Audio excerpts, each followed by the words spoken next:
What is your team's preferred style of playing the game?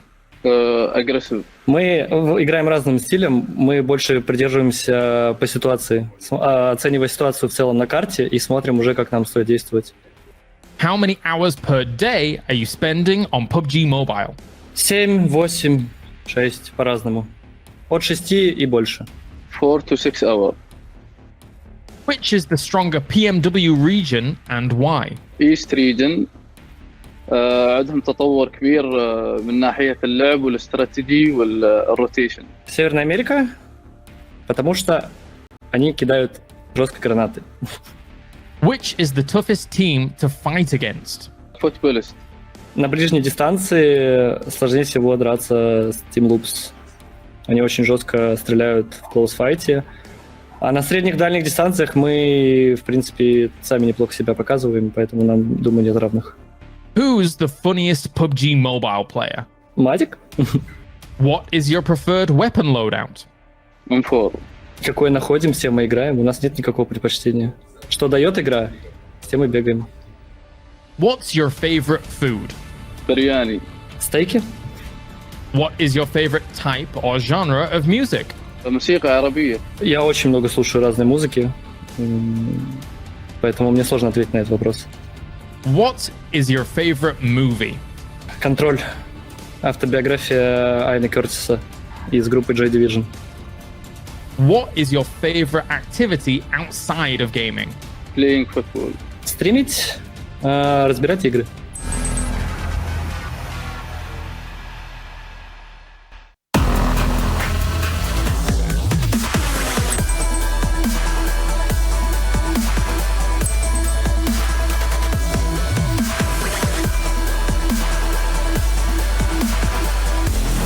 Down goes George, that's a confirmation, instantly switches to the 16! Really could be, let's see if they go to the engagement, seeing his sport out, oh, big shot!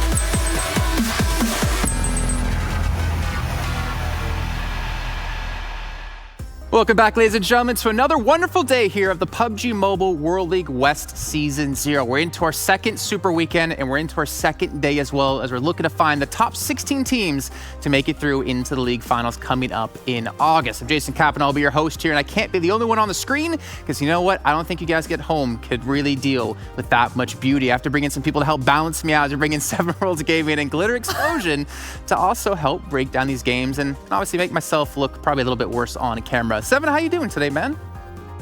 I'm doing great. Is that a new haircut you got over It there? is. You're It is a looking new good, brother. haircut. You know, I couldn't speak to the hairstylist, but it worked out in the end. I just showed a picture of, can you make me look somewhere as close as handsome as 7? And she's like, yes. And then she tried her best and didn't quite get there, but I'm still happy nonetheless. Glitter, how you doing? Decent. I'm doing great. I'm glad you got the color memo today, so that you did. and I match. I don't think I did. I'm matching in many ways. Coordinates. Yeah, well, let's take a look at the format of this whole event. If you guys missed out on these days, you might not recognize what the Super Weekend means or how the teams even got here to play in the Super Weekend. And as you can see here, during the week, during the 2 weekdays, we'll have teams play out, all 20 of them, where only 16 teams will advance into the Super Weekend. And the important part is for you to know, playing in the Super Weekend, you get to accumulate points over those 3 Super Weekends to get yourself into those top 16 positions to advance into the league finals. However, as you can tell here, since only 16 teams can make it in, and there's 20 teams in total, there's a chance you might not make it through to play in the Super Weekend. So it's very crucial for you to requalify every single week and build up those points. And if you're Cloud9 and Loops, I think they're pretty confident to be taking number 1 or number 2 position overall here, Glitter, because they are looking unbeatable. Right now, they kind of are. We've definitely seen a couple teams have these glimpses of amazing gameplay, especially teams like Footballists who've been doing very, very well for themselves. But then they struggled a little bit yesterday with their consistency, right? Cloud9 and Loops,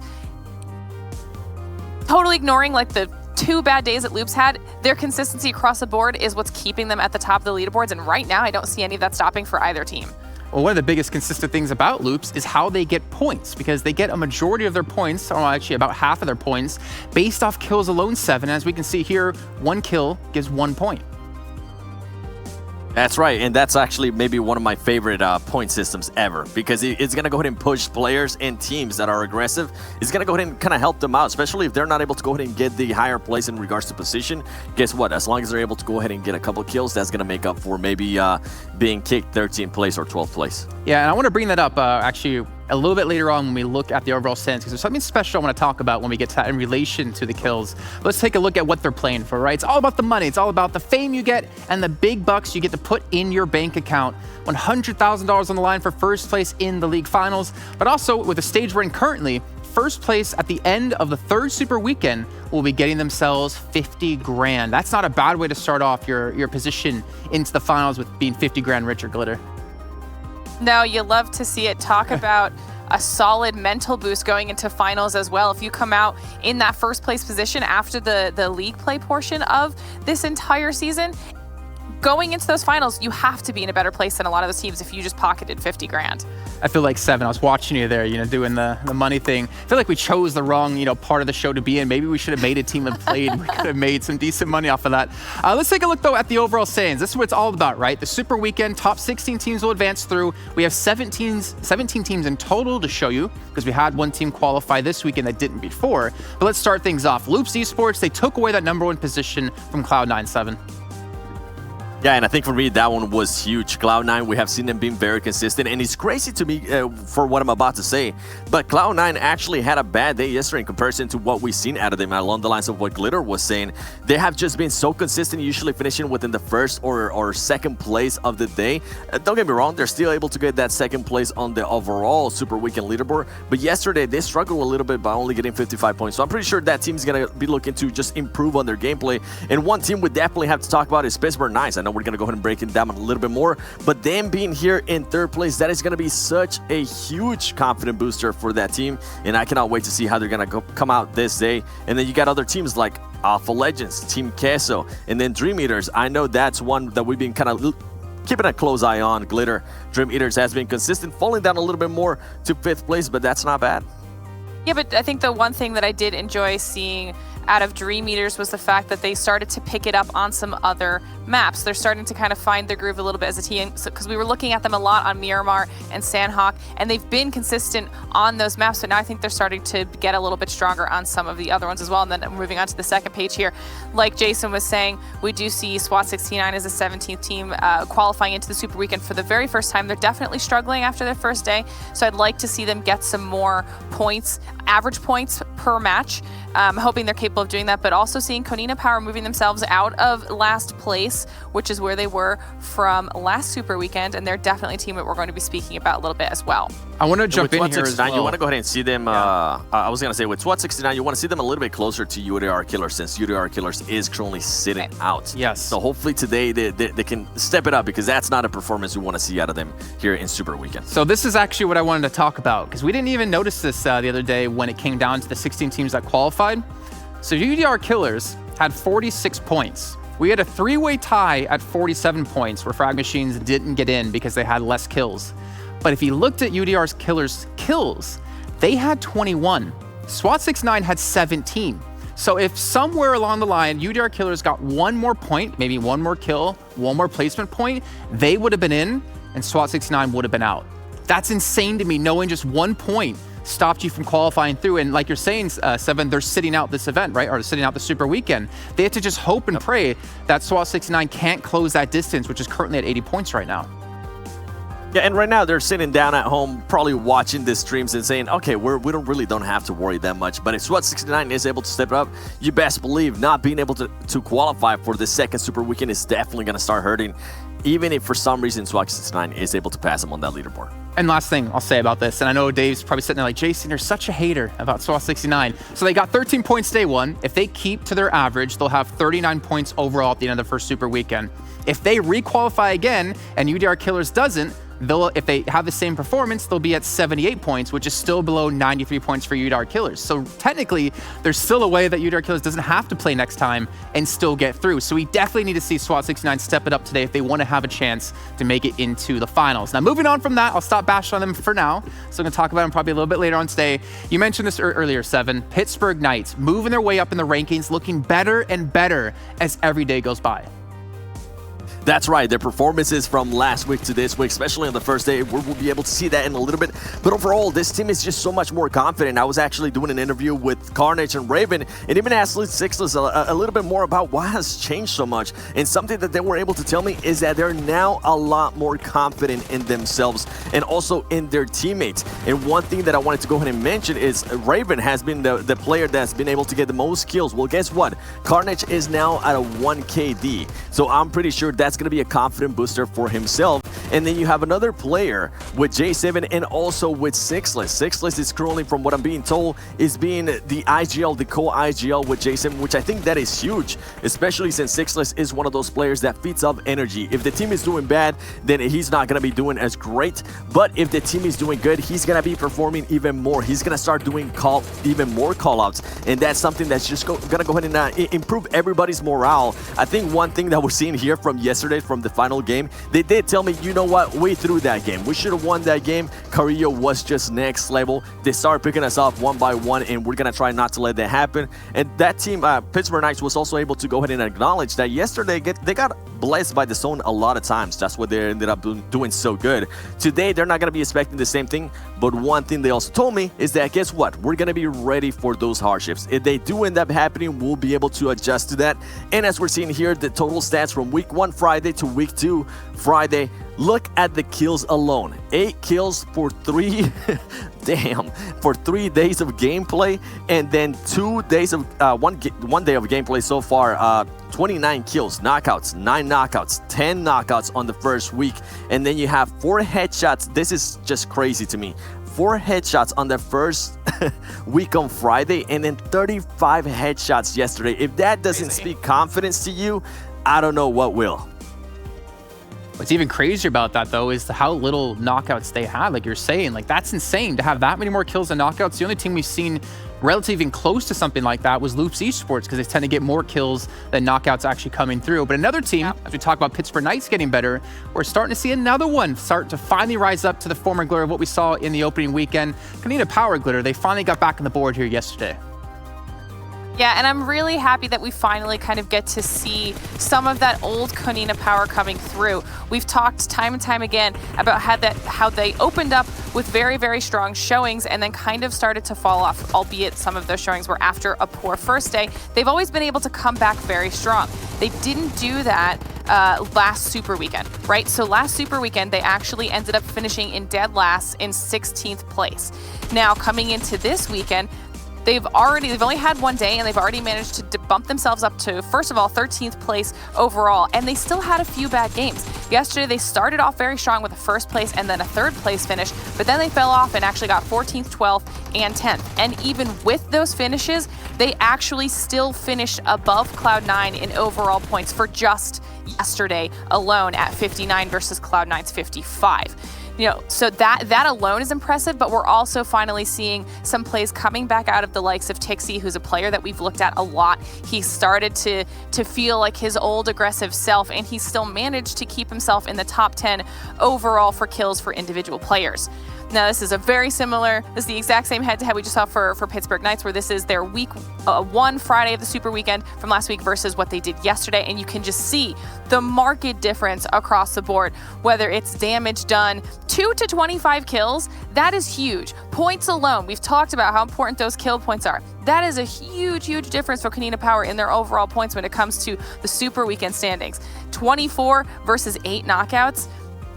I think this is the Konina Power that we expected to see, and as long as they can keep that consistency going throughout the rest of the weekend and throughout each individual day, they can only really get better from here. And I kind of wonder that the damage received. Do you notice the damage received is only 300 more yesterday, but they just output almost 3,000 more damage. I think that's something to definitely go ahead and point out, because that's insane. That's efficiency, and that's them trying to maintain the performance now today. I did want to say, maybe part of the fact of Konina Power doing better was that we saw Cloud9 and Loops fighting each other, 4 out of the 5 games we had yesterday, 7? Like, that, it was insane. They just constantly kept finding each other on the map and kept battling against each other for that #1 position. But if I remember correctly, Loops came out the better of the two the majority of the time. They did, and at one point even they ended up winning the match. I believe in Vikendi was when Loops ended up winning the engagement, the 4v4 against Cloud9. And I want to see if teams are maybe going to go ahead and keep track of that, and if they're going to take advantage of it. Because if you see Loops and then Cloud9 fighting each other, why not try to third party, especially if those teams are already hurting? That's something I'm going to be looking out for today. Just don't make them angry, though. I think that's one thing that you don't want to have happen, because if you do, something like this could happen too against you. Let's look at Carrillo up against someone we haven't mentioned a single time here on the show, but that's probably for good reason, because he's over in the East League. It's going to be Carrillo up against G9 in a head-to-head. Look at the MVPs from the last Super Weekends, and we can see, I mean, Carrillo, this is not someone you want to piss off, because when he gets going, he just doesn't seem to stop. And I think we were able to see that exactly yesterday, just the IQ and the movement. I think that's something that really surprises me out of this player. He has the clutch factor, as we were able to see there. I don't remember right if he was able to win this one, that engagement between those 4 players from Temple, but he got very close. And this is one player that if you see him at the end, you know he can clutch up, and he showed just that yesterday in the last Erangel. He was able to clutch up against players from Pittsburgh Knights, and I can't really remember at the top of my head who was the other player, but he absolutely smacked him. I know I was receiving messages from players saying, did you see that? Did you see what just happened to us? Yeah, that was Carrillo. And now, as we're seeing here, G9, for anybody that's maybe not familiar with G9, this is a veteran player of PUBG Mobile Esports. This is a player that back in Berlin of last year, he ended up winning the MVP award for RRQ. So this is not honestly a new name to the scene, but it's one that you guys are maybe not able to see, since he is currently playing on the East. But overall, I think the 2 players are just currently performing to an amazing capability. And I know there's even more players currently in East, teams that players like Luxy, and I know a lot of other players that are just performing insanely well. And the thing is, you have RRQ Athena currently #1, or at least were #1 in the very first Super Weekend as they finished off. And you can see kind of a breakdown here in comparison between the two. But one thing I do want to say, and I know it might be a little controversial out there for a lot of people who are watching from the West League, but I feel like if you take Loops Esports and you put them in East against the caliber of teams there, I mean, we have the reigning world champions out of Bigatron. I don't know how well Loops is going to be able to perform. I don't know if individually they're going to be able to play on that same kind of level, because right now in the current lobby that they're playing against, I feel like most teams can't fight them in close range when they get aggressive, 7. Yeah, it would be interesting, and I think I totally agree with you on that. With Loops Esports, it would be interesting to go ahead and put them in a lobby where they're just not dominating and they're not the most aggressive team out there. But to go ahead and give credit to Carrillo, he has performed really well even when Loops Esports isn't performing well, and that's something, Glitter, that I know we've been able to notice over and over again. Remember that day when Loops Esports ended up, like, I think, what's 15th place? Carrillo was able to go ahead and maintain that performance and stay towards the top of the kills leaderboard, and that's just impressive for a player to do. Yeah, it's incredibly impressive. Not to mention the skill level that it speaks to. Carrillo's headshots, if you were looking at that graphic, and even with those poor games, he's still managed to stay at the very top, at least of the West leaderboards when it comes to overall kills. So while there may be a level on the east side of things that may be a little bit higher than west, I actually would be very interested to kind of like throw Loops into that lobby and see how they fare. Yeah, well, maybe one day in this year we can get them all on LAN and playing like we want to see up against each other. Let's take a look at the schedule for today. 5 matches coming your way, and it's the same rotation as yesterday. Starting things off in Erangel, going to Vikendi next, Miramar number 3, Sanhok as match number 4, and then anything's out on the day here on Erangel yet again as our final match. One more thing I did want to say, by the way, about Carrillo, because I was looking up some interesting stats. So he plays well when his team's not performing well, but the amount better he plays when his team alive is ridiculous, because he, in the first Super Weekend, got down the most time out of anyone else and then got picked back up 12 times. His team send him in first to go get kills, to go get knocks, and then they're able to help finish off what he does and then pick him back up. I wonder what his assist game is. I didn't check it out when we saw the head-to-head, but it's got to be honestly ridiculous because of how deadly he can be. But you know what? Speaking about being deadly, you were deadly yesterday, 7, in our prediction game. My question is, can you do it yet again here today? Now, if you guys are wondering, if you've been watching last week, as the acting commissioner, I did enforce a rule. I did have some people disagree with it, but then again, I'm a dictator here, luckily. You can only pick a team once. So you can't see, Environ picking Cloud9 every time. You couldn't see Hot Jukes doing that every time as well. So we're going to be seeing only one team per day out of each of us. And to start things off, 7, I mean, you're deep in thought. You're definitely the thinker right now. Who's the team you got? Give it to Glitter. Give it to Glitter. First one, give it to Glitter. I'm still thinking. Okay, I'll take first one. I'm not afraid. Okay. I was confident in my pick yesterday. It worked out well. I'm going with Loops Esports because you know what? I feel like they have something to prove yet again. They want to maintain that #1 position. The only thing I'm scared of is if they do fight Cloud9 early on and they lose a couple of players, I'm not going to be faring too well for them. Are you ready, 7? Have you had enough time? Glitter, you want to go next? Or you want me to go? I think 7's panicking right now. I mean, that's fine. As commissioner, I can just give you I don't know predictions, and then you can both. No. You know what? I'll go ahead and pick it. I think I'm going to go ahead and go with Pittsburgh Knights. They burned me one time when I picked them. Sixless was like, yo, pick us. We're going to get 25 kills. They ended up getting like 2 points that time. So hopefully this will be the complete opposite. Hopefully they're going to go ahead and get me 40 points. And I think this team, I'm really hoping they're able to carry the momentum that they have had the past couple of days, and they're also able to just keep that performance, keep that confidence, because I love seeing that out of players. And the funny thing is, you have Sixless messaging you saying, hey, pick us because we're going to drop like 20 kills. And then you have like Footballist and B4 messaging Glitter like, hey, pick us, please pick us. Glitter, who's your choice? So I have to agree with you, Jason. I'm also going to be picking Loops. Not only did they do well for me yesterday, straight out of the gate, but they're coming off of 2 wins yesterday, one of those being on the very final Erangel map. So they are coming off of a high, and I feel good about it. Okay, I feel good about it as well. And honestly, I like the PK pick too. I'm going to give you credit for that one, 7. It's not too crazy a pick anymore with how well they've been playing, and we'll see how they do after the match when we're checking with you guys then. So get out of here for now. Go take a rest. Go get a coffee or something. I know it's early there in the West. Well, in the US, I should say. And you guys at home, you can get lucky, as we've been talking about for the entire show. If you guys are watching within the game, within the Esports Center, you can win a limited time outfit if you are lucky enough, if luck is going to be on your side. And don't worry, I feel like a lot of you out there will be lucky today, because you know what? I'm feeling lucky today. I'm going to spread the love around. And just like the 2 commentators are going to be coming in to help spread the love here of PUBG Mobile, we're going to bring in Viram and Cameron Davis, both looking as handsome as ever and looking a little bit matching. I like the dark shirts. It's looking good. You 2 are looking phenomenal. I take inspiration every day. Cameron shows up, he's always looking so stylish, and I'm like, I need to step up my game. I would just wear comfy clothes. We're chilling at home, not chilling at home, but we're taking it easy. But definitely need. It feels nice, you feel like you're really going to work. You put the button down on. Let's cast some PUBG Mobile. I dig it. Cameron, you're looking quite serious today. What's going on, man? Or are you going to pull in Verum again, and you're not going to mute your microphone for us? I don't know which one it's going to be. Maybe we could work on that on your side so we can hear your beautiful voice. It is. I'm usually so good on it. I'm usually so good. It's fine. No, I'm just basking in the fact that Paul basically admitted that I am the only thing between him and wearing sweats for the entire show. So. Well, I mean, No, I'm not wearing sweats. can't see from here down. Like a full suit. All right, fair enough. I mean, I would get away with it if I could, but I have to be full-bodied on camera. All right, let's get a prediction game here. Let's get into our prediction time. I'm going to start with you and Viram because you definitely have the sweatpants on, I'm guessing. Who's the team that you think is going to Actually, take wore it? jeans today because I'm going out later. Oh, The nice. one day All right, I normally I like it. wear like shorts. It gets hot in my office. No, I'm going C9. They've been really. We only get one pick now, but C9 is such a consistent opening team pick. They always consistently do well, and they always do well on Erangel. So if I'm going to hedge my bets, I get it once. I'll just get it out of the way early, and then it gets to get spicy as we go on. So if you're matching in clothes, my question is, Cameron, are you guys matching in predictions?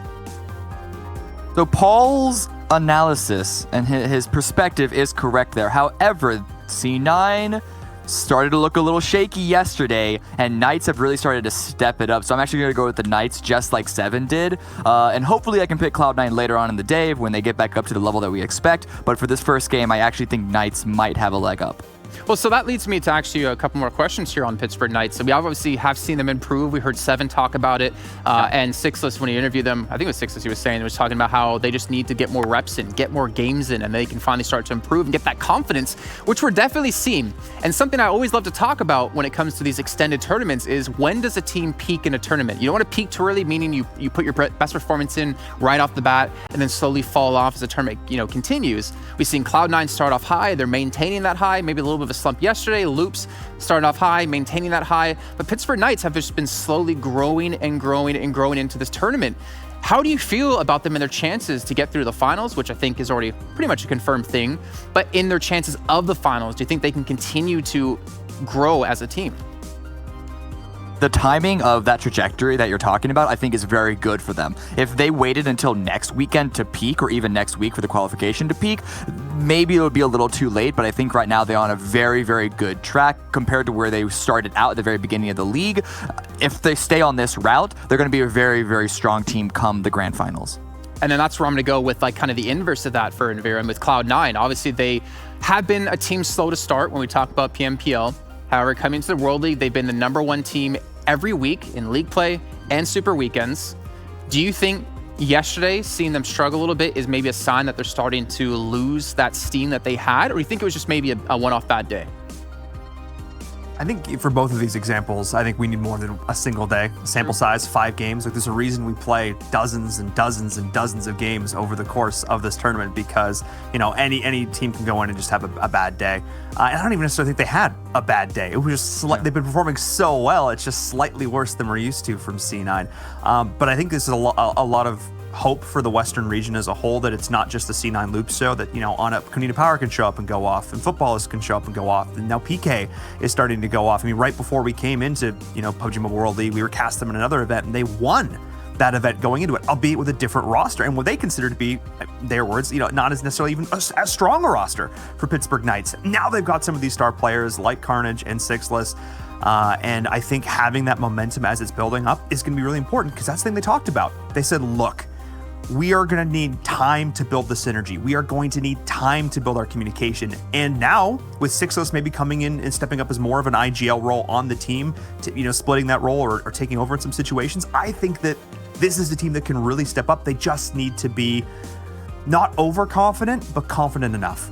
Yeah, and that actually makes me think a lot about something we talked about with Loops, is that the second you see them in like a 4-on-4 fight, a nade, they nade someone, they get them down, right? And you see the entire team, like instantly, everyone on the roster just pushes straight forward into the team, right? There's no one, holding back. There's no one delayed in the push. I feel like most teams out there, we haven't seen that same kind of level of synchronization, at least in the minds of like what they do in these situations. And looking at PK, I think we had that happen a couple of times, especially looking back to that Erangel finish yesterday, where they kind of like struggled maybe on some choices, having Sixless very far pushed up by himself. Do you think this is maybe the way they want to play out some of these fights, or do you think that's just still like getting used to each other, getting things down? There's a level of getting used to each other for sure that comes into this. communication is such an important fact in any competition, but especially PUBG because of so many things that you're trying to keep track of. You're facing against 15 other teams. You got to be reading the kill feed, and that's a pure memory thing. You can't just hit tab and see a list of who is alive and who's dead. There are so many things that go on and a lot of things that come into play. But at the same time, I do also hope to see Pittsburgh Knights push this aggressive level, because that's one of the things that I was a little annoyed to see in the very beginning, is that they weren't, I guess, pushing the envelope enough. You have to make mistakes to learn where your limit is, and in the very beginning of this league, Pittsburgh Knights sort of just played too safe. They played too cozy. They didn't want to step out of their comfort zone, and that's why I think they struggled a fair bit, despite having a couple of good rounds where a member here and there, J7 and Raven are the two that come to mind, are really snake in to the end game. But as long as they don't overextend the aggression like what you're mentioning with Sixless, if they add aggression, if they just like sprinkle it in bit by bit until it's the perfect ratio of seasoning, then I think it's going to be a very exciting team. Like a 7-layer dip, just add on a layer after every couple days and see. Well, I guess that'd be kind of disgusting because the cheese would probably get all moldy. But another team we could talk about here really quickly is Konina Power. Again, we talked about them with 7 with Glitter, a team that started to really kind of step up, had a couple of iffy results yesterday, but we finally saw them come back to life. They were at the bottom of the table at the end of the first Super Weekend. Do you think, again, I know you're probably going to grill me on this in Vera, I mean, obviously it's just one day, but do you think they finally got a grasp of how to play now, since not every team is just being, flat out aggressive? I actually think that while I say 5 games aren't a huge example, I don't necessarily think that Konina Power was playing for us in those few games. They did really well. I think they were playing for them, in the sense that they needed to prove to themselves that they could have the performance that they had earlier on. They needed to prove to themselves that they could continue to perform at that level. And I think even if they stumbled a little bit in the later few games, knowing that they still can have those performances, that's really what we need to see here from them. And I definitely think they continue to step up. They have a lot of star power on that team. They just need to support and cultivate that star power. Unfortunately, it's, again, I talked about this idea of a binary. It's a 1 or a 0 for a lot of these teams sometimes. Yeah. They're either incredibly hot or they are stone cold. And I feel like that's kind of this team. When Tixie is like feeling on point, is hitting his shots, is hitting his grenades, the whole team just seems to light up. But when he gets knocked out early, it's like they're not a chicken with their head cut off, but they're kind of in that sense. They just don't seem to perform nearly as well. And I feel like he kind of functions as a bit of a Carrillo for that team. They can get him back up. If they can support him, then I feel like we can really see a really solid version of Konina Power.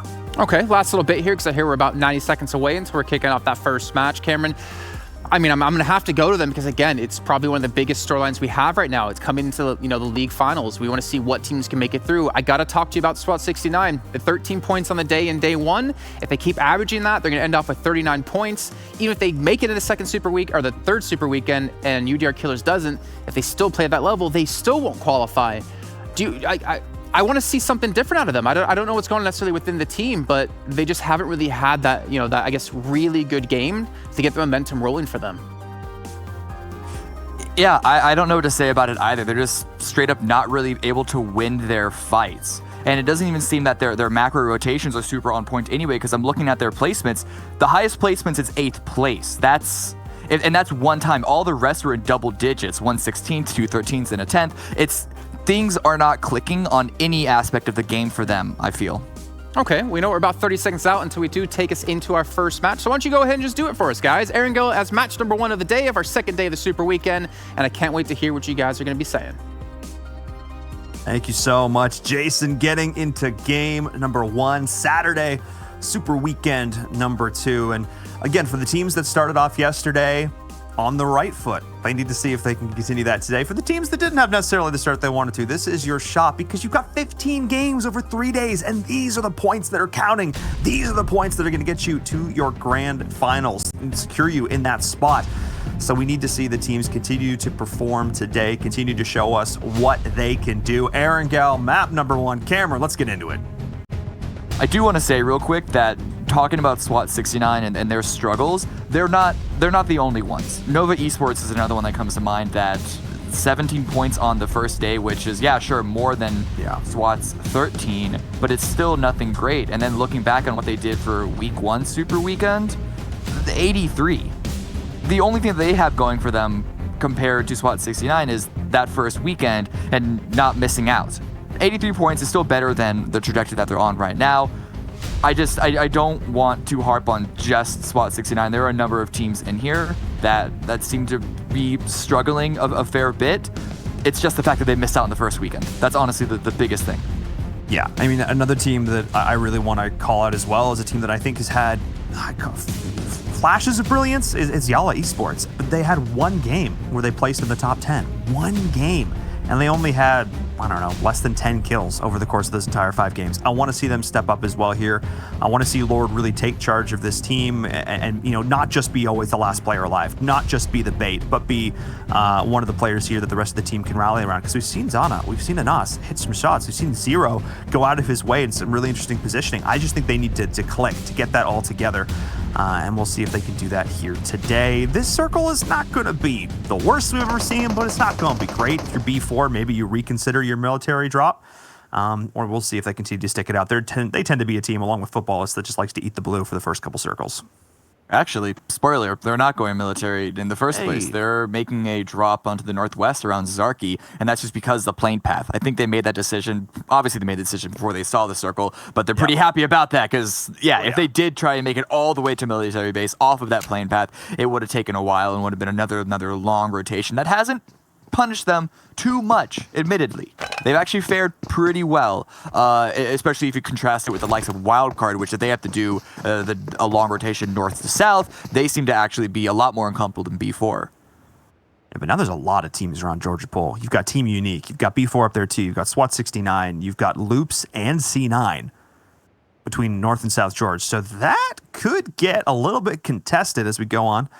We'll keep an eye on that as Alpha, as well as Dream Eaters, having a bit of a time here in Yasnaya. I don't think we're going to see anything exciting. I think this is just going to be a... You say that. It's fine. You it was say almost that. not fine. I was almost... Okay, for the record, it was almost not fine, but it was still fine. Kind of. Yeah, so this is the usual sort of standoff that these teams have been employing here. I will say, if that were any other gun than a measly little sidearm, as automatic fire as it is, then I think Meku would have been in a lot more trouble there. But I like how Alpha Legends are slowly, over the course of this league, maybe a little too slowly, asserting themselves in Yasnaya and making Dream Eaters more and more uncomfortable. But over here, this is a Georgia Pole standoff that you talked about. You don't often see two teams loot up in North Georgia because rotations are garbage, but Anis with the DB does actually get a knock, and there's no one here from SWAT 69 immediately available for the revive. King's trying to find an angle, but he knows that it's going to be a risky cross going across that, double lane road? I think you'd have to go all the way down along the bank and then loop up behind the wall. That's the only way he's going to be able to do this. You know that Unique's still not loving that situation. Too many missed shots there with the DP. He would have loved to get the down onto Buffalo while he was still on the roof before he could get through the doorway so we could confirm the kill instantly, because now you're looking at a situation where you have one member of Unique here and 4 members of SWAT 69. They're not even going to do the play I was talking about. They just, actually it was a bait. They hard smoked him, and then he is running around the outside. That's hilarious. Good use of early game utility. Using utility never feels good, but if it allows you to keep all 4 members up, then I say using 2, maybe 3 smokes is definitely worth it, especially because they're not looting in a low loot location. The only problem is going to be Unique, but I actually like, speaking of problems, I like Problem's angle over here just on the right of the screen, trying to set up a crossfire, making sure that Unique can't get any cute angles onto them. I like this as well, but Unique is actually going to rotate down more towards the river here as well, into the bay. So counter angles as Nemphis is rotating around. Nemphis has been one of these players that I feel like we've seen him being involved in a lot of fights, but I don't find myself often shouting his name, as much as some of these other players necessarily. Not necessarily the one always stepping up and getting the big kills for the team. I think I'm going to need to see that here from him. Maybe I'm going to look up his stats later and see exactly how he's been doing. Because Unique, realizing they couldn't confirm the kill, they don't want to. This is not the hill they want to die on. They're going to continue to loot, as you mentioned before. They're going to reset a little bit. But now, because B4 is also up to the north, it's not even like they can reset to Zarki. Like, this is a lot more congested than previously here. So we'll see if they just, out of the frying pan into the fire a little bit here. Unique's reset wouldn't necessarily be for loot, so I don't know why they would go all the way to Zarki. I think it's just more taking a rotation path out the west side. They don't want to be driving through SWAT 69 and then through a little bit of more trouble, because that road that goes east before it curves down into Razak is actually, it can be a little congested at times. There's a couple of bridges there that are easy enough to camp. Back over here on Yasnaya, it's still the eastern duo of Dream Eaters hanging out. Actually, no, I lied. That's where the first duo were, but all four have grouped up on the east side of the police station. And that's actually a pretty good spot to hold down for this first circle. It's not a full commitment into Yasnaya, which would be a bit more of a questionable decision. It's good angles, and it's also, more importantly, good rotations outside of it. Absolutely. Not committing too early is so important. Sarah. Ooh, he actually hit Memphis there. Nice shots. Nice shots. Long range. Just gonna be like, hey, you're leaving? Get out of here. That's kind of what I mentioned, but as you talked about before, they're not going to commit to Zarki. They're going to go on this wide rotation. Did run into B4, but it didn't amount to anything. And now they're going to be able to try to set themselves up in the north. Wildcard, of course, is already rotating down, but they're potentially going to run into loops here. A lot of congestion outside of Yasnaya, in towards Sunken City. This could get interesting outside of Razak as well. We'll keep an eye on this as teams are rotating in from the west, because C9 is going to be joining them too. This is going to get very interesting around Razak. Yeah. Yeah, I'm actually very curious that Wildcard are crossing this bridge right now, but they're not committing too far. They're just taking this gas station. This could be a very good spot for them to control. Even just having immediate access to a bridge, just in case they need to cross it again, going back the other way, if we do see a northwest hardship, could be very, very impactful for them. And I love this. Sam actually spreading out. Might have had eyes on that wizard tower, but Umbra's presence is going to slow him down, at least for a quick moment. But I think Umbra know what's up, and they don't want to commit. They're just going to take the hilltop. Yep. And that is going to push Sam away. But I wonder what the rest of Wildcard are going to do. Actually, Sam, he's not peeking. He's holding this. He might be able to find a quick little cheeky angle, cheeky knock. Yeah, actually sees Vindex there. Doesn't land the shot, though. Vindex with the DP getting the better of that exchange. Sam, uncharacteristic misstep from him there. Normally so comfortable hitting those shots, and then he runs face first into a grenade. He saw it fly over his shoulder, and he just ran into it. I think they primed another one in front of him. He was stuck between the two of them. That's a bad situation, and now suddenly it's Team Umbra with the advantage. Yeah, I don't know why Sam peeked that aggressively when the rest of Wildcard wasn't there to assist. And now PRZ is flexing out onto the side to try and get a second angle, and Wildcard Springs going for the revive. But again, the angle from PRZ and Vindex with another prime grenade. They might have just dumped more bodies. Oh my goodness. Oh my goodness, Wildcard. Cameron, you're 100% correct. They just gave them more food.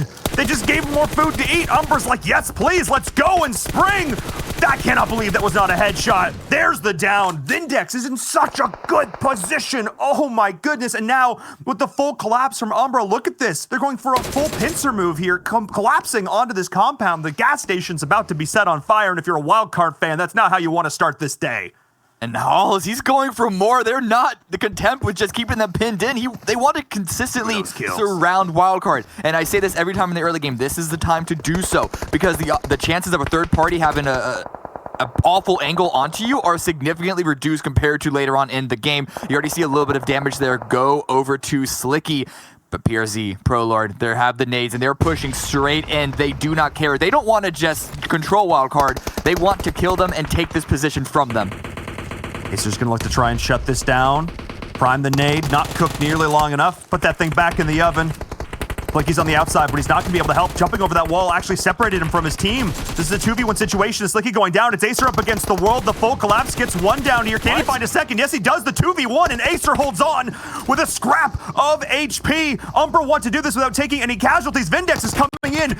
Tokyo drifting his way into the gas station. Acer's able to get the first aid off in the 1v4 situation. Can he find himself the angle? He's trying to limit the avenues from which he can get shot. They're collapsing on him right now. Vindex finds the shot. Acer could have got it done, but he does not, and unable to thirst a single kill. Vindex going clutch to keep his team in the game. Acer almost had that, but in the meantime, he did see the circle shift go towards the north, and there's a huge rush on the east side of Yasnaya around the Witch's Face, the winding road leading up to Kameshki. There's a couple of tiers of high ground there, and it's very interesting to see how teams want to play around it, but right now, Tempo They're in a bit of trouble. The grenades from Alpha Legends are coming in. They already lost HH24. He's down. He's not out. Oh, Spec unable to make the jump over, but he was able to just heave his body into the wizard tower as he dropped. Kaido is going to throw the nade in. I don't think it's good. No. Doesn't matter. He's rushing forward. They know that there's going to be at least a quick moment of distraction while Rain was on the revive. And so now he's a lot closer. I think he's getting shot from a second angle. Yeah, Tempo Storm do have a crossfire position. And so Kaito might have just put himself in a rough spot. And Faker going down too. This gives a good opportunity for Tempo to finally turn the favor back into theirs. Faker hits the headshot, able to confirm the kill as well. What was looking so good for Alpha Legends, Tempo Storm. They're good in these scrappy situations, in these little moments where they're just 2v2. This is honestly, I think, in these small squad battles, this is really where Tempo Storm excels. Able to hold that one off angle, but Kato is going to try and jump in with the Uzi. Does get the first down. Rain's trying to confirm. Yes, he does. Gets the knock. Oh, and now 2 members of Alpha Legends still standing, but Pro Lord's coming in the third party. Hang on a second. Stealing all these kills and a breath of life potentially for Tempo Storm, but they're still caught in this crossfire, Cameron. This is not ideal. Umbra want those points. They coming in today in 13th place. They take care of wildcard, don't lose a single player, but PRZ, that's a bit ambitious of a drive. I understand that you have a player on the high ground to the north, but you can't just give yourself up like that. And Alpha getting back into the fight as well. Third partying the third party, but oh my goodness, the aggression from Pro Lord. Yes, please. The player who swam his team into a 4th place finish on Vikendi yesterday is being like, guys, I don't want to just swim today. I want to do the work.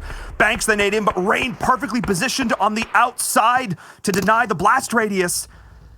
In close range with the Uzi, I think Rain wins this. Pro Lord's got to do some initial damage with this grenade. He's trying to find angles to bounce it off of. I think he actually could on the other side. Yes, that's exactly what he's trying to do. But he holds it too long. Oh no, this is disastrous for Umbra. Hang on a second. That's the opening tempo needed.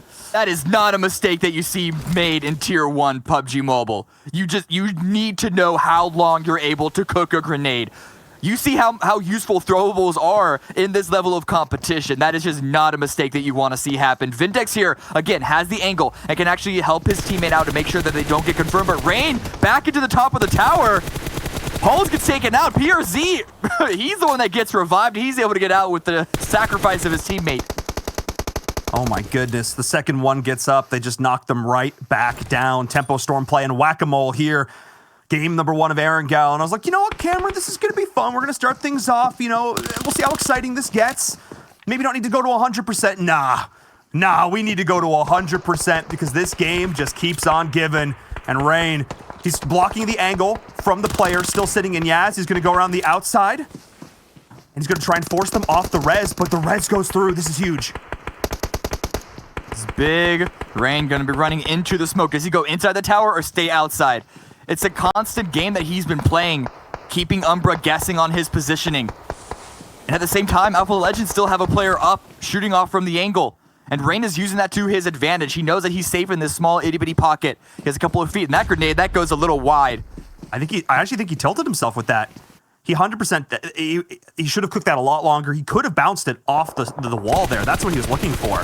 Tense is still holding this off angle. I cannot believe it. Rain has survived so long being sandwiched. Just sandwiched between Umbra and Alpha Legends. And Halls actually was, you're right, confirmed by Alpha Legends there. Old Man did pick up that kill during this scrap. The circle is rotating. Both of these teams are still in, which means this fight can continue, Cameron. Yes, please. Let's keep going. The worry is anyone going to go through Yasnaya to push up this angle? I don't think so. And so because of that, I imagine that these teams are pretty confident in staying in this fight. That is, the ones that have a choice, and that's really only Umbra. Tempo Storm, especially Rain, he doesn't have any opportunity to leave. It's all about Umbra controlling this moment, and they might have their eyes set on the center of the circle, realizing that this fight is taking way too long, and it's just not worth using any more resources. Leia Loops is just looking like they're going to drive right on by through the southern Yasnaya fields. SWAT 69 is holding that angle, and C9 up here on the cliff. Like you can see now, that fight is just continuing on. But as I mentioned before, they don't have to immediately move, which means they can keep this going. But it's just such a sloppy fight from Alpha Legends and Team Umbra. I mean, the fact that Tempo's been able to hold on at all is so impressive. But still, I mean, you got to give props to Rain. Honestly, he's feeling like John Wick right now. He's just surviving. I mean, a lot of it, to be fair, is off the back of Tensa giving him the support and giving him the information. But yeah, he survived through basically fire and flames with all the grenades that came his way, despite a couple of unfortunate misses by Umbra's grenades. But the circle shift is gonna go a medium shift again toward the northwest. The lake is no longer in play, and no one is inside because this is, I'll be honest, this is my least favorite area on Erangel. It is so wide open. There are so few positions to play. It is going to be a bloodbath on the eastern side when everyone just comes running down Stalber like the antelopes in Lion King. I don't know if memory serves. Did that go well for the antelopes? I don't actually No, remember. they were fine. It was a Simba that was caught in the middle. I wonder who's going to be the Simba here. Is going to be the Knights because they're at the bottom. Oh boy, yeah. They've got footballists coming in. They've got Yala coming in. You've got Dream Eaters to the north. Oh my goodness, Pittsburgh Knights, the team we had a lot of high hopes for. They admitted yesterday they had a bit of circle luck going their way, and they're being able to play it pretty well here. All 4 members are still alive, and this is so big for this team. They got to support their top fraggers, and they, do more than just live, do more than just endure. We need to see them getting involved in this action because I don't think they've got a single kill yet. Knights prepping more grenades.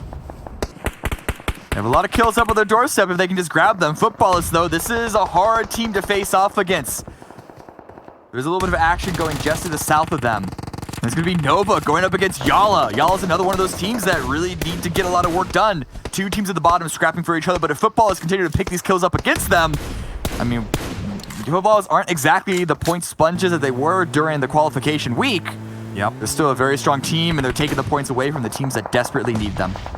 Yeah, this is an interesting fight. Basically, Yala and Nova went toe-to-toe, and then Footballs came in as a bit of a third party, and then they're still fighting PK during all of this. The Nova's just running for the hills. HCL, the last man standing. So, as you mentioned before, the bottom of this hill, definitely scrappy, but oh no, Pittsburgh Knights is in a terrible position.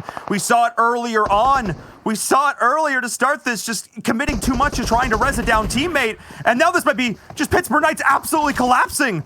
Oh my goodness, 3 members down, and it's just Sixless, the last man standing, forced to run.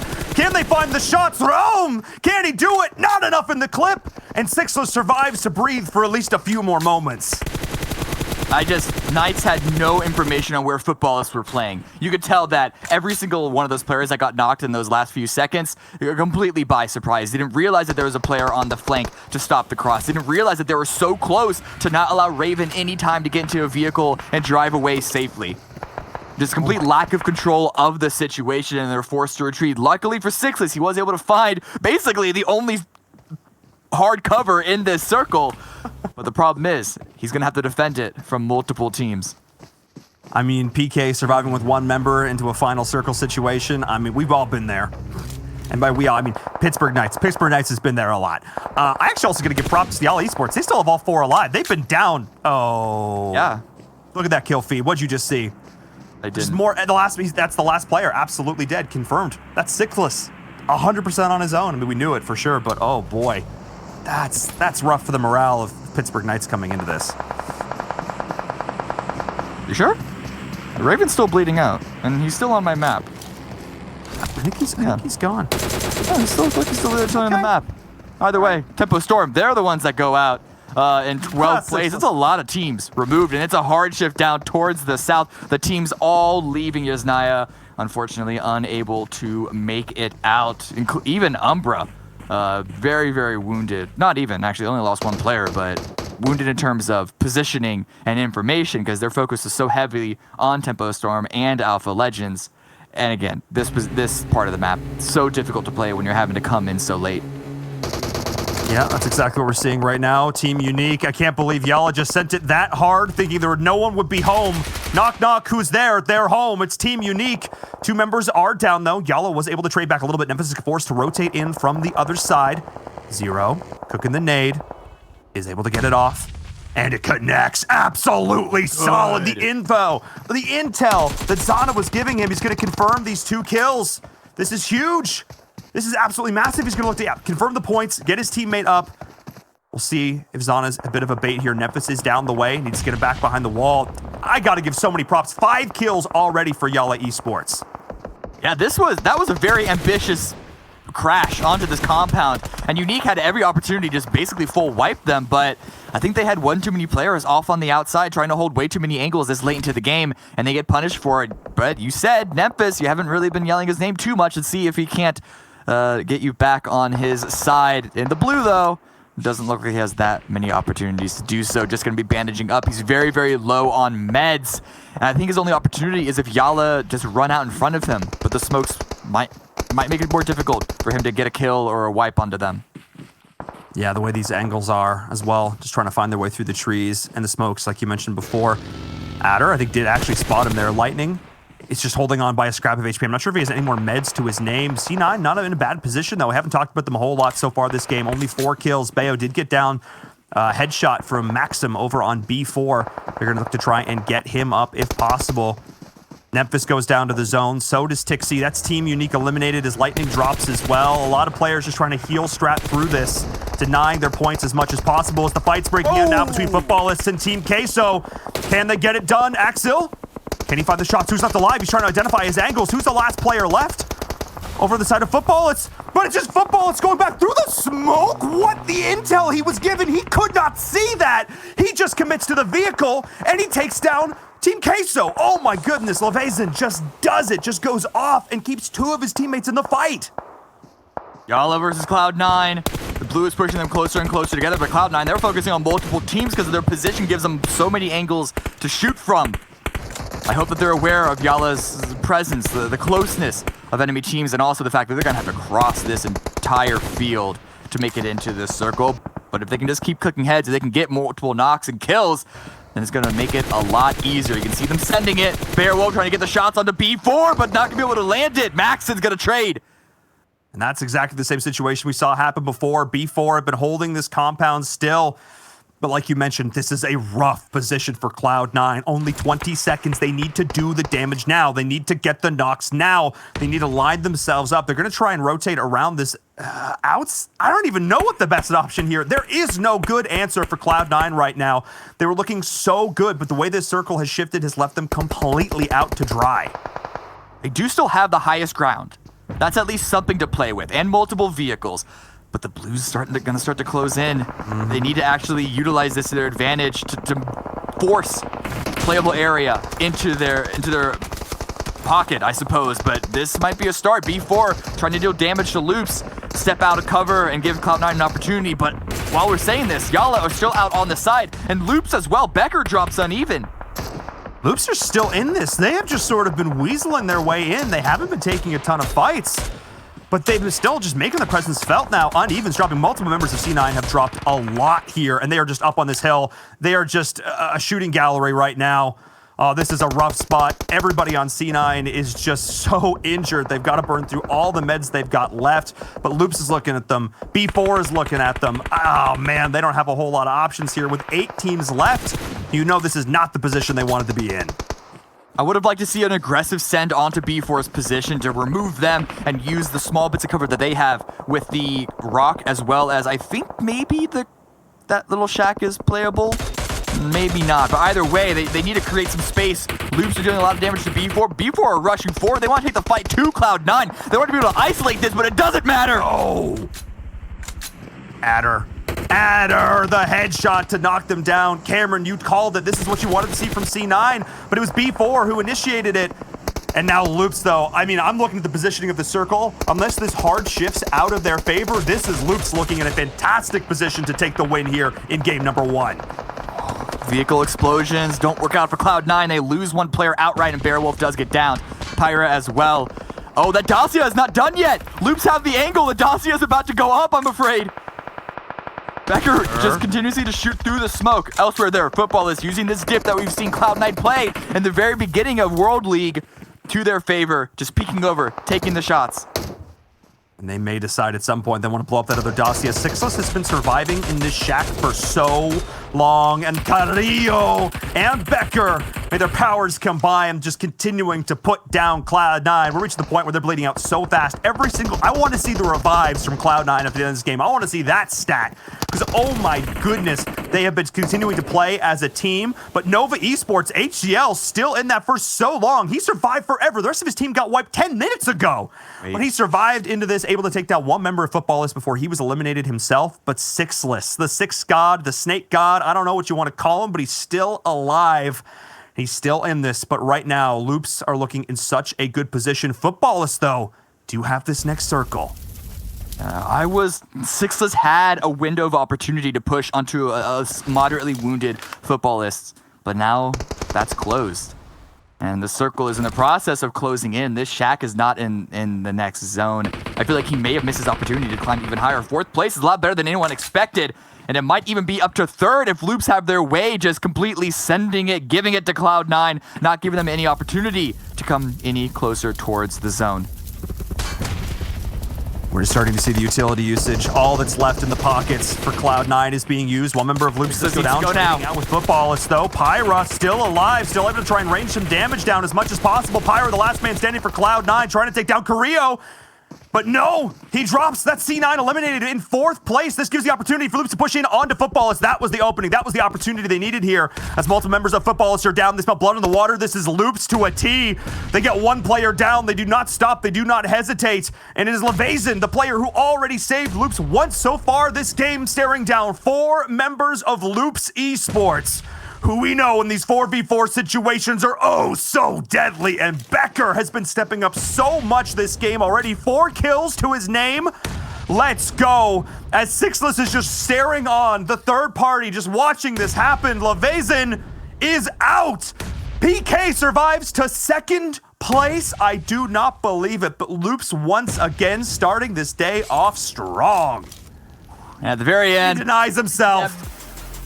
What is it, self-emulsification for protest. He's putting himself up in flames to not give yet another point away to Loops, but still a 13-kill win for Loops Esports. It's a very, very good start of the day for them. Incredible. Just solid. They were able to keep their composure through all of it. Got a little bit of circle up there, circle luck, getting that compound, but they were just keeping Cloud9 just so compressed. They were just squished in behind the one little rock. They could do nothing. You don't get a chance to press your buttons at that point if you're Cloud9. There is nothing you can do about that. Every single time they try to peek, doesn't matter how much utility they use, doesn't matter. Again, I want to see the stats for Cloud9 for that game. How many revives did they get over the course of that? It's going to be some stupid number. I think it's probably going to be like 12 or 13 just in that one game because the way they're all picking each other up. Again, it was like whack-a-mole. But still, props to Loops Esports. They kept everybody alive. They took fights on multiple fronts, but they didn't overextend. And I think that was the big thing there. I think a lesser team, they have gone out a little bit early, tried to confirm kills on the C9, tried to confirm kills onto Footballists, but no, they did a fantastic job there. Cameron, really, that's what we've come to expect from Loops. Yeah, and that angle that Becker was able to find with it's a small little sniper nest essentially in the attic of the grandma's house. Just that alone is what messed up Cloud9. If that window wasn't there, I think Cloud9 would have been a lot safer to Loops. It would have forced Loops, I believe, to either leave actually the safety of the compound. In fact, I think you saw, I don't remember who it was, but there was a member of Loops who like peeked out the side of a fence at one point and wasn't having a great time there. Either way, being aware of those angles is what's important, and Loops capitalized on that to pick up, again, 13 kills. Yeah, a 33-point game, yes please. That's how they want to start Saturday of the Super Weekend. But of course, that is only game number 1. We still have 4 more games coming your way today. Let's send it over to the analyst to break down game number 1.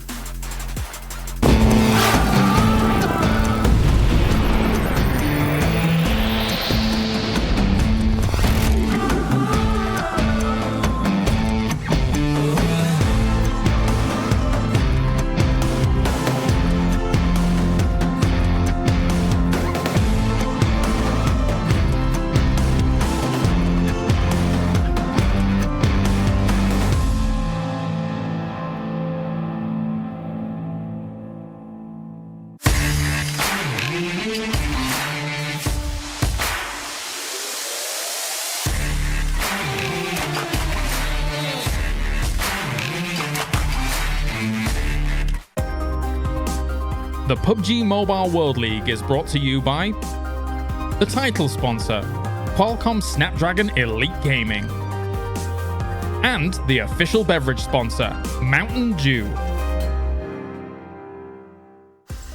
Cue glitter dancing right now because Loops Esports have won the first match of the day, and that makes you and I very happy. However, I think one of the biggest storylines we got to talk about in that match is Sixless. Pittsburgh Knights, he just carried them through in a second place alone, 7 on his back, doing work for his team. It didn't get quite the finish he wanted in terms of getting kills and winning the game, but he did really well. That boy's back is hurting right now as he was able to go ahead and secure that second place. And not only that, he played that so smart that he was actually able to go ahead and third party a little bit of those the fight between footballers and Loops Esports, and he was able to gather 2 kills out of that. I was surprised that he decided not to take on the fight with Loops, and he ended up just killing himself to kind of prevent them from getting even more points. But if you really think about it, that's a smart idea, because that's one less point that Loops Esports is going to go ahead and get. So overall, Loops Sixless just had an amazing play here as we're looking at the stats from that last game. And another team, I know we're seeing Loops Esports there in first place. Footballers being able to get 11 kills. That's one team that was a little bit quiet from what I'm used to from them yesterday. And I think that was just, it's a great performance to start the day off too. And then something we need to go ahead and mention again, Glitter, is that Loops Esports and Cloud9 keep on fighting each other. And Loops Esports, every single time they have fought so far, I believe Loops Esports has come out on top. Yeah, and every time it happens, I kind of start biting my nails a little bit, but it's starting to become so frequent that I wonder if this is just what we're going to be looking forward to for the rest of the day. But nice to see Yala up here in the top 5 position on the first match of the day. Nova getting a good amount of placement points there. And then moving on to the second page, we actually see some big surprise with Wildcard at the bottom, but SWAT69 able to pick up a couple more points. Unique and Dream Eaters going out early. Kanina Power not having the best start to the day after they had a first place finish at the first match yesterday. So, you know, we're a little, there are a few differences here and there, but it's still just the first match of the day. So I'm happy with how it started so far. I'm happy obviously about how the game ended up, but I'm still a little bit sad for SWAT69. I mean, I feel bad. I feel like the only one really bringing them up, but they only got themselves 2 points, and they are behind by 78 points still. They need to really get something going for them if they want to make it into elite play. But we can see our stats coming in for Loops, and look at that, 2,700 damage, only 800 healing, and the 13 kills to boot. Like, this was Loops pretty much just trying to make a statement like, Cloud9, yeah, we're the true kings. We're the true #1. And this is what you're able to see from teams like Loops Esports when they are able to go ahead and rotate, get a nice circle. On top of that, get a compound so you can pretty much have covered. You don't really have to worry about getting knocked. And you can just go ahead and start picking people apart. You can just go ahead and start putting out damage. So impressive stuff there from Loops Esports. And I believe they ended up winning the last match from yesterday too. So 2 wins in a row so far. Can they make it 3 into the next one? I hope so. Only UD Gank's been able to do that so far. Let's take a look, though, at our Do the Do moments. We're going to be breaking down quite a few of these, and I'm pretty sure the great Sixless Escape's going to be in here as well, because just imagine if he got downed there and PK was completely out, they would have lost out on so many potential points. And that's what we talked about with Nova, with Shifan. He's done that so many times. You even heard from him yesterday. That's kind of the role in the team for himself, right? Yeah, and I think on that one, it was, as we're seeing more Umbra, by the way, I want to go ahead and give a huge shout out to Umbra because they were super aggressive the last game. I think they ended up with 7 kills. They didn't end up getting the placement points that they wanted to, but something that I've always mentioned about those kind of teams is that they always go for placement points. They don't really go for kills. Well, guess what? Being able to get 7 kills, that is a lot more points that you're going to get in place or that you've seen before. So that is amazing to see from Umbra. And something that you were actually mentioning, Jason, in regards to that Pittsburgh Knights engagement with footballers, I feel like I have to go ahead and call them out. Carnage, what were you thinking, my boy? You should have not been pushing up there by yourself when you don't even know what's over the ridge and you have a full team of footballers waiting for you, especially when your team is just backing up to it. I think that was a downfall. And then overall, football is just at all the angles as you're being able to see there. And I love that Sixless was able to recognize, hey, as soon as J7 went down, I need to go ahead and GTFO, because if not, I'm going to end up dying too, and we're going to be like 14th place. And I think right here is actually, this is a clip that we're going to be breaking down for you guys a little bit later between Yala and Unique. And this is we wanted to touch on Yala a little bit because this was another one of those squads that was in 14th coming into today in the overall for just this weekend so far, right? And Yala in general was still kind of on the second page of the leaderboard. So this was a team that really needs to start making those aggressive decisions and start really going for those kills. And they ended up with 6 kills after this first match. So I think that was a very, very strong start from Yala, and it was very much needed on their side of things. But then jumping back on board with Footballist, the end of this match was so much more aggressive than I think I was prepared for out of a lot of these teams. But Loops just had this compound for so long. I think Cloud9 was behind a rock. Sixless was alone. This is Sixless right here, alone in this little shack. And Footballist had the ridge. And so that was, and the teams were just kind of waiting to see who would make the first move, and Loops was able to get a very, very strong engagement off with Cloud9 and kind of knock them out, which was the only team on their side of kind of all of those fights. And then all they had to do from there was really push up. And the nades that were coming out of Loops onto Footballist there at the end were insane. Pretty sure that there was, Becker had one, I think that was really, really strong. And then I don't know where the other ones came from after that, but the nades at the end were so good. Well, let's take a look at how much damage was done, maybe from those nades, maybe overall as well, as we did see Loops again with the 2,700 damage. I also want to talk about how Sixless, typically when we see people snaking like that, trying to, be one of the last players alive for your team and try to drag out as long as possible, we don't really see them go for firefights. And yet, he wasn't afraid to shoot off some shots towards Cloud9, to shoot off some shots towards Footballist and even steal away the kill. But that has to be the most kills on the least amount of damage we've seen yet, Seven. It definitely is. I think that is it. But overall, I think I need to go ahead and point out Nova Esports being able to get 641 damage. Remember, that's one team that yesterday they told us that we're going to be changing their strategies. They were going to be trying to figure out how it was going to go. Well, guess what? They're putting out damage, surprisingly, since they did tell us that we're going to be a little bit more patient and not as aggressive. But going back to Sixless, man, I think this is one player that it's no surprise to me to go ahead and see him do that kind of stuff. I have seen him do that kind of stuff going even back to previous tournaments, to previous LAN tournaments that he's been part of. And I think as he gets older, as he gets to mature, as he gets away from all the drama that he likes to go ahead and create in social media, this is a player with an infinite potential, and we see that over and over again. When he's able to get into a team, when he's able to get into a groove, when he's able to go ahead and get hyped up and be consistent, this is one of the scariest players from North America. I do want to point out one quick thing real quick. We saw Nova, as you pointed out, 641 damage, but 0 kills. That's a ridiculous amount of damage to have no kills coming your way. Though I think earlier on in East, we did have a team pick up 900 something damage with 0 kills. I would love to see what team has done the most damage, but with no kills in a match, because that's gotta hurt, right? Because you've basically killed a couple of people in that, and it's not, locked down the extra points you could have gotten. Some rough life for you out there. But right now, we're gonna be breaking down a fight. You talked about it before, Glitter. You want to talk about Yala up against Unique? Well, let's get it up on the screen and hear what's gonna be happening here in this. No, I'm excited for this one. I think Seven's probably excited for it. I'm a little worried about what he has. He's always plotting something when it comes to Telestration.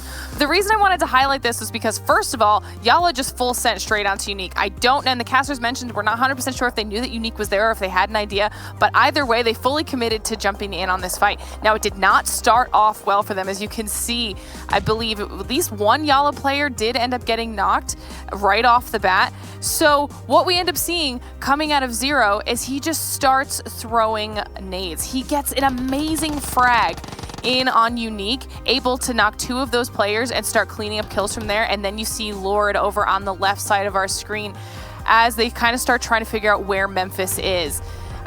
This is just so important for Yala because Yala, just like Umbra, this is one of the teams I think that we probably don't get to highlight that much, but also needed this type of an aggression to start boosting themselves up in the overall points for the Super Weekends to make sure that they can get into those grand finals.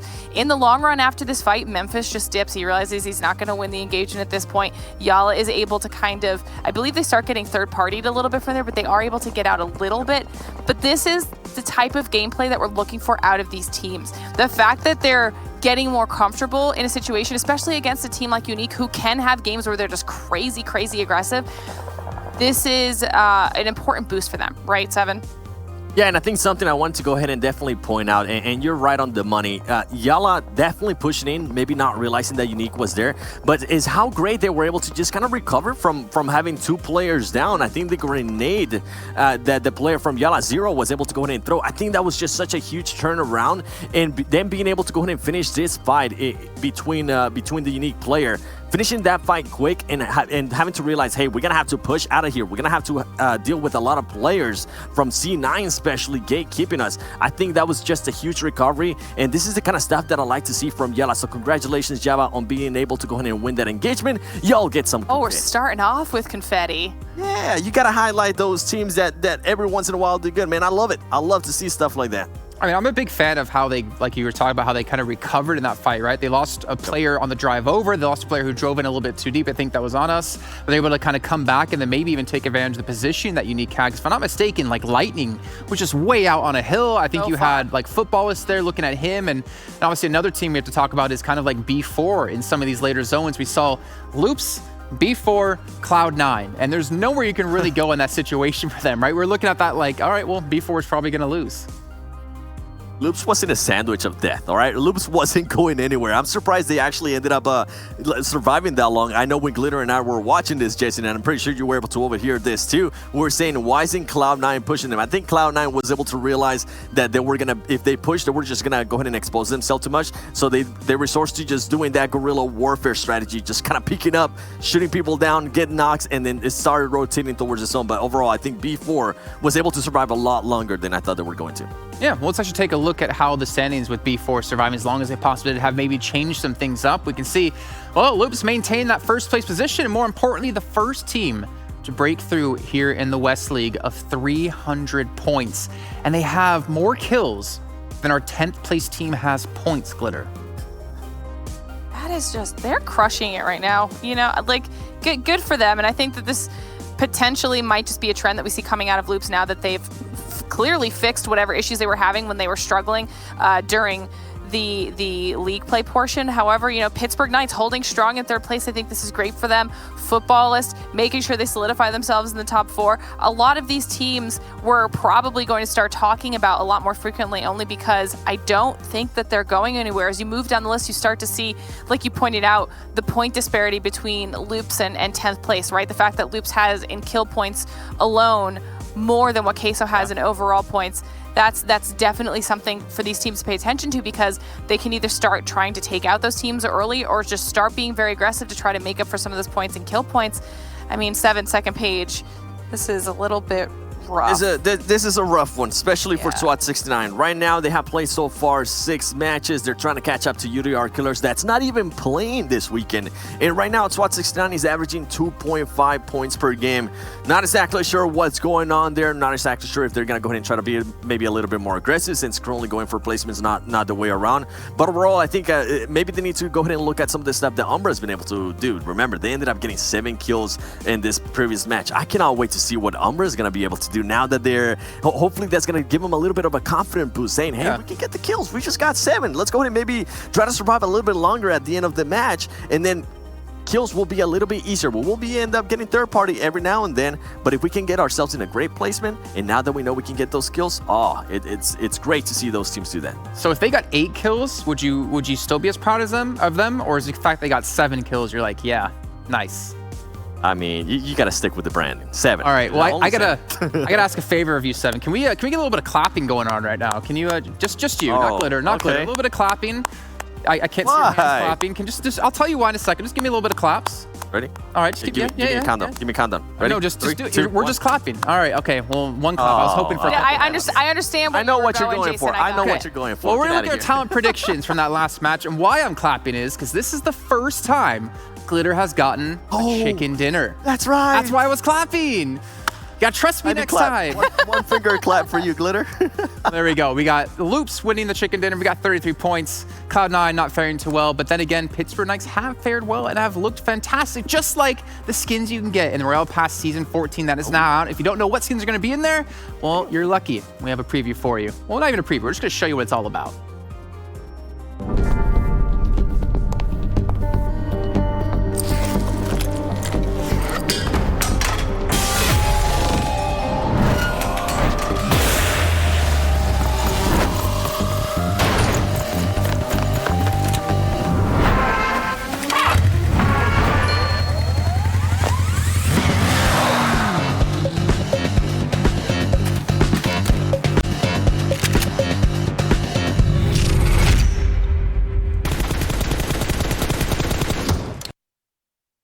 Good stuff indeed. And make sure you guys cop that one as soon as you possibly can within the game. It's time to take a look at our schedule now as we wrap things up in our first match and head over to Vikendi. Things are going to be a little bit more chilly, a little bit more cold, and ideally a little bit more bloody as we go back onto the battlefield here and see which teams will be taking the second chicken dinner.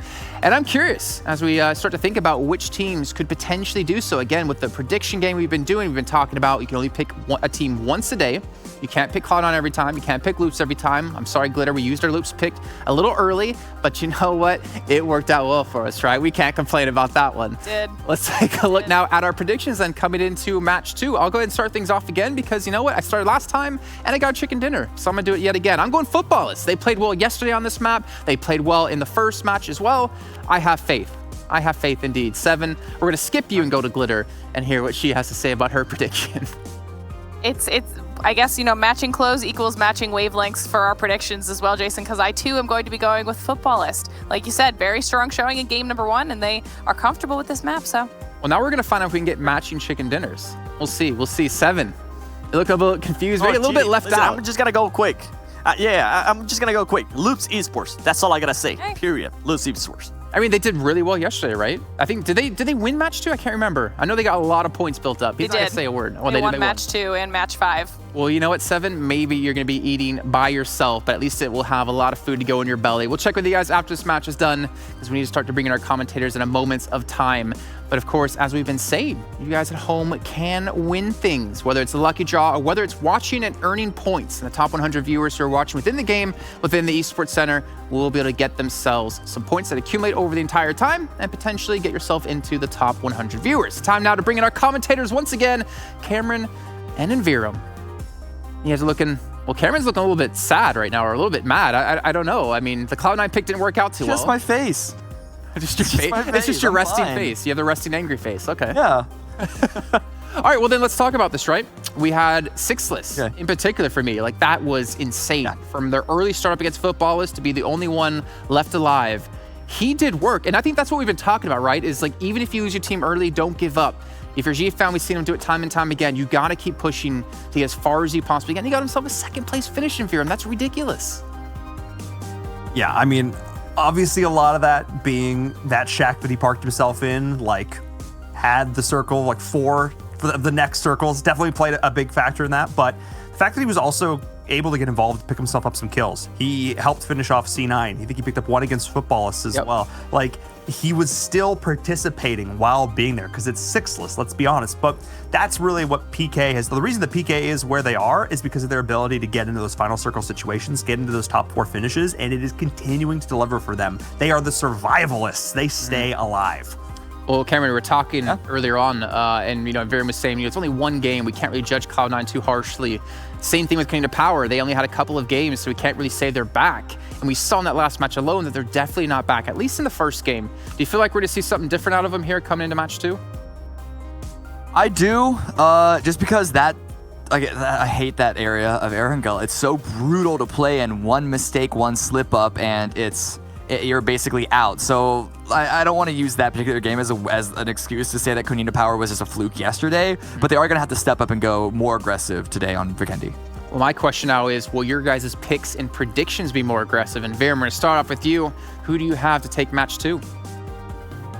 I put in all my picks at the start of the day. I had Loops winning again, game number 2, Vikendi. They did it yesterday, and given the start they had in game number 1, I'm very happy with my prediction. I like the pick. What about you, Cameron? It's Vikendi. It's Loops maps. They already won. They're going to do even better when it's their home turf. Okay, we'll see how they're going to do as we get into the icy weather of Vikendi. Why don't you go to take us straight into this?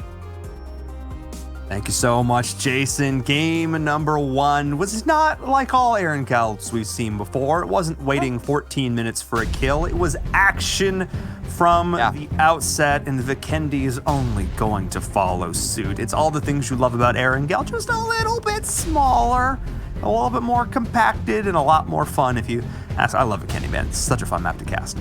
Yeah, and I that start on Erangel gives me hope that these teams are going to start to play the early game more aggressive, to not wait for the mid game, for the end game to be forced into the fight based off of the circles. They're going to take the proactive maneuvers that they need in order to establish full control and full spacing. Like, I love the approach that Umbra had against the wild card, and even though the approach onto the Yasnaya fight was a little sloppy on the actual physical approach in the vehicles, how they handled it, I think had a good mindset, good perspective. But let's talk about it. This circle, it's another rough one on Vikendi. This is not half. This is less than half of the circle actually being playable. I don't think we've seen a phase 1 circle with this little land in it. I mean, and there have been a lot. There have been some of those ones up north around Trevno. We've seen the down south ones around Hot Springs and Winery.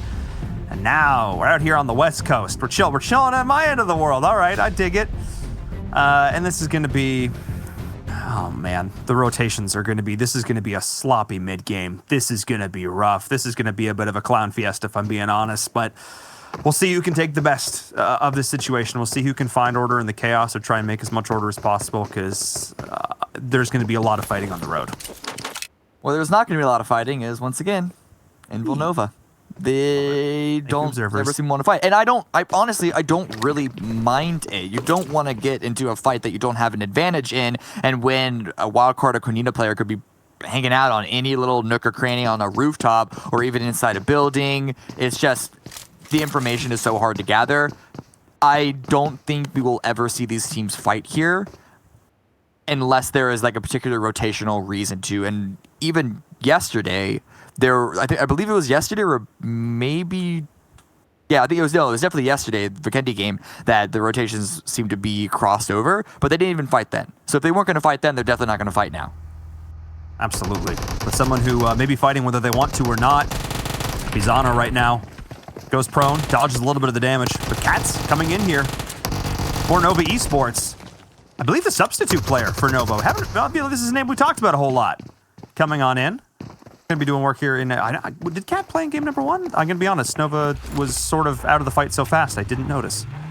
Yeah, well, they're actually into the fight this time around. Very, very good opportunity to recognize how split up Yala were. There was no one else from Yala on the mini-map, and I'm looking at the main map, and the closest players are all the rest. They're, what, 200, 300? My vision is really bad. Meters away. It's not great. They're able to execute, find a kill. Sure, it doesn't give them a placement just yet. It doesn't give them a whole bunch of loot, but it's those little things that will all add up. Oh, absolutely. If you can just ding, do a little bit of damage there, ding, do a little bit of damage here, then, next time you face up against a team, maybe they'll only have 3 members, maybe they'll only have 2 members. And again, they literally just drove up, executed him, continued driving on. Like, that was just purely clinical execution there from Nova Esports. It wasn't about loot, but it was about sending a message, and sending a message is what football is looking to do right now. 2 members of Team Queso down. The collapse coming in on both sides. Axel's in a rough position, but the Ayala on the flank actually being able to keep his team in this a little bit longer. But every single member, it looks like, if Team Queso is down, Lutz was able to survive. It is Ayala against the world right now. Footballists look pretty darn good in that last game, and they're going to continue the trend here as Team Queso looking to be the first team to go out. Yeah, I think Ayala knows that his time was basically up. There was almost an opportunity for him to play that tree and play his down teammates as bait, but he wasn't holding the angle for when Foot's pushed out, which... yeah, he knew that everything was over at that moment. Didn't even try and get a trade in and a quick little kill before he was out. That's going out that early for a team cannot feel great, because not only do you get 1 point from the participation trophy, but you also have to sit here now for the rest of the game, not being able to do anything. Maybe distract yourself by jumping into the training range on PUBG Mobile, but still, that's not the same thing as actually competing. Yeah, no, definitely want to have some players watching this just for note-taking sake. But no, PUBG Mobile's amazing. Like, whether it be the range, whether it be the TDM, all these additional game modes, you can just go in and continue to grind. It's one of the things I love about the game so much is the fact that it's, while we obviously love the Battle Royale component, it's just as a shooter, is so much fun. as we're seeing now B4 Esports, a team that I was looking at their positioning in the last game. We were complimenting them and how they reacted to the circle, and they shifted location, and then they proceeded to not really do a whole lot over the course of the game. There was a lot of fighting on the end of that western circle. We didn't hear from them. But now they're facing off against potentially SWAT 69, the team that we talked about at the start of the show. Our analysts went over it, and they said, look, SWAT 69 needs to step up. If they continue on the pace they had in day number 1, 13 kills, they are not going to outplace UDR Killers. They are not going to outpace the team they replaced here in the top 16. So they really need to step up today. Y'all are already just sending it deep into Dobra. This is a bit interesting of a decision. I understand that safety is paramount here because there's so little land to play. But still, on phase 1, it's a little bit of the playing to not lose rather than playing to win. But footballs, they are playing to win. Not only do they have a whole wipe onto Team Keizo, they have another knock against Halls. That's going to be a 5th kill for them. Easy does it. And now Wildcard, they're also driving past. Everyone is trying to get into the dead center. No one is playing on the outskirts around Goroka. And they want to get some revenge against the team that wiped them last game. Umbra, of course, the team that was looking for kills until eventually, well, the kills bit back, able to take them down in that fight against Alpha Legends and Tempo Storm. But Wildcard, of course, the team they summarily executed at the gas station. They just rolled on in. Acer tried to 1v4 clutch, couldn't quite get it done. But now, facing up against a team of Umbra that's already lost 2 members, this might be a chance for some redemption. See how aggressive they go and see if Umbra give them the opportunities. And it seems like there is an angle held. I think that was Spring outputting those shots, dropping Vindex down very, very low. And Easter, he is.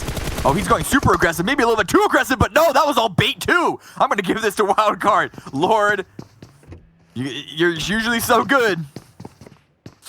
Not quite there. Not quite there. And now, Wildcard facing up against 2 separate teams. Umbra is going to rotate all the way around. They're like, you know what, we don't really want this one, guys. We're just going to hang on here, taking too many casualties as they rotated into the city. Whether it be, the teams on the outside football lists or Wildcard, all these teams just vying for... And this is... Cameron, I mean, obviously, you're coming into this, you've watched countless hours of PUBG and PUBG Mobile. Mm-hmm.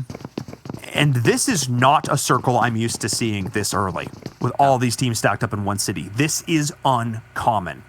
Really not, and it's only because I'm looking at the map and also just my experience playing it. If you're not in the city, it's almost big chance. It's almost like if Yasnaya was the only playable area in phase 1, where it's just the city and the wide open fields, unless you want to go to the far edge. And that's not something you ever really want to do on phase 1 unless you're a team that's coming in super late. Alpha Legends is one, Grenada Power is one, and then Nova. But everyone else is just, I guess, make a break for the city and hope for the best from there. I like Wildcard's positioning on the edge of it, so they can at least control the outskirts, the exit, the entrance, and have an easier rotation. Assuming. But here comes Cloud9 actually rotating in from the south. It doesn't look like they're going to be sending it fully into the city, but Adder didn't let his vehicle roll down. Maybe see if anyone shoots back. And this is interesting because C9 and Loops, so often, especially on maps like Erangel, they are both going for the same positions. Oh, they're rolling up on this compound, seeing if it's empty. They were seeing if anyone's going to take shots. That was actually really smart. They're still not completely convinced it's empty, but they're at least going to play it that way. They often go for the same positions on these maps, but this time, actually, Loops is on the north, and C9's on the south. They are not going to run into each other for a while here. They would have to chew through the entirety of Dobra before they faced each other, and of course, look for a repeat of game number 2 yesterday. I would say one of the most epic finishes we've ever seen in competitive PUBG Mobile, at least here in the West. The 1 and 2 seed, of course, going toe-to-toe in a 4v4. We'll see if we get something like that here today, or if one of these scrappy teams in the middle is going to be able to throw a wrench into that. Looking around. Unfortunately, weren't able to actually secure the kill that they got the knock on earlier. Wildcard stole that, so they're still sitting on a single team's worth of kill points, and they're thirsting for more. They, I think, actually have the best position in this circle. It's close enough to center. Yeah. Close enough to center of what's likely going to be phase 2, and the sightlines that they have surrounding amount for really, really good control. This is just going to be urban warfare. Yeah. The term, I use the term CQB. It's a close quarters battle. I mean, that's straight from the military, but let's apply it here to PUBG Mobile. This is going to be close combat. The players who are able to get SMGs in hands early on, we're going to see a lot of Uzi play. We're going to see a lot of throwables. Watch how they bank them off of things like windowsills, how long they cook them. We saw some attempt at that in the last game. Didn't go so well for Pro Lord. Going to call you out a little bit there, buddy. But I'm really going to be looking for that to see how teams breach compounds. And Loops on the outside going to look to continue to work their way in. I mean, that's when they're the most aggressive. We've talked about the times where they haven't done well in Vikendi. It's when they've posted up early in the circle and haven't been able to be the aggressors. They're not doing that this time. Alpha Legends maybe collapsing on them from up top, but really that's about it. And Tempo Storm, they're opting to play further outside the city. Tempo, of course, who were scrappy and resilient. This is the adjective I think I'm going to keep throwing at them, but they need to be more than that here. They need to be setting the pace. I hope that you have a nice warm cup of tea, a little bit of a blanket, because it's going to be a slow phase 2. We saw the map, and for a quick second there, I didn't even know that phase 2 began because it looked so similar. No one was really caught off.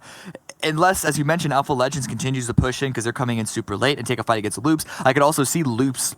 It seems that they're interested in surrounding Squad 69's building, but other than that, there's likely not going to be a lot of fighting. It's all just going to be about information gathering right now. And Kaito rolling up. That's not the information that you want. A bullet to the head. Not really the best source. Guys, I think they're over there. Yeah, I think they're over there. And that's what Kaito's thinking right now. Yelling back to his team. 2 members are down. This was the fight I was looking for. And Alpha Legends just ran into their worst nightmare, rolling on up, getting instant down, looking at the kill feed and realizing it is Loops Esports, the terror of Brazil, coming to take all of your hopes and dreams away. And Alpha Legends will need to be legendary. They will need to ascend, be epic heroes of myth if they hope to take down a team who's already got this first kill. And Dadin, the team captain, is charging forward. Carrillo this time going to be sitting a little bit further back. But if I'm Alpha Legends, I'm thinking maybe we just bail. Yeah, that's exactly what they're doing. Shasser couldn't even get that knock. And I think he's just looking at the positioning. He knows that the push is coming through, but maybe not this close. The Dean can't quite land the shots. Breaking line of sight at the last second. Where do Alpha Legends go? They go back out of the play zone to find a spot more on the eastern side of this angle, but as we can see, there really isn't much. They could go into Critchus, just to the south. Yeah. That's going to give them a little bit of playable area, and now Loops can turn their attention back over towards SWAT 69. Unfortunately, the jig is up. And SWAT 69 actually pushed into them there.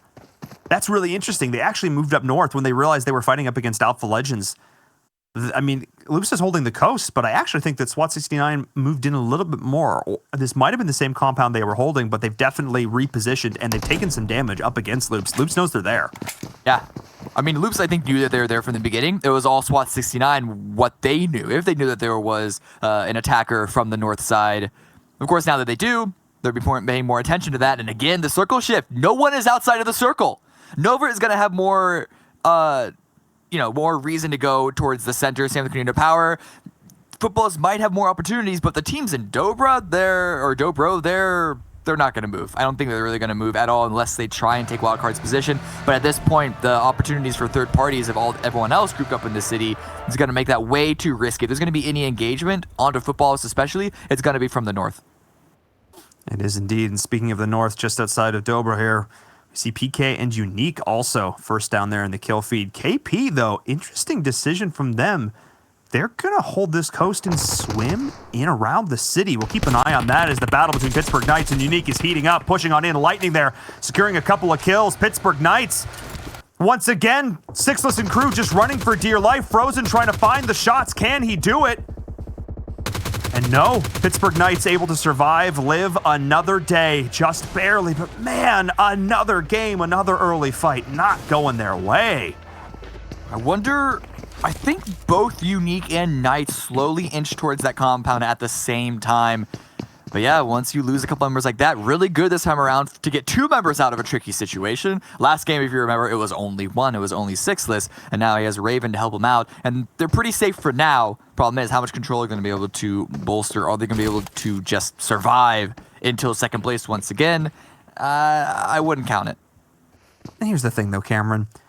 We hyped up their performance. We saw the contrast of stats between Friday of last week to Friday this week. I don't want my bar to be, well, at least they got one more player out of that alive. We want more from this team. We want more from this team because we know they have so much potential. And, oh, man, I just, it feels like, I feel like we're getting down on them a little bit, but that's just because we know they can do so much. And now we're back to waiting. Yeah. What's 69? Back to watching for Loops. Loops have full control of the north side, and I wonder when they're going to, I don't want to say have to, when they're going to choose to turn it up.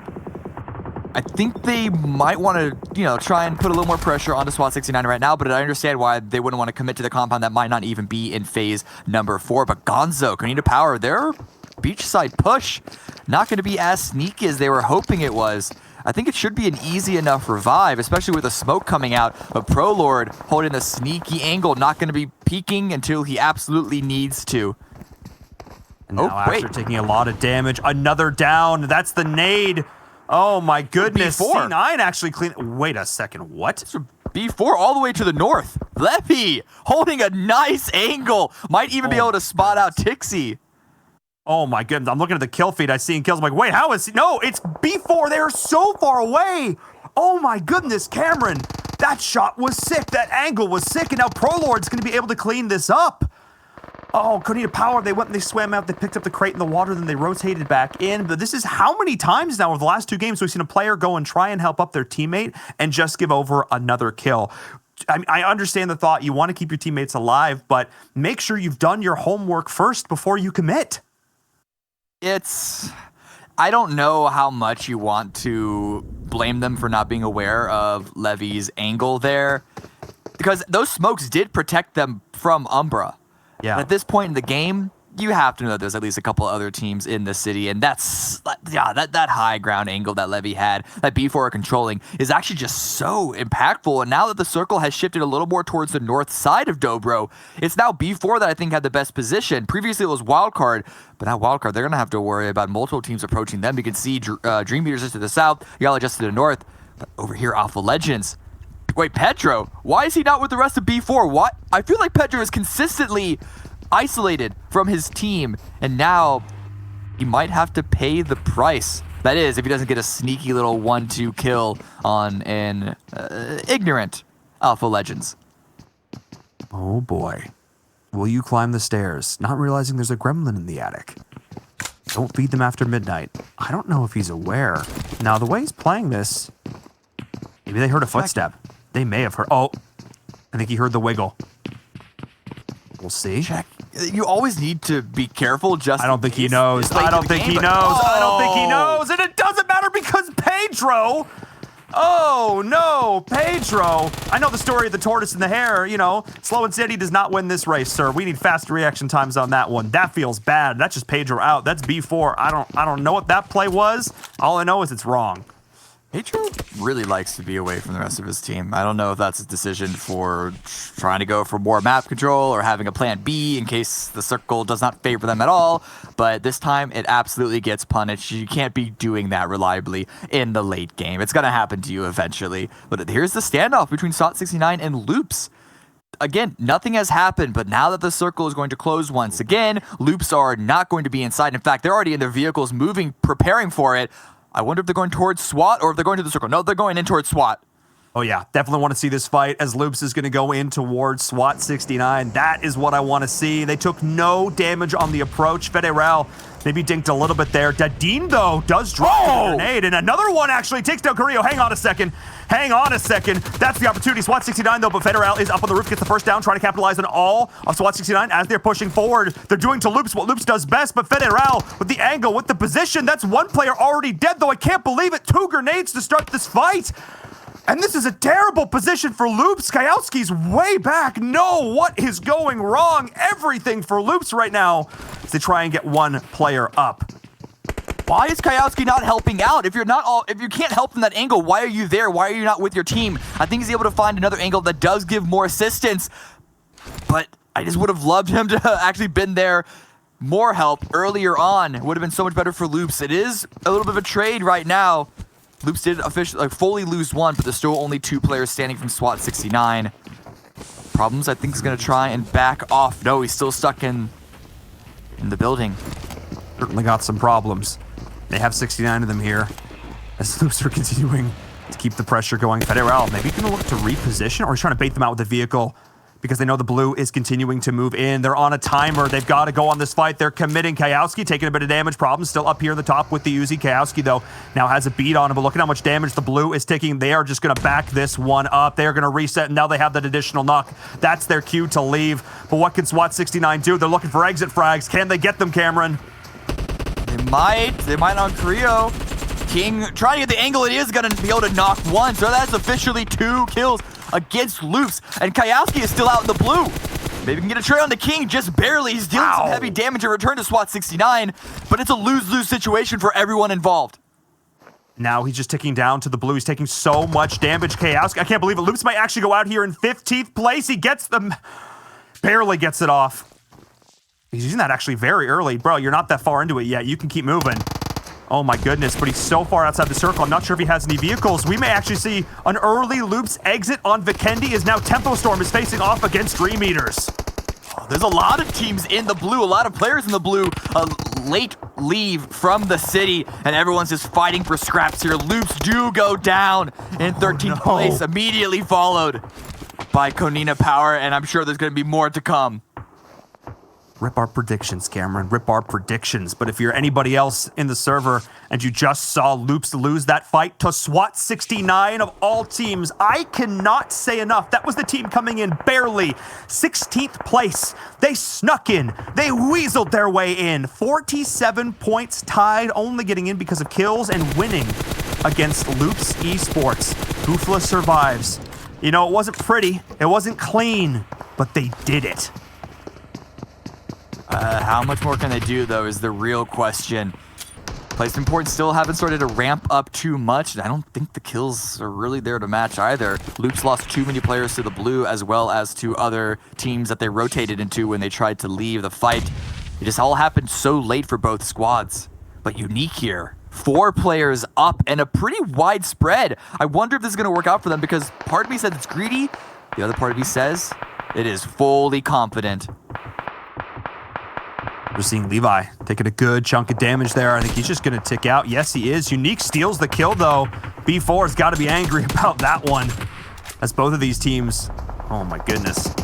Actually, they're all just in a terrible position. I was going to say, Football is going to be angry with that one because it was Levi who got the down. B4 just in a rough spot. I love these positions around the rooftops. Cameron, this is one of my favorite things to see on Vikendi, especially because we were playing in third person, how much you were able to leverage these buildings and leverage this elevation.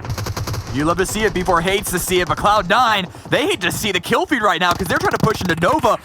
And this is not the team that I expected to get the better of a Cloud9 push. I actually think it was Bayo. I think he knocked himself in the vehicle upon entry. So he may have actually taken himself down there, and now Dream Eaters is being eliminated as well. A lot of these teams up towards the top of the standings are in a world of hurt right now as Adder is forced out. Oh my goodness, the Molotov through the door. HCL just needs to win one little fight. Adder, nice little bit of motion there. Leveraging himself around the outside. Can he find the shots? Adder, of course, one of the star players for Cloud9, is completely changing up the angle. He's making Nova think about this one. He's trying to isolate a 1v1 fight, doing damage where he can, but can he find the shots in the 2v1? No, he can't!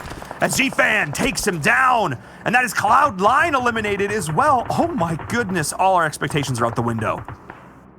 And I don't know what to expect from this circle either. I don't even know if there's any room fully confidently playable. It's a hardship towards the northeast.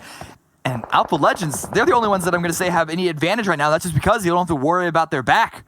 But Unique, they still have 4 up, and they can all leverage Frozen's position to their own strength, and everyone else is going to be running from the south up the hill. And yes, Unique are playing at a 2-2 right now to pick up as many kills as possible. They had 7 last time we saw them.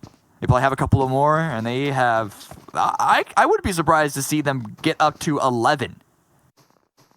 And we're actually seeing a lot of the teams that are vying for the middle of the pack right now. Teams like Wildcard, teams like Footballists, teams like Nova, who are actually down towards the bottom. Of course, Unique, SWAT 69. These are, I mean, a lot of teams in that like 6 to 10 range. These are squads who are going to say, look, we deserve to be in this top 4. We deserve to be in the upper echelons, counted among, you know, the Loops and the C9s of the world. We deserve this spot. This is the game where they really prove it. This is the game where they put their stamp on it. Wildcard right now, looking at Footballers for location. On Footballers, Rom is bleeding out off on the side, and Slicky's finding an angle onto Nova. Good spray there to knock HZL, but Solkay is going to take advantage of that. Levason goes down. It's just Solkay left to try and clutch this out, but the Blues are going to start closing in if it hasn't already, and Slicky and Solkay both need to move. Oh no, Slicky's trying to decide whether or not he can try and go for a res. Solkay doesn't have that problem. Well, he has a bigger problem as he's just getting eliminated. Z-Fan on the flank. Oh my goodness. You probably watched his tutorials on YouTube talking about how to hit those shots. Well, that's how you do it right there, as Nova are holding on through this. Still 3 members alive, I want to say, as HCL does go down. Cat drops as well. May have just caster cursed them there. Sorry about that, guys. Ufla, last member remaining from SWAT 69, trying to get something done, trying to get more points, already into the top 5. He's trying to make it top 4, but it's not going to work out. Frozen takes some damage from the blue, tries to find a rock, but he's not going to make it in time. Faker gets dropped immediately after. It's trades upon trades upon trades.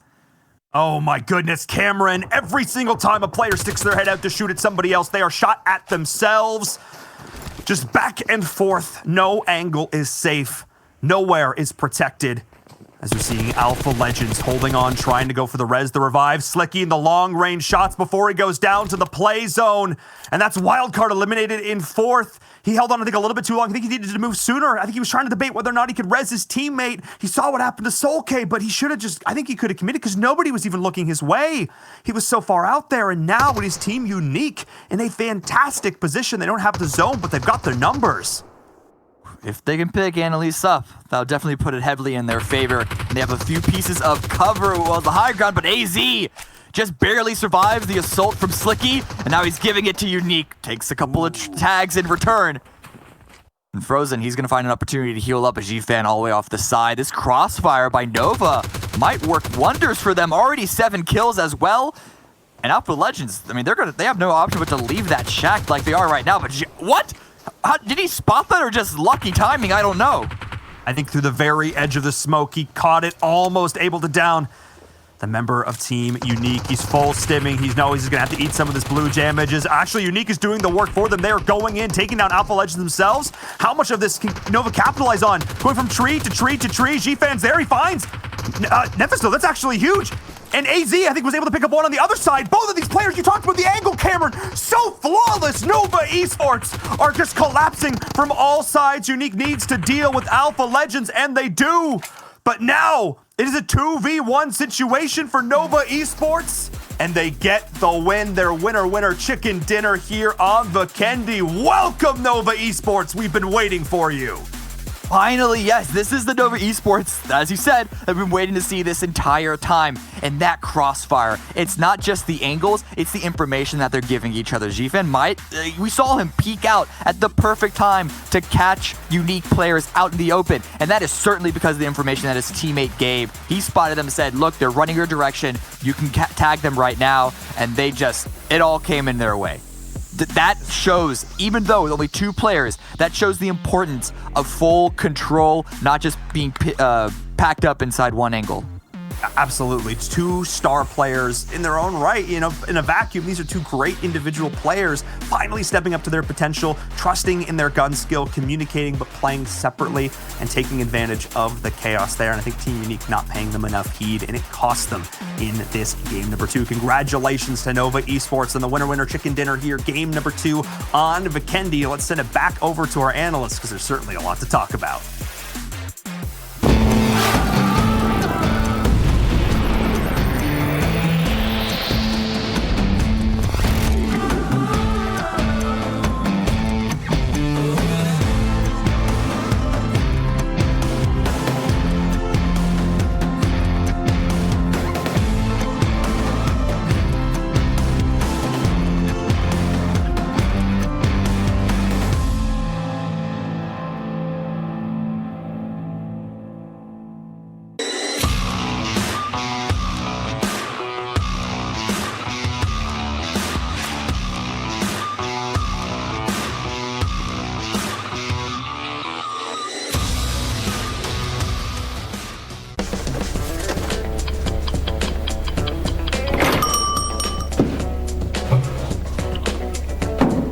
I found nothing.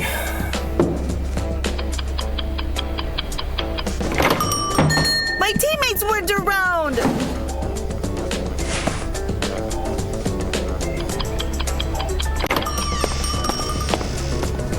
Have you ever seen a chicken dinner in just 15? Wow, it feels so good. One more?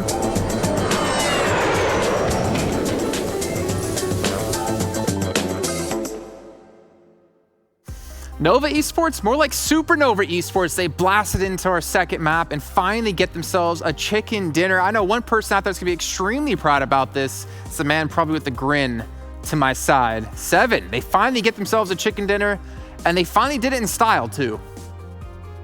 And this is amazing for them to go ahead and get that chicken dinner. Remember, we had an interview with Shifa, and he told us they were looking to go ahead and change out some of the stuff. Being able to get 10 kills, I think that is so huge for this team, and something that I loved. And we're actually going to be breaking down a play here in the future for you guys between Nova Esports and Cloud9. Something that I love about Nova that I was able to see there during that map was just a lot more aggressiveness out of them whenever they had somebody knocked down. And I think this is something that they've been missing. For some reason, I always feel like Nova Esports can be a lot more aggressive and actually succeed even more to what we've been able to see. So amazing pickup there. And another team, I'm pretty sure, Glitter, you're going to be surprised by this one too. Team Unique, being able to get 14 kills, second place, that is good to see.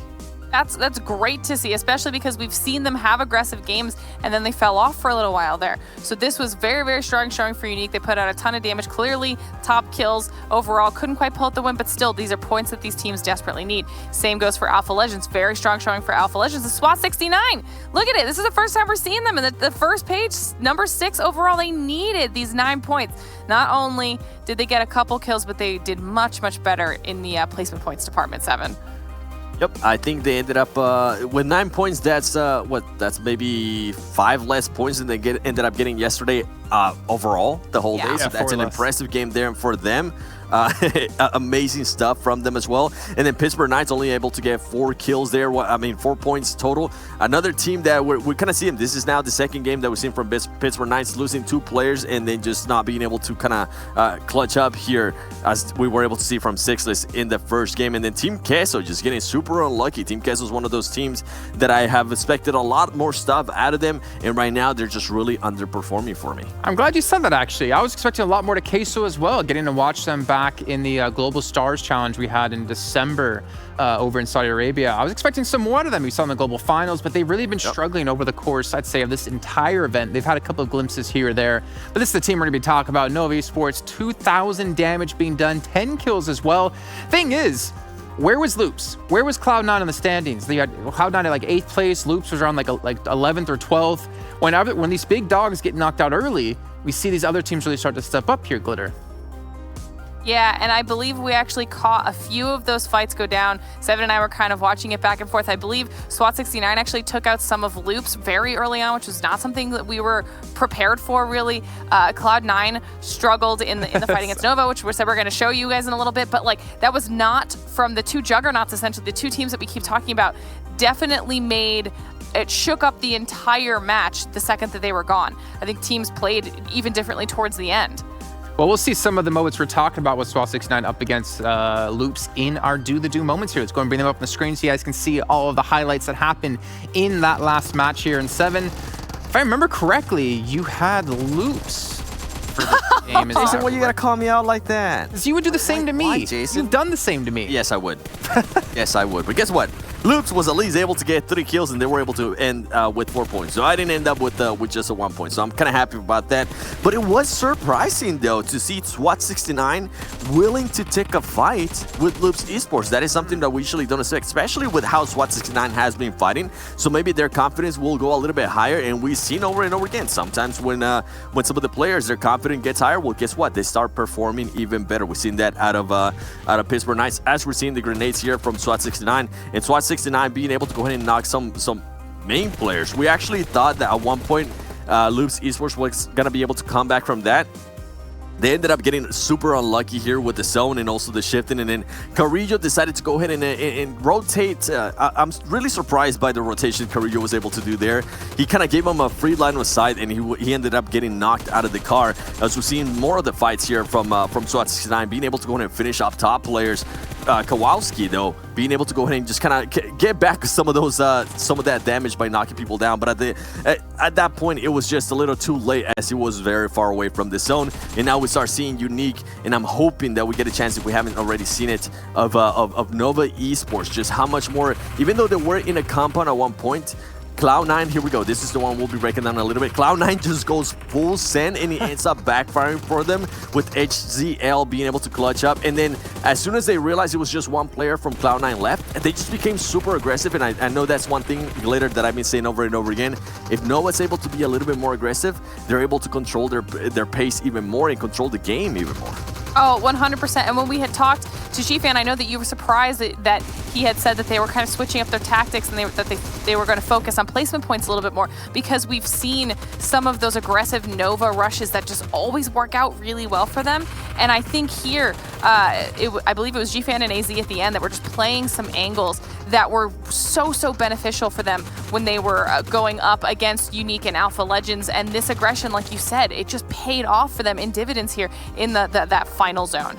Yeah, and another team that I wanted to go ahead and mention was Wildcard. Even though they ended up just getting 1 kill, they ended up getting 8 points in placement points. And I believe the previous match in Erangel, they only ended up with 1 point, because they had 0 kills and then 16 plays. So good finish there from Wildcard, being able to take advantage of that some of the other top dogs weren't towards the end of the circles.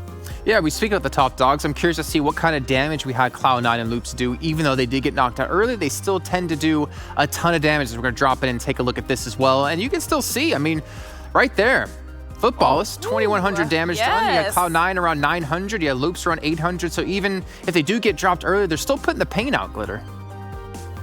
Yeah, I think that's just a really impressive showing from Footballist.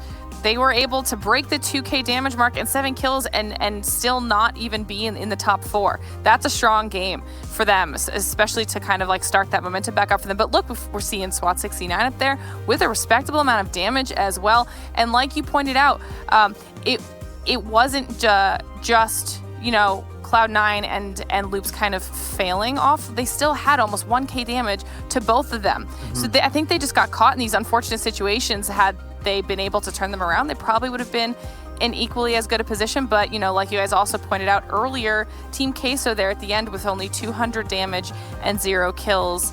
They actually ended up getting taken out by Footballist super early on, and we saw that fight. It was a little bit rough, but like you said, we had expected a little bit more out of Team Queso. Jason, did you see Umbra get 1 kill with 71 damage? I did. Oh, man, I was able to cut that right at the end. That's interesting. Huh? We were talking about doing damage, getting no kills, but now we're, I guess, talking about doing minimal damage and still getting a kill in this one. But as we talked about that last map, I mean, I'm assuming we should see some difference in terms of top players when it came into that map as well, considering we've had some people really start to step up. And you can see there, I mean, G-Fan, we just talked to him yesterday, adorable guy. I loved having him on the show to interview. AZ there as well. But Solke, someone we haven't talked about too much as of late. He's definitely a top fragger for Footballist and a top fragger when it comes to the West region. But we're starting to see some new names come in here. And I think that's kind of expected considering how that match played out here, Glitter. Yeah, it's definitely expected. It's nice to see an Annalise up here, unique player on our top players, able to put out a good amount of kills, actually top kills overall for everybody that we have up here, but Solke with the damage. He is a player that we've touched on a few times now, and he's been very, very consistent for Footballist, putting out impressive performances. But I think what's also impressive, if you look just down at the survival time, we talked to G-Fan about what it's like when he has to snake a lot for his team.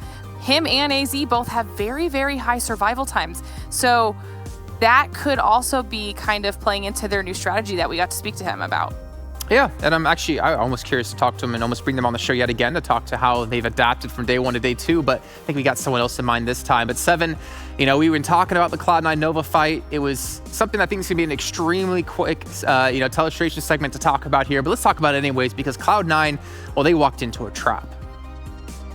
Yeah, they had no idea what was about to happen as Nova was just chilling in Cloud9. You're going to be able to see here towards the top of your screen when they go for that full-on crash. Oh boy, they had just no idea. Look how quick 3 players go down. And something that really is interesting to me, especially during this clip, was why was Cloud9 running with 2 vehicles and running a 3-1? I'm used to seeing more of a 2-2 out of them. So it was that one really caught me off guard, because look how quick everything went down. And for Nova to be able to go actually realize, hey, we're getting crashed on, let's go ahead and finish them that quick. I think it's also credit to Nova for being able to achieve that. And then they start looking, something that I love, they start looking for that last player in Adder, just making sure to go ahead and get any angle. You see C-Fan right here starting to get a different angle as well. I really enjoy that when teams and players start doing that. And they got to remember, you have to go ahead and finish fights off quickly, especially if you're fighting with other teams,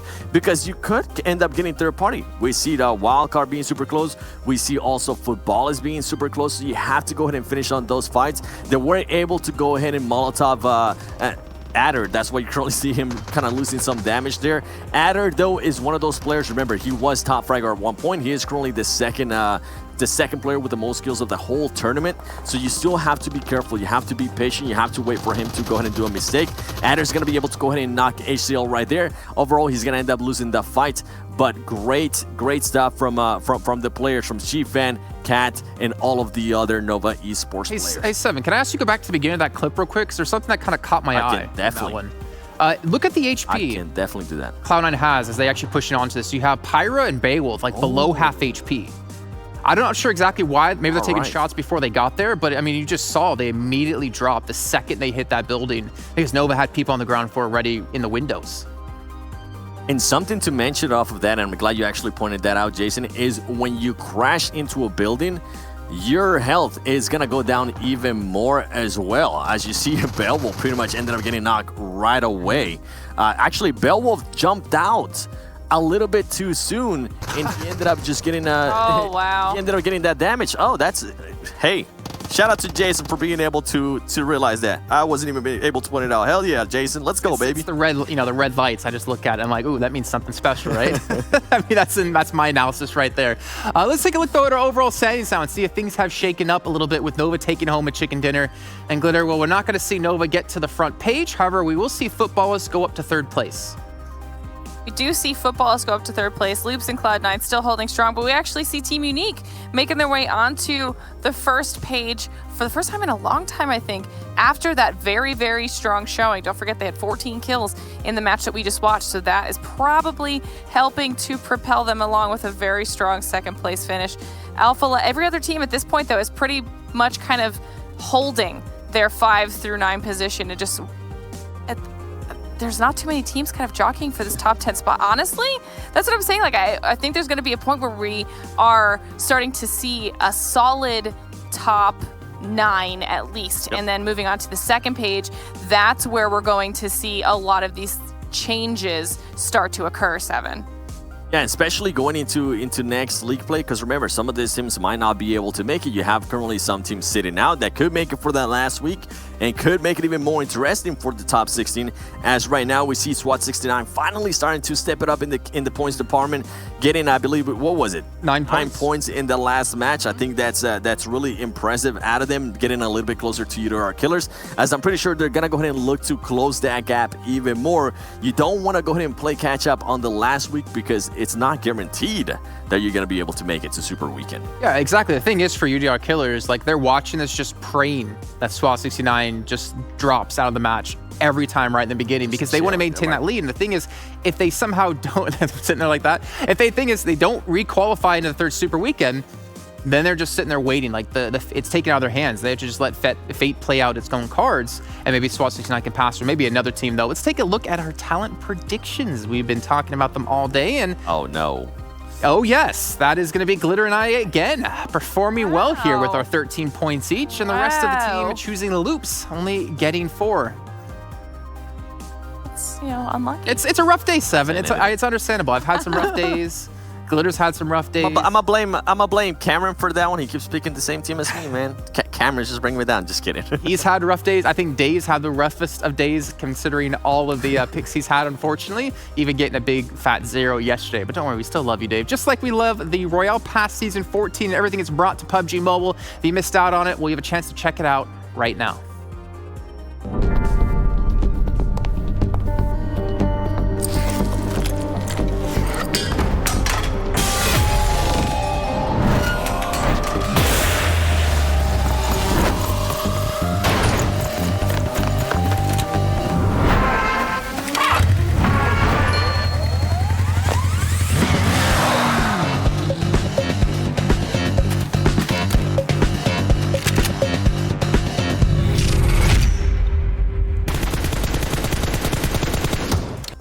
see there, spark the flame, just like we're going to be sparking and turning up the heat here as we go over onto our third map of the day. It's going to be in Miramar. We're going to find out which team will be able to take home their spicy chicken dinner after this one, but it's going to be tough. We've had a lot of teams start to step up. What were you doing? What were we doing there, Seven? I caught you at the corner of my eye. What was that? You're excited about this one? I'm feeling confident. Yeah. Why are you feeling confident? Why are you feeling confident? Oh, boy. Because of the team that I'm going to pick, man. Okay. I mean, what has gone well for you so far today? So I almost feel like you're going to be cursing a team if you Damn, this man. Well, then let's get straight into it. You're so excited. You're giddy about it. Let's hear who it is, Seven. I know where he's going. I'm going to go. I know where he's going. I'm going to go with B4. Last time I picked 3 meters. This time B4 has performed so well. I have to go with B4. What you guys got? Do we have to let him in on this glitter? Do we have to let him be our best friend? I guess we do, because, I mean, to be fair, I've been picking B4 on Miramar for quite some time. That's true. You were the originator, and we're all just, haters on it. Now we're even joining you. I went B4 as well. It's all B4 club here on the desk, and you know what that means? We're probably going to do very bad, because that seems to be how it works out for us, unfortunately, whenever we pick the same team. Well, we'll see. We'll see how lucky we are maybe after this match. We'll check with you guys after that as well. I'm really sad Seven doesn't do his little escalator, down the escalator walk. They used to do in rehearsals all the time. But anyways, so you guys at home still have a chance to win some prizes. There's a lucky draw still going on within the game. As long as you're watching within it and within the Esports Center, you can win a limited time outfits. If you're not doing it yet, make sure you do it right now. Also, you can tweet to us at Esports PubGM and use the hashtag PMWL. And maybe we're going to show you guys on the show. And also, if you want to show some support for your teams, you can also send a video message by email to pubgm@eslgaming.com. And maybe we're going to show your face and hear what you have to say about your favorite team. Me, I'm going to bring in my favorite commentators, and Viram and Cameron to be joining me yet again here on the virtual desk. That is a scary face, Cameron. You went from pure angry to pure not going to be his favorite anymore. You say I look mad all the time, so I'm trying to look happy. I feel like I don't want to be walking down a dark alley with that face. That face. Yeah, it's hurting my cheeks. It's hurting my cheeks. Yeah, we're here. Smiling. It's the worst, right? It hurts the face. But, I mean, we got to see, though. I want to talk about this real quick with you guys since we have a little bit of time. Nova taking a chicken dinner, which is super uncharacteristic from what we've been seeing in these super weekends. But I feel like they have to be proud about this, Cameron, and maybe that is enough they need to carry some momentum over into our next match. It's not just the win, it's also the fight that they had against Cloud9 leading up to it. I do think that Nova's firepower has always been there. It's been more of the rotations and the macro side of the game that's been their Achilles heel. And you're right, though, taking this win is not only a good boost of points, but it's a good boost of confidence in themselves. Because when you're a team that's supposed to be good and you struggle for a week and a half like they have been, you sort of need that boost of confidence. Yeah, well, I mean, we heard GFN talk about how they changed their style. It looks like in Viram it's been changed for the better, though, as they got themselves the extra 20 points on the board. Absolutely, and I think this is the Nova we were hoping for. This is the Nova we were expecting. I think actually everything before this has been what's wrong, and I think this is the Nova Esports we were all looking to see. All right, let's get our predictions in. And Viram, I'm just going to keep you talking, man. Who's the team you have to win match 3? I'm going to jump on the B4 hype train. They've done so well on Miramar historically. Yeah, we're all picking B4 by the way, guys. And Cameron, I'm assuming. Yeah. Yep. I picked it first for the record, just saying. I had my picks in. I can confirm. He did. Confirm that. Okay. Well, you know what, Cameron? It's all right, because we all chose B4, so hopefully luck can be on our side. Why don't you guys take us into our third match of the day? Thank you so much, Jason. Miramar, we're going from cold to hot. Let's see if these plays will continue to heat up as we're jumping into the desert. I really had some place I was going to go with that, and then I'm just going to be honest, it all went off the rails. We're going to own it. We're going to get into it. Game number 3. Cameron, I feel like the energy so far today has been so high just because there's been so much fighting and so much action. Miramar can play a little bit slower, but I'm still, just again, as a selfish caster who gets to yell about it, I'm still hoping to see more of the same.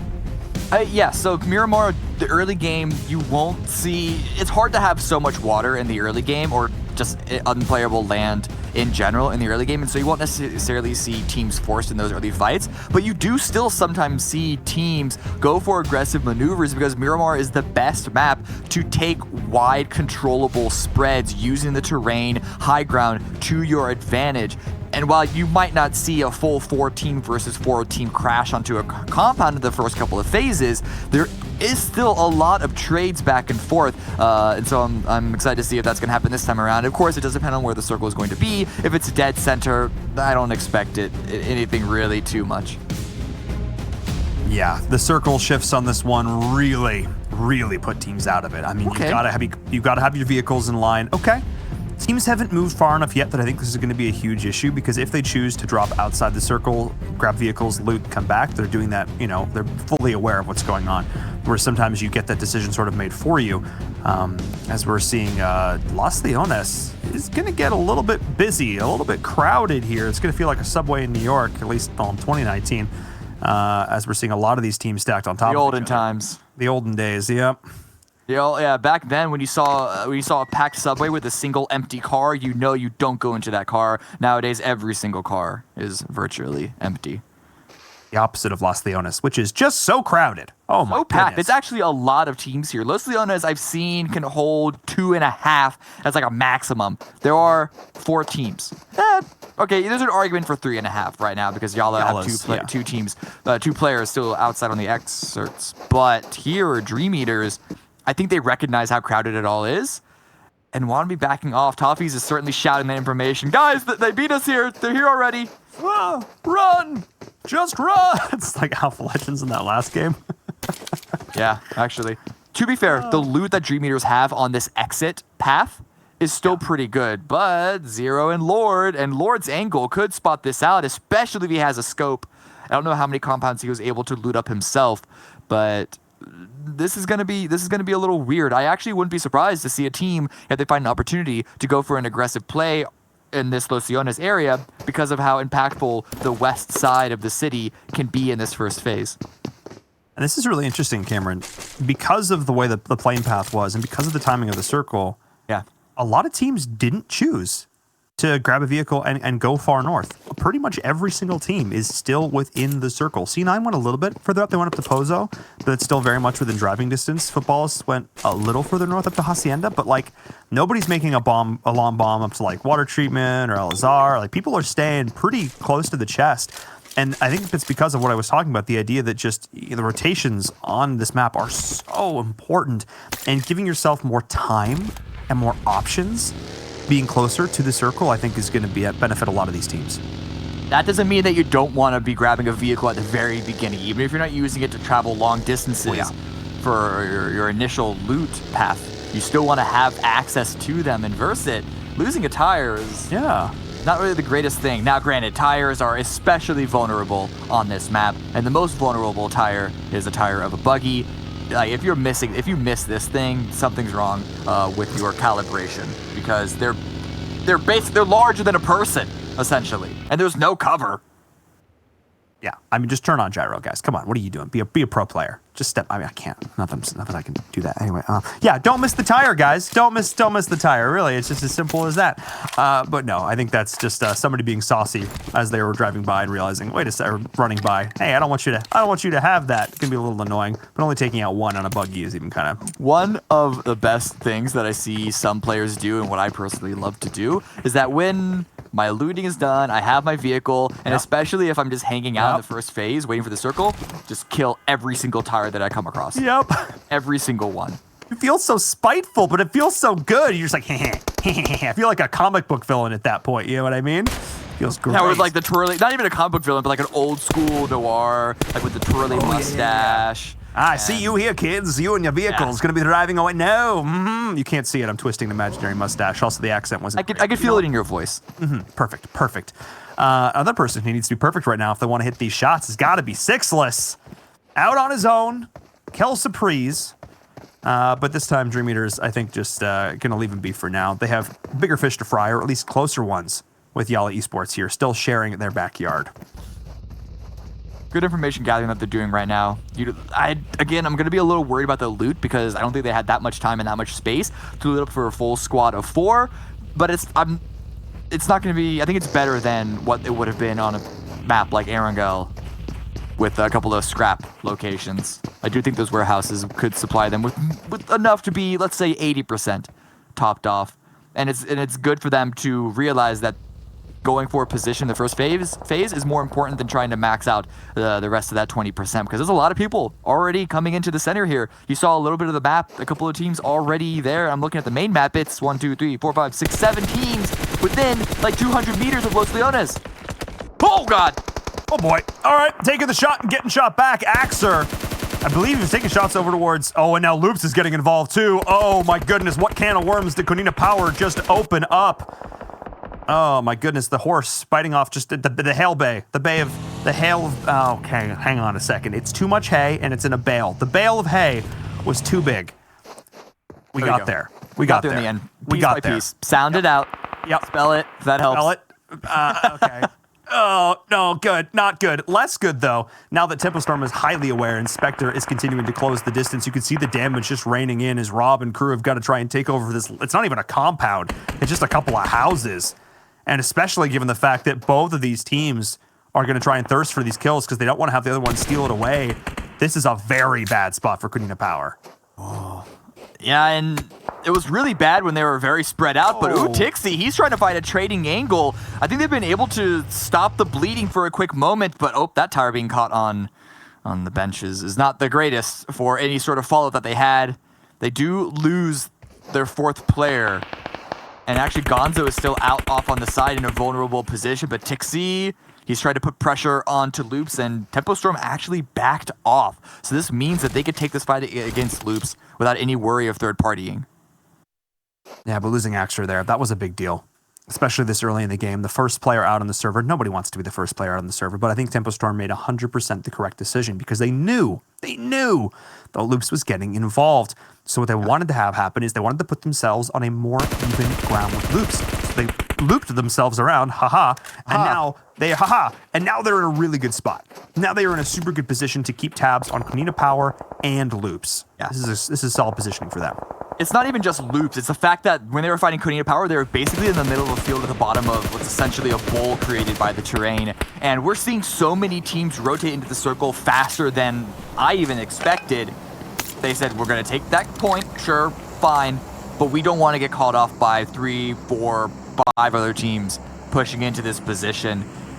It's getting really, really stacked around this area. It does look more stacked than it actually is on the map because of how big the map is.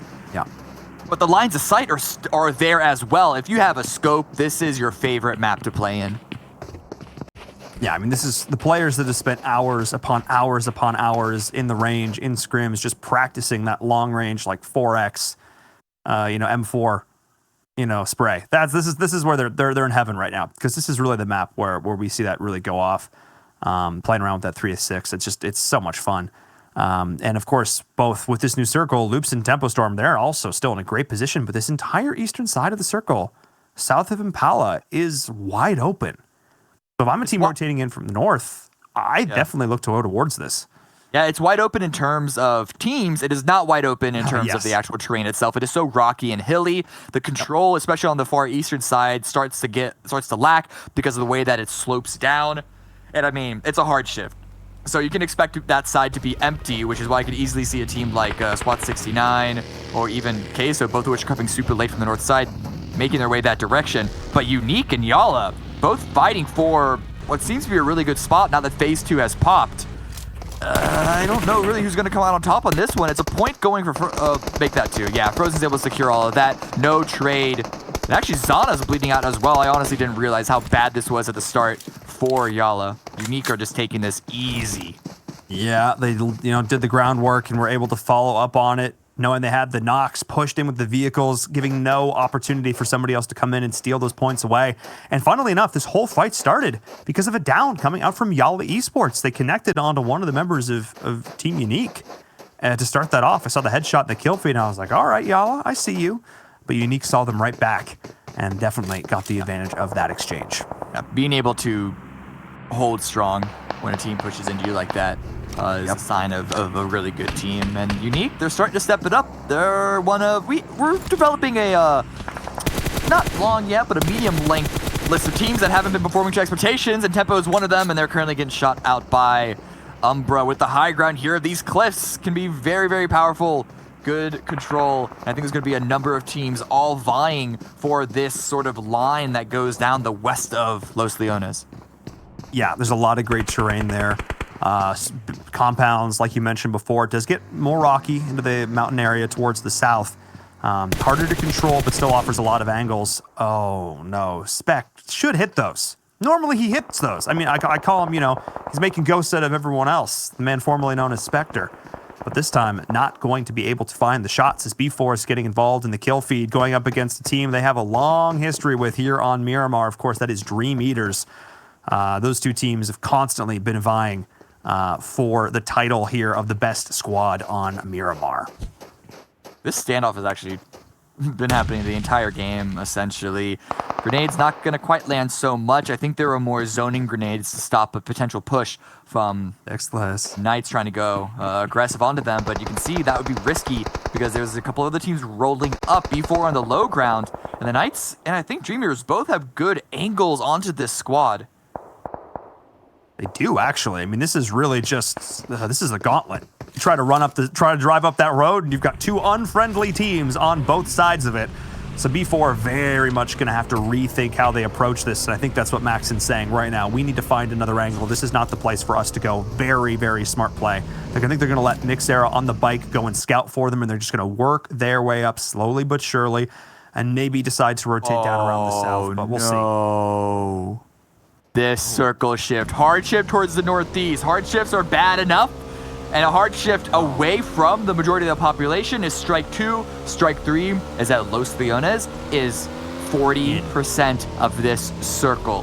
Rarely will you see such a large city be so impactful on phase 3. And even if it does eventually pull away from it, it's going to be a slow process because of how big the city is. You said on Vikendi there's going to be urban warfare. This is really when the urban warfare is going to begin.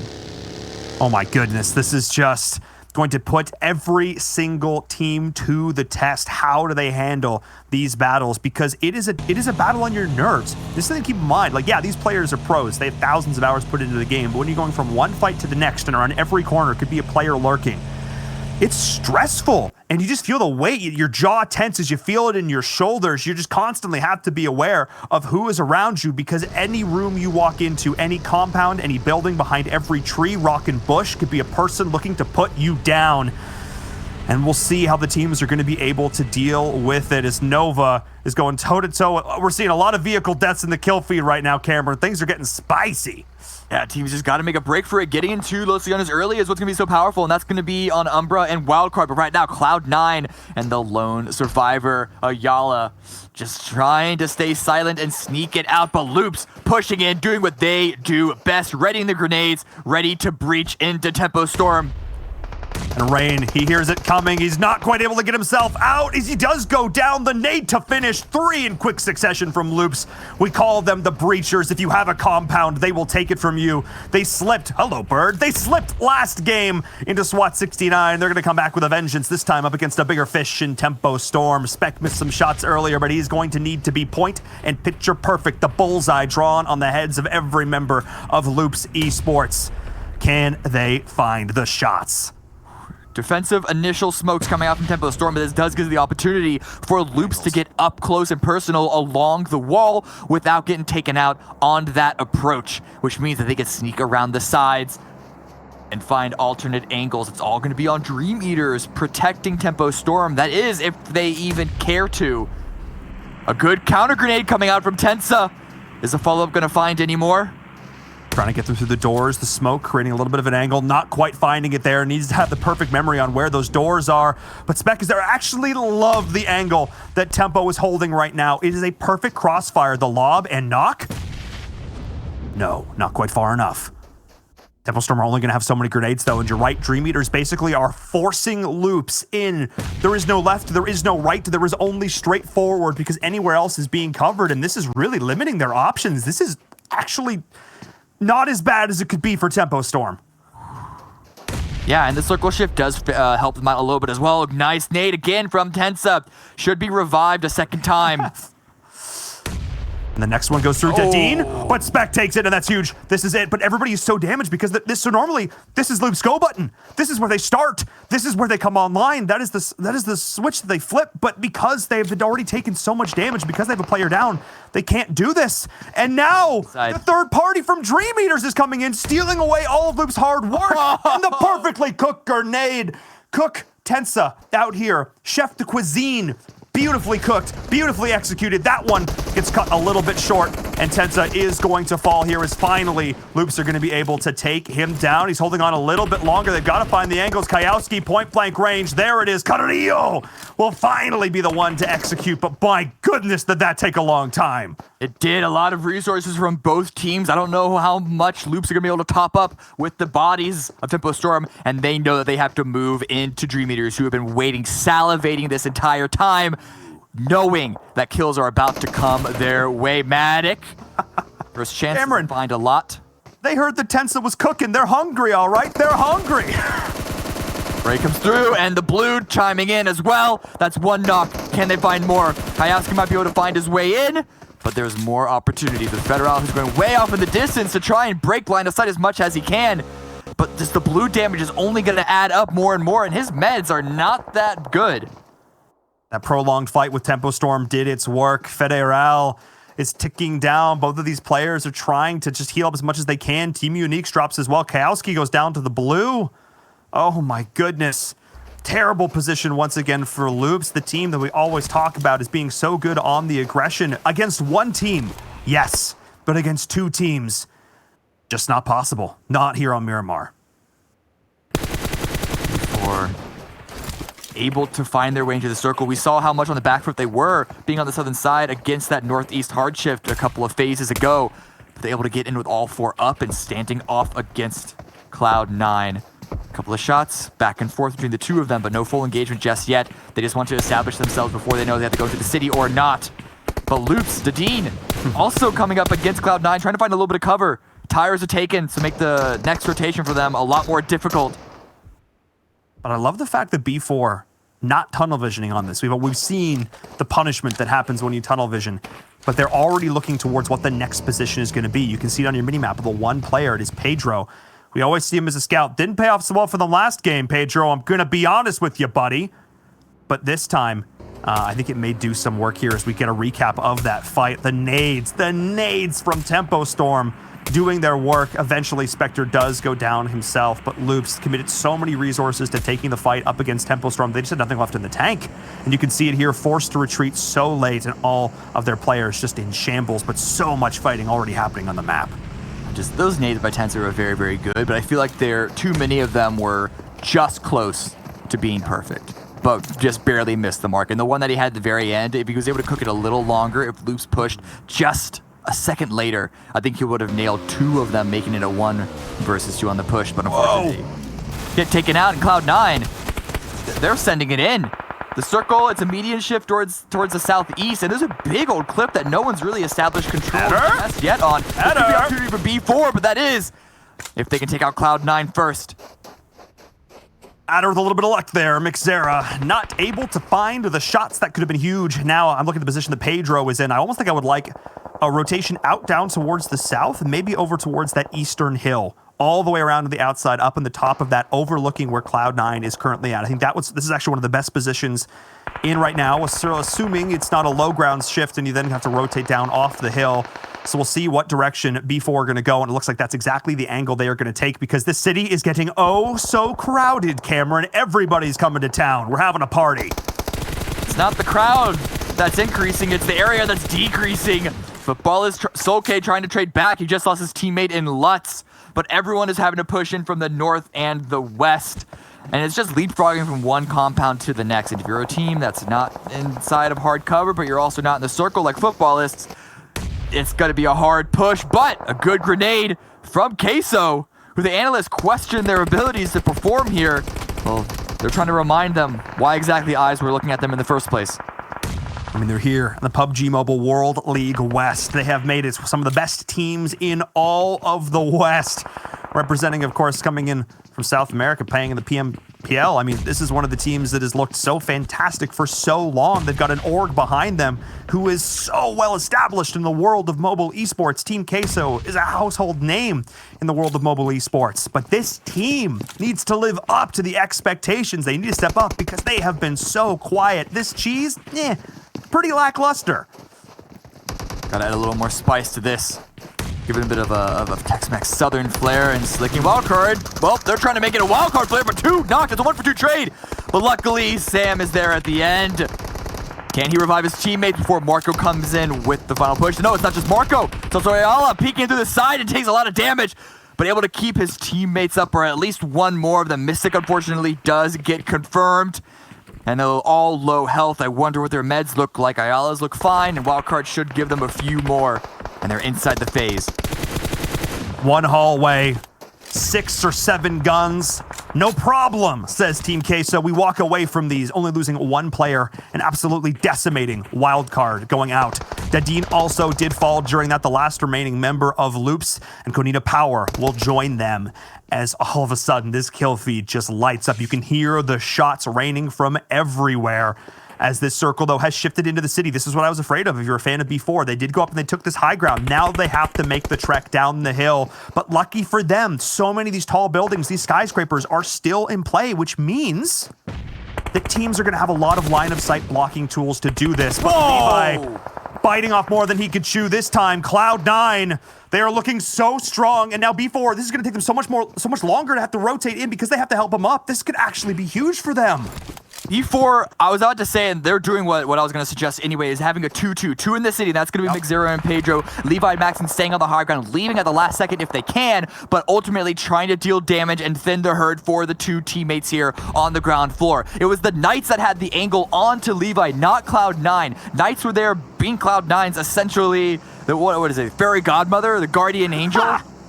Yes, the guardian angel. I got there in the end, okay? You did, right there with me, buddy. We got this.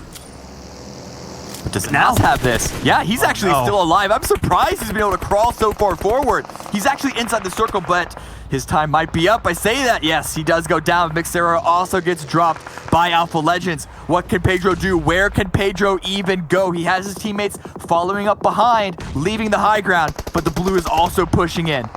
Yep, C9 have full eyes on this, though. They're going to be watching for the rotation. Lucky, though, for them, there's a little bit of smoke and cover to do this, but C9, they're going to continue to try and leverage this angle. They're looking in a great spot. Alpha pushing in onto Dream Eaters. Everybody is getting oh so low. Matic down to a scrap of HP.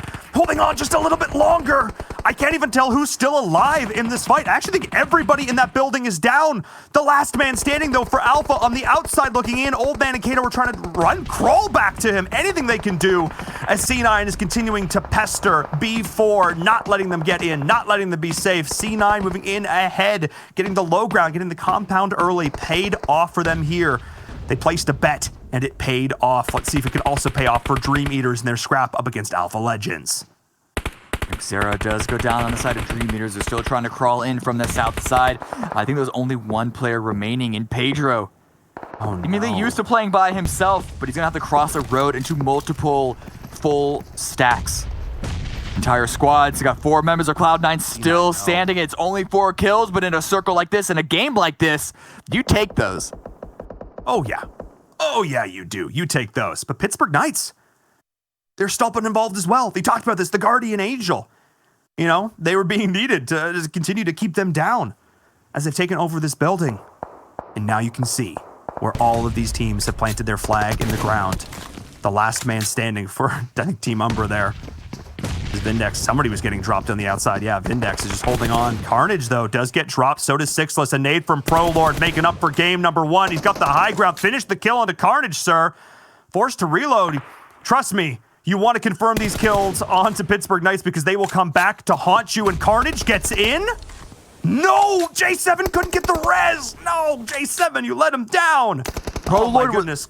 It was hard for ProLord to confirm that because he knew that there were multiple members of Knights still standing, exactly why you don't want to hold the peak too much. Peak up for a split second, then duck right back down, or that's what happens. So Knights able to stabilize with 3 up, but Queso, they recognize that there's an opportunity. There was 2 down, 1 fully knocked and 1 on the revive. but are they going to be able to get inside in time? Raven tossing out the grenades to delay them at least for a moment. And yes, all members of Knights are now back up and standing. But Queso holding the angle of the exit that they're going to all need to take. And the blue is moving in. Who moves first? That's the question. The game of chicken. Raven trying to find the shot, trying to throw out the grenades. Way too long. Actually, that was Marshall, though. And Ayala are here. J7 is healing up the back of it, but no! He mistimed the heal! The blue takes him down! And everybody's down!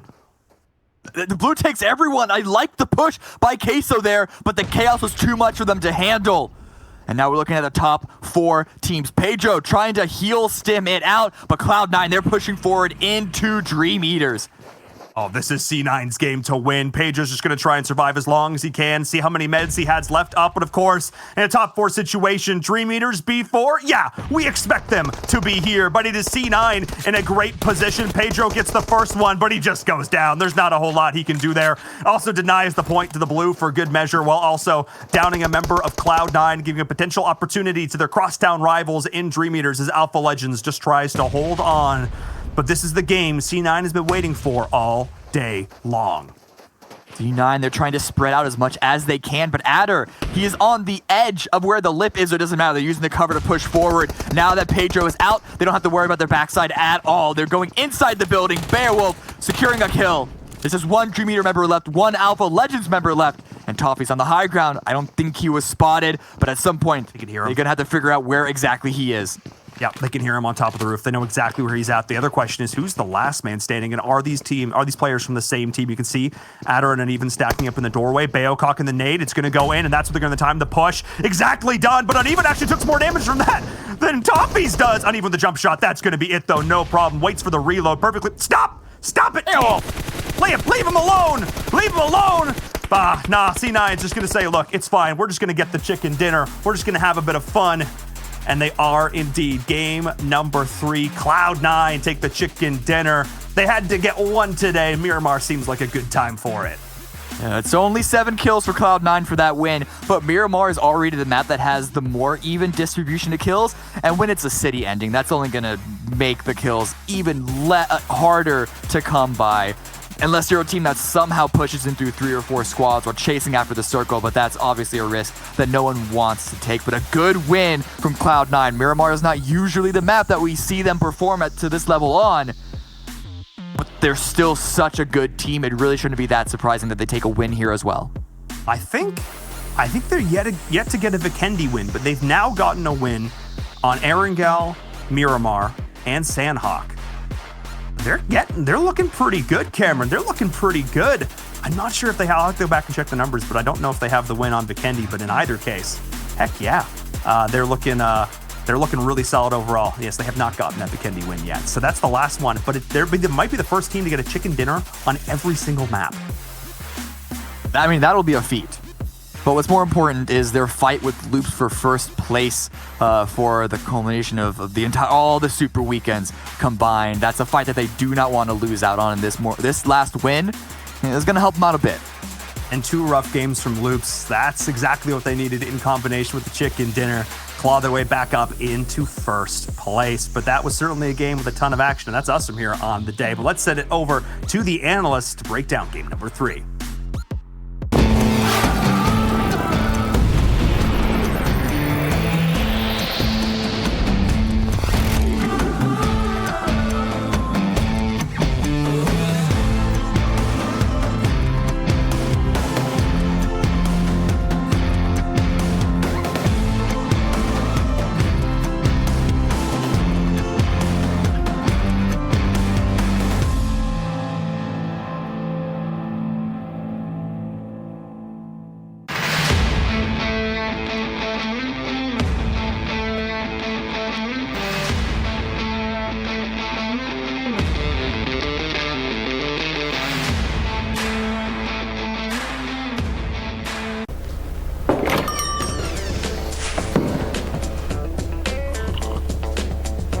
Where's that hot spring? It's right around the corner.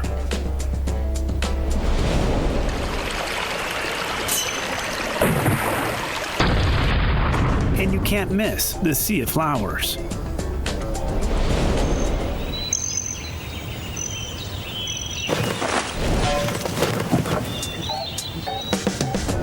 It looks really exciting. Why not have a try?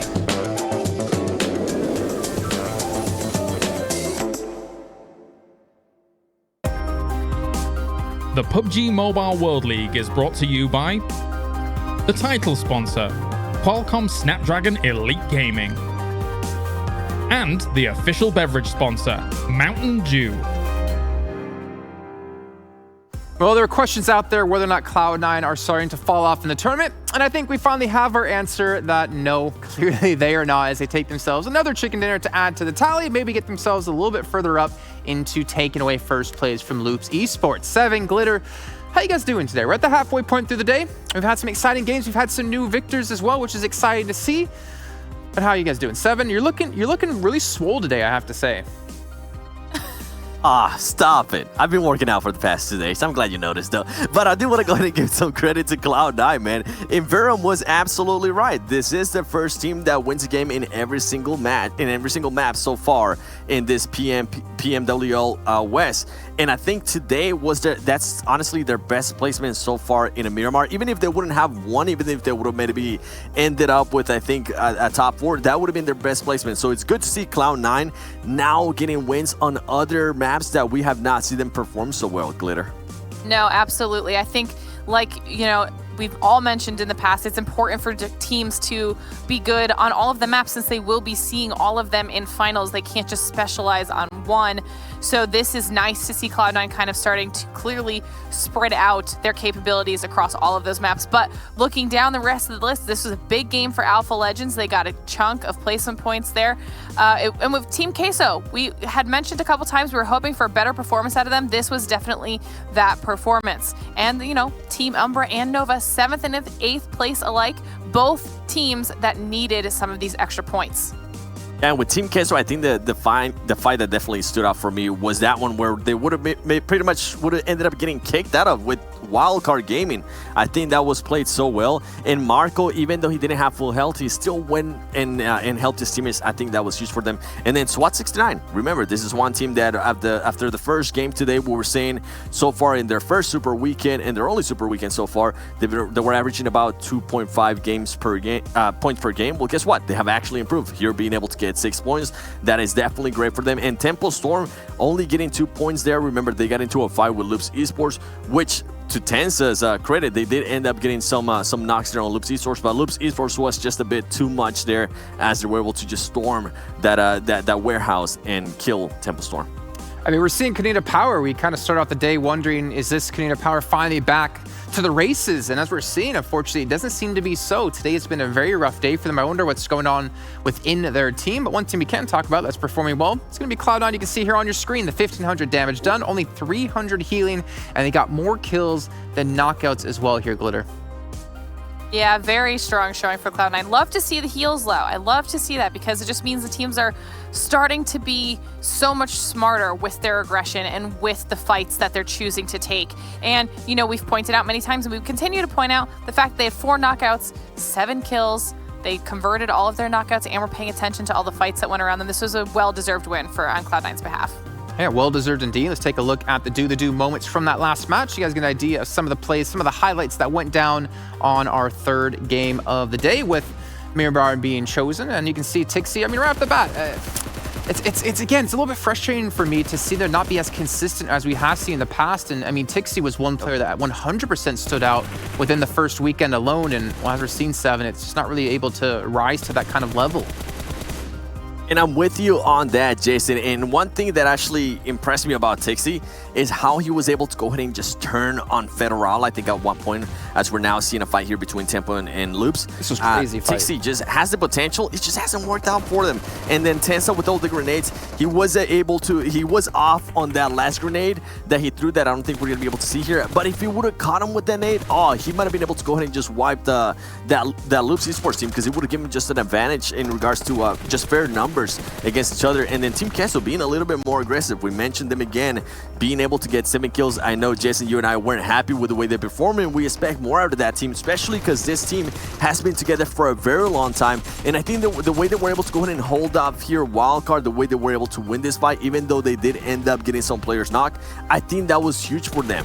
I think this is something I want to go ahead and see more out of them, with them improving. And then Umbra. I know Umbra has been one of those teams that's been surprising for us. I'm used to seeing them get a lot more kills in Erangel, but it's good for them to be a little bit more aggressive in other maps and just aggressive overall, because guess what? Going for placement points alone, Glitter, is just not gonna cut it. Absolutely. And speaking of placement points alone, we saw the clip a little while ago, but let's give some credit to SWAT69. In this map, I think they ended up with 3 kills, but they were actually on Footballist. That's a huge team to take out. And this is coming off the fact that SWAT69 was willing to take an engagement with Loops in the match before, and they were able to actually take out a Loops player or 2. This is what I think we were hoping for SWAT69. I feel like it's just the beginning of it, but the fact that they're starting to step into and be willing to take these fights with these huge teams that we've seen at the top of the leaderboard is massive for SWAT69. Yeah, we've seen a couple of other teams really stand out when it comes to today. We've seen some teams be consistent in terms of their placings, some getting some kills here or there. But one team we've been talking about for quite a few weeks now, it's going to be Team Umbra. And luckily for us, we do have an interview with Vindex from the team. We're going to be chiming in with him in just a few seconds to talk to him about how the whole event's been going for them. Also, preparation going into some of these games. So first of all, Vindex, I got to ask you, how do you get so handsome? I'm pretty fine, and thanks. You are definitely fine indeed. So let's start off by talking about the preparation coming in from league play to our second super weekend. What did you guys do as a team in your one day off to really prepare and really, hammer things down for having a good performance here? The first thing we changed in today was to play a bit more confident. That means that we have changed our mentality on, and also with our mentality, we changed also our strategy and so on. Okay, can I actually go further into that? What was the change in your mentality specifically? Are you able to tell us? It is like we have watched also other people and also tried to copy some strategies, and that was like learning from another person, and that was quite good. Okay, at Glitter. the end. What do you have to say? What's your question? I love that. Hi there, Vindex. So Hello. you guys have been significantly more aggressive today. Yes. Did you change your play style because of how aggressive you were seeing the other teams, or is this something that you guys are more comfortable with now? To be honest, it was kind of madness because we have seen also teams that were quite good in kill amounts, and we were trying to push up our kill amount kills, and we were seeing the leaderboard, and we tried to push up something and pull up something also. I like that. I like that actually recognizing that, because we heard from yesterday from Nova from GFN saying they actually started to shy away from kills and focus on placements. But I like how you guys are starting to focus on kills. Seven, what do you got?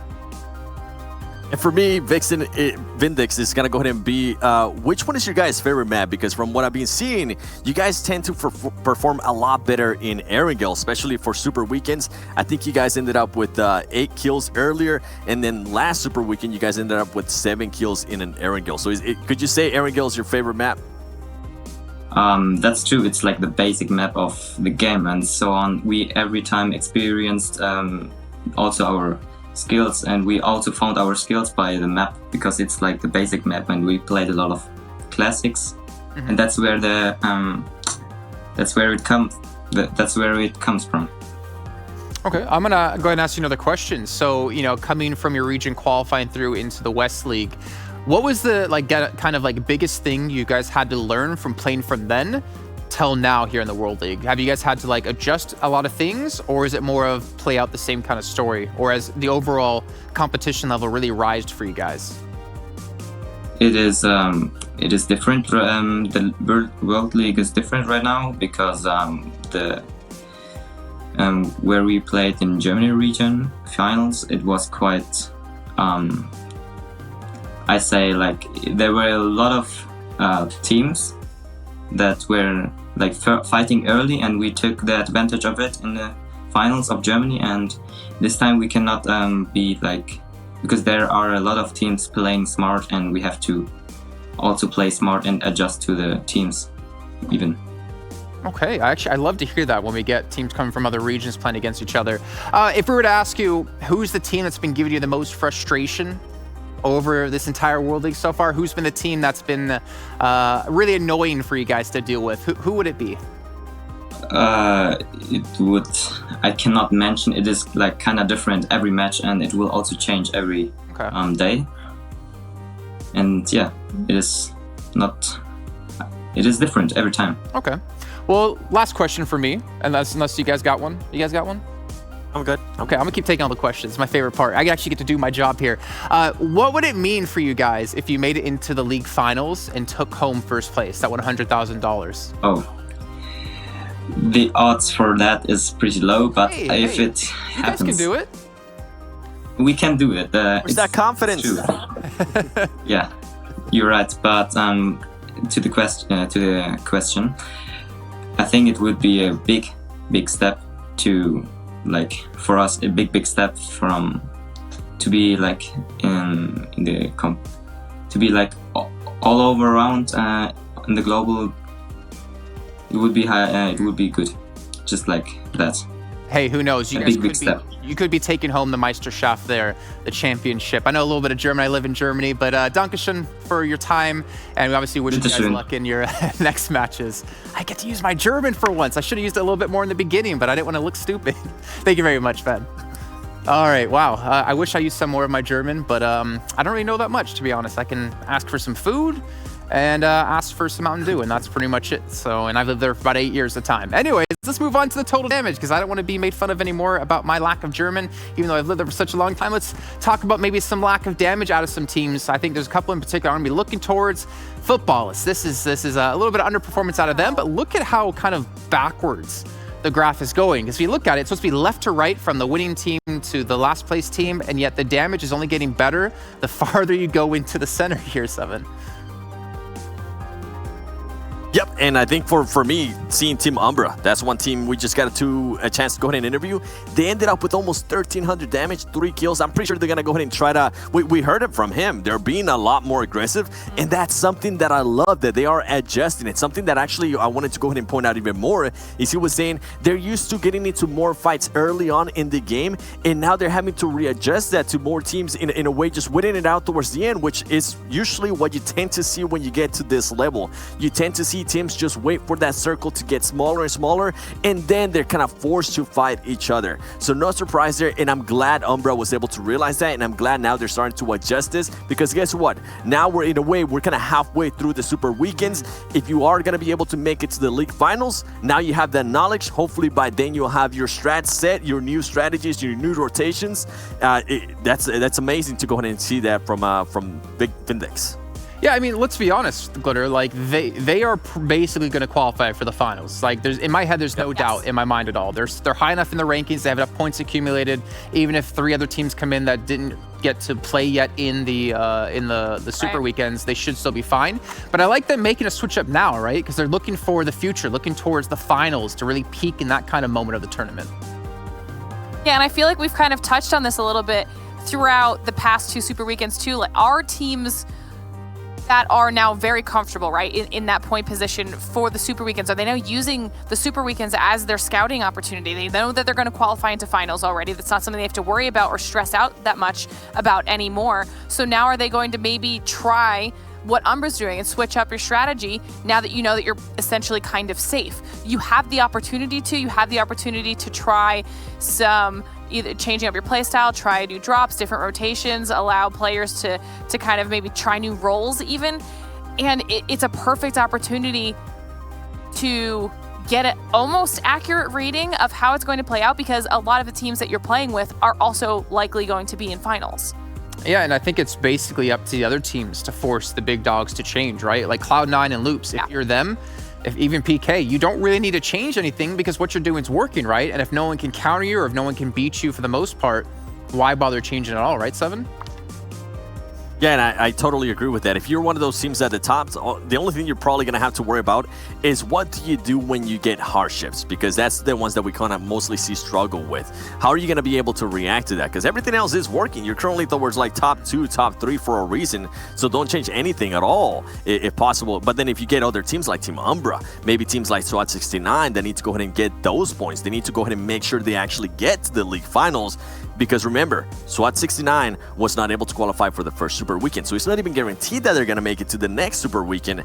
That it might be time here going into Sanhok to go ahead and switch things up. Well, let's take a look at our overall rankings now and see if anything has shifted up. We talked about, I think it was you, Glitter, saying like 5th through 9th seems to, or 5th through 10th kind of seems to be pretty consistent and unmoving, or I think it was 5th through 9th. But we are seeing some subtle change-ups here with B4's recent performance, as well as Pittsburgh Knights. Yeah, it's impressive. Pittsburgh Knights able to jump up into that 3rd place position and go right above Footballist. B4 jumping up a little bit, Wildcard Tempo dropping down a little bit, Alpha Legends, Team Uni kind of staying the same. But I think there will be a point where those subtle shifts do become important, because this is going to be the handful of teams that we're looking at a lot moving forward from here into the next Super Weekend and then potentially into finals. So every subtle change that the teams can make, like Seven was just saying, even if it's just reacting to a hard shift, that could potentially be what makes or breaks who comes out on top.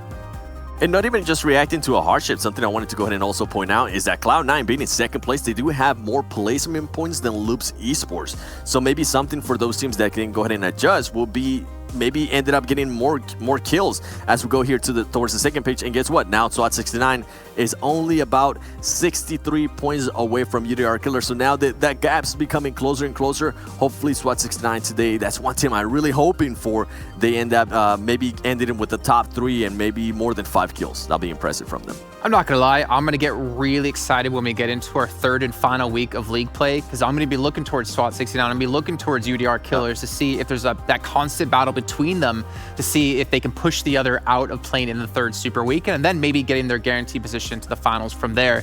It's also time to take a look at our prediction points, which it's been a little bit rough for all of us, but 12 points. I think we can be happy about this. All 5 of us choosing B4. I didn't see what Hot Jukes or Mustache Dave picked, but I'm assuming it was probably Tempo. Dave actually did well. He picked Alpha Legends. Did he? So he did well for himself. Not yeah. bad, Dave. Not bad at all. Nice. I'm proud of him. He's had some rough times. Maybe he's on the grind. Maybe he's looking to take us out now as we move forward into the rest of this event. Let's take a look at the schedule another time, though, as we get ready for our 4th match of the day. And you can see here, we're heading back into the jungle. It's going to get hot and humid here and potentially bloody. Well, most likely bloody as we move on to Sanhok. And this map is going to be an interesting one. We talked about, how easy it is to third party. We saw, Nova against Cloud9 when Cloud9 crashed into the compound and Nova just cleaned them up instantly. Something like that would be an ideal situation for any team out there, but it's more about, can you get yourself in that position? And obviously you're not going to see too many vehicles as we get further into the map. I kind of want to go into predictions here, like off the bat. I kind of want to hear what you guys think about how this match is going to go. And Seven's looking at me like he wants me to not go to him, so I'm gonna throw it over to you, Glitter, first. As actually, okay, 7 wants it. All right, 7. Who do you think is gonna take this match? Bring it. I'll tell you which fight I'm not gonna be looking at is gonna be Loops Esports versus Cloud9. Last time they engaged, and Cloud9 ended up winning the engagement. They didn't fully wipe out Loops Esports, and so I'm hoping maybe that happens again, because I will be predicting Cloud9 to get that back-to-back win. I have jinxed a couple teams so far this Super Weekend, and hopefully I can go ahead and get off that stretch. I want to stop jinxing people. I had to think in the commissioner mode there. I had to think didn't you choose Cloud9 first match? No, you chose PK in the first game, right? Right. All right, Glitter. Can we match up 4 for 4 today? Is that possible? It's not possible. I'm actually going a little bit, outside my typical picks, and I'm going to go with Pittsburgh Knights for this map. They did well yesterday on this map, and they just came off of an 8-kill game. So they're starting to pick up some momentum today, and they did so well yesterday. I'm hoping that this just doesn't bite me in the butt like it has for 7. Okay. You have to. I enjoy Pittsburgh Knights. I enjoy Pittsburgh Knights, but they did get blessed with the zones yesterday in Sanhok, and that's why I didn't. That's why I just decided to pick them earlier. Well, you know what, Glitter, I think that means you're choosing Cloud9 for your 5th game, because I feel like you haven't picked them yet today. We'll see when they get to that point. Obviously, my choice come into this one actually will be Cloud9. because of who I think's going to win the 5th game. I got to get a Cloud9 pick in there. I mean, I would be stupid not to when they're currently in 2nd place. I feel like they could do it here yet again. Obviously, they came back with a big win in the last match. Maybe they can do it a 2nd time here in a row. And we'll check in with you guys, obviously, when the match does finish. 7. Oh, he's out of here too fast. I want to see him do the elevator. You know, we're going down the elevator so like Austin Powers. Anyways, let's take a look at what you can win. As long as you're watching, you can earn points throughout the time you're watching the PUBG Mobile World League. And if you keep watching enough, the top 100 viewers will be getting exclusive rewards. So maybe you can get yourself in the top 100 viewers. You just have to watch within the game, within the Esports Center, and you can be accumulating points like these teams are accumulating points here in the Super Weekend. It's now time, though, to bring in a pair of new faces here. One of them, I'm assuming, has another outfit on. Oh, no, he doesn't. Okay, it's going to be Hot Jukes. Looking normal for once, probably because he was filming his house tour today and hasn't completed upload tomorrow. Isn't that correct?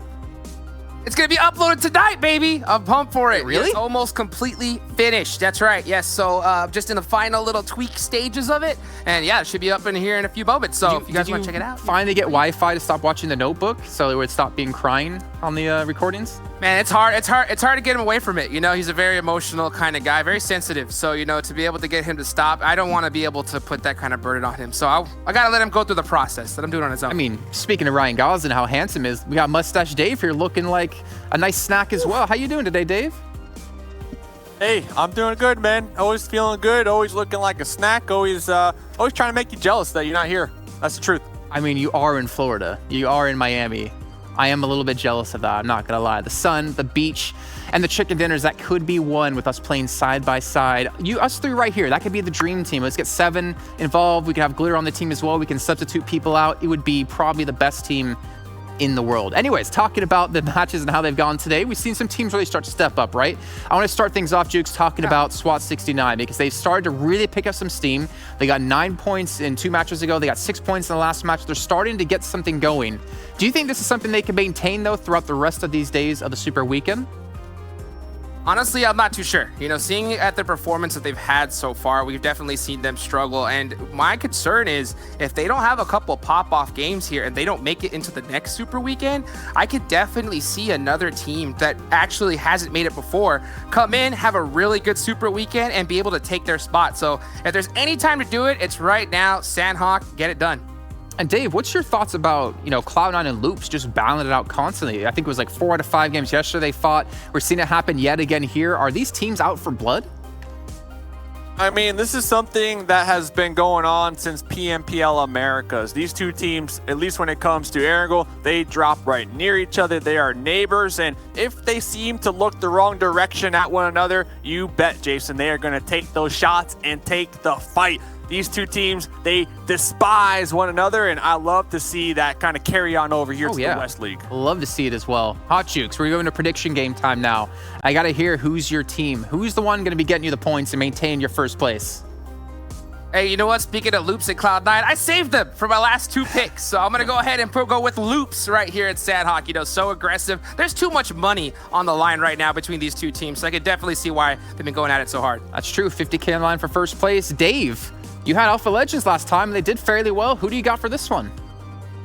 Dude, I'm the believer of the group. And you know what? I picked Team Umbra at the beginning of the day. Vindex, we heard in the interview, was like, listen, we're going to win this game for Dave because I'm the only one that believes in them. So I'm going for them. I mean, he said it in German, but I definitely did translate it in my head. I'm glad you know German as well. Why don't you two gentlemen take us into our 4th game of the day, though? Here we go, match number 4 going into the jungle, and that is going to be Sanhok. We saw a great interview with one of the members from Team Umbra, and I'm kind of disappointed, Dave, because they didn't ask the question that everybody wanted to know. And you know what I know that is? What's that? Will Team Umbra use the boat in Sanhok? You know, that is the question right now. You know, it is the tried and true strategy. Last time they did it, they got 2nd place on this map right here. So, you know, I don't know though, because we did see him that he said he wanted to get a little bit more kills, which is something I definitely think they need to do. So I'm looking forward to see their strategy going into the Sanhok match. Yeah, I mean, guten Tag to all my Germans watching from Germany. Yep, we are cheering, or at least I am cheering for the squad. And looking at Team Umbra, they're going to be dropping out first of the plane going up there to that Camp Bravo location. And this is where they like to go, Hot Jukes. This is where they like to go, and they like to get the boats. Now, with this circle, will they get the boat? Probably not, but they could opt to take a boat, maybe go relax out there, go fishing, and get some placement points. But yeah, like like you said, Team Umbra definitely making the boat strat their strat here, at least when it comes to Sanhok. It's crazy how we've seen it be effective too. That's what's so funny about it. I get so hyped every single time I see it because, you know, that's what I love about PUBG Mobile. There's so many different ways that you can win these type of matches. We've seen Cloud9, they have a particular type of strategy. Loops, their strategy is just kill everything in sight, you know? So it's so interesting to see how different kind of methods go into play here and seeing teams come out on top, pulling out something that we haven't seen before. Yeah, and that's the game. That's the game in a nutshell. Drop, get a gun, get some kills, win. Don't go out from the blue zone. Don't go out from the blue zone. And there's so many different ways to accomplish, you know, such a basic fundamental idea at the root of PUBG Mobile. And right now, we're going to be checking in with Loops. Yep, they got boot camp right to the north of this. Going to be Team Queso with the soft 2-2 split. Everybody in circle number 1, or at least near circle number 1, seems to be pretty peaceful. Everything's pretty peaceful. I'm surprised no one's dropping on each other right now. That's definitely a change of pace for sure. You know, I think we've seen a lot of teams now. Maybe they're starting to kind of get a hold of where each other like to drop on these different types of maps. I think, you know, in Erangel, all these squads have it pretty far down of exactly where these different teams are dropping. But you never know with Sanhok. Sanhok, you can definitely see some teams start to mix it up. But yeah, it looks like they finally started to come into their own little locations to find their own spots. And yeah, relatively slow start. I think this is the first time we've ever seen that for sure. Yeah, exactly. I mean, that's why I'm so surprised, because usually as the day progresses, the games, they get more hectic, they get more violent, and it's just all out craziness from the drop as the day progresses. I mean, yesterday, game 5, the craziest game yet here, I gotta say. Carrillo at the end there, getting like 4 kills at the end to win the day, to win the chicken dinner, get the MVP. I mean, talk about the MVP role alone. That's $10,000, you know. That's a whole lot of cheddar. And speaking of cheddar, look at this right now. Team Queso. Axel getting busted out by Team Yala. Anas with some really good shots. Looks like a Senor Ayala right here is going to go ahead and pick up his teammate, try to get him back up and back in the fight. Yeah, wasn't able to get that spray down with that barrel, but they do have the cover, and there goes the revive. Yala, hey, that's another one of my picks, but not for this game. It's going to be for the last game here. This is a team. I like how they're aggressive. I really appreciate how they are aggressive. Almost every single game, they get into a conflict, they insta-push it. Now, does it always work? Well, you know, the scoreboard kind of, you know, can tell you it doesn't. But they got heart. They got the aggression. I think it comes down to communication and pushing together, and that's going to be the complete package for me when we look at the team of Yala. Totally can agree with you on that point, you know, and you see Team Yala, I think that they have a struggle with just deciding, like you said, just to full send it. Sometimes they just don't know what to do, and they just try to go full on in, but we're looking at the kill feed right now, and we see Cloud9 getting into Dream Eaters. We saw a member of Team Umbra get a knock as well. So yeah, it looks like these teams are finally starting to rotate into each other. Yeah, look at that. Verset will be confirmed. Gonzo from Konina Powers also confirmed. So a lot of these teams losing a member real early on the rotate. Meanwhile, we're going to be checking in with Loops, Dadin with the pan, trying to creep their way on up on top of Yala, trying to get close, but needs to be cautious not to be spotted. And I just got to say this right off the bat. You realize how fast Loops looted boot camp right there to get to the spot? We're still in zone number 1. 5 minutes is usually when the first circle, that's about time that these squads have in the zone. And I mean, they dropped boot camp, looted it quick, and shifted to their next spot instantly. Love to see that coming out of Loops. Bro, if Loops were a fast food chain, they'd be the fastest one out here. They would be the top rated one. In and out, just like that. You got your food, you got your order, you are satisfied. And yeah, Loops, they're going to be on the hunt. They are going to be pushing Yala Esports ever so slightly, you know, 1 inch at a time.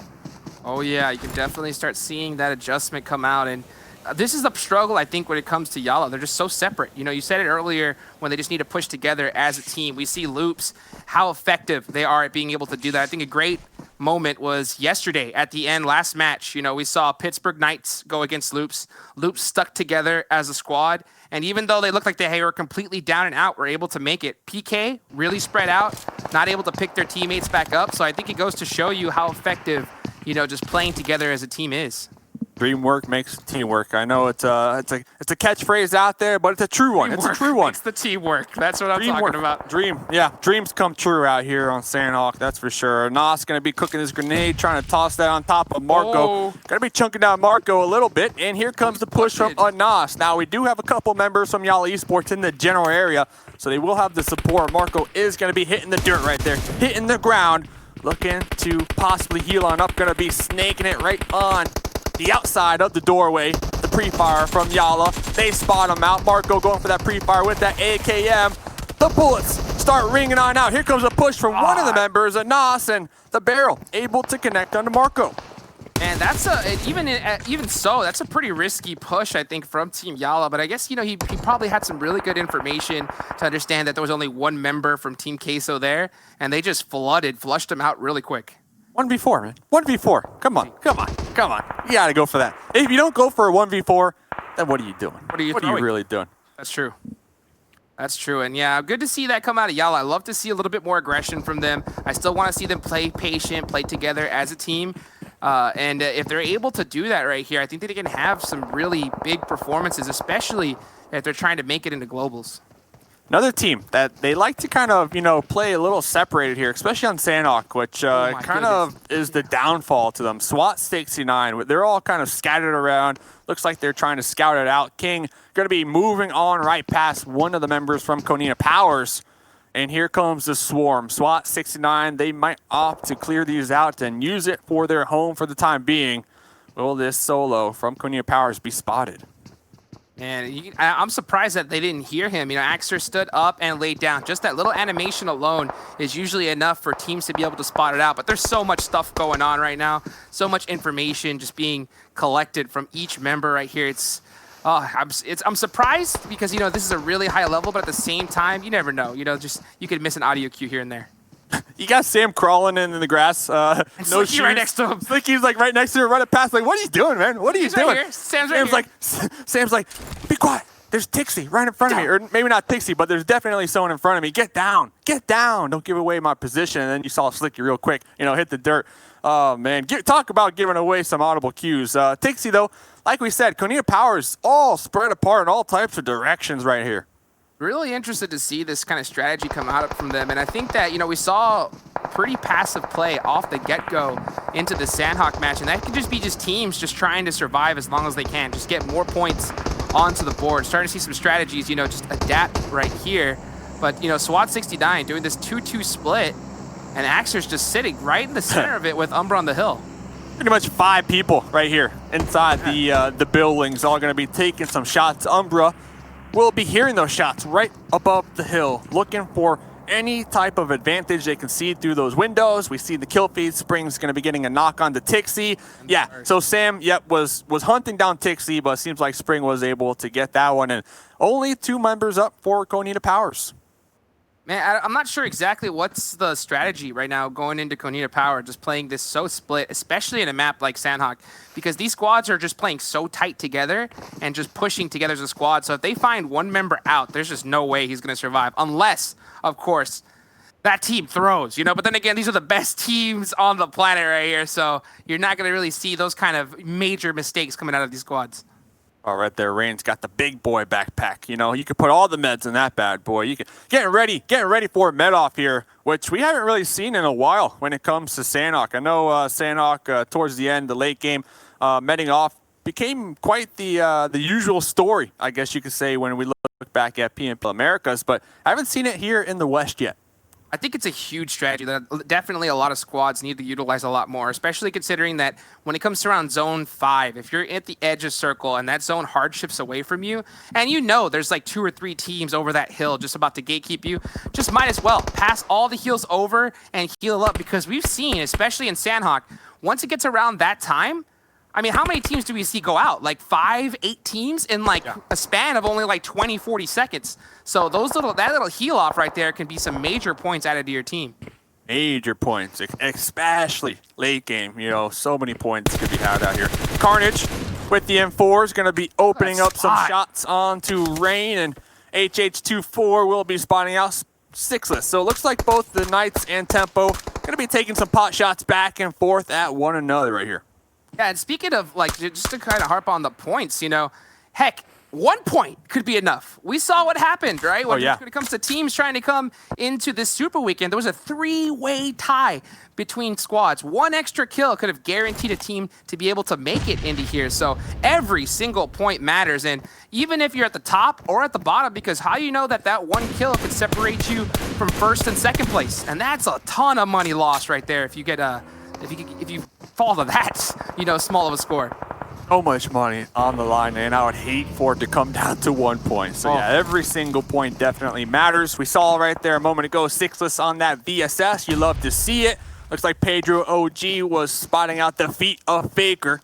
Took a couple shots on Faker, forcing Faker to reposition, and here comes some grenades right now. Mixer on the top of that rock is going to be spotted. They tried to work their way on into cover.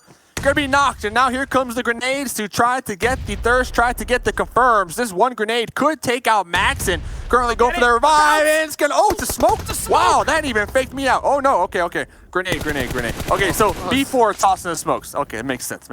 I'm getting too excited out here. Oh man, it looked like it almost had it right there. Okay, cooked it a little bit too long. Alpha Legends just need to kind of calm down right here.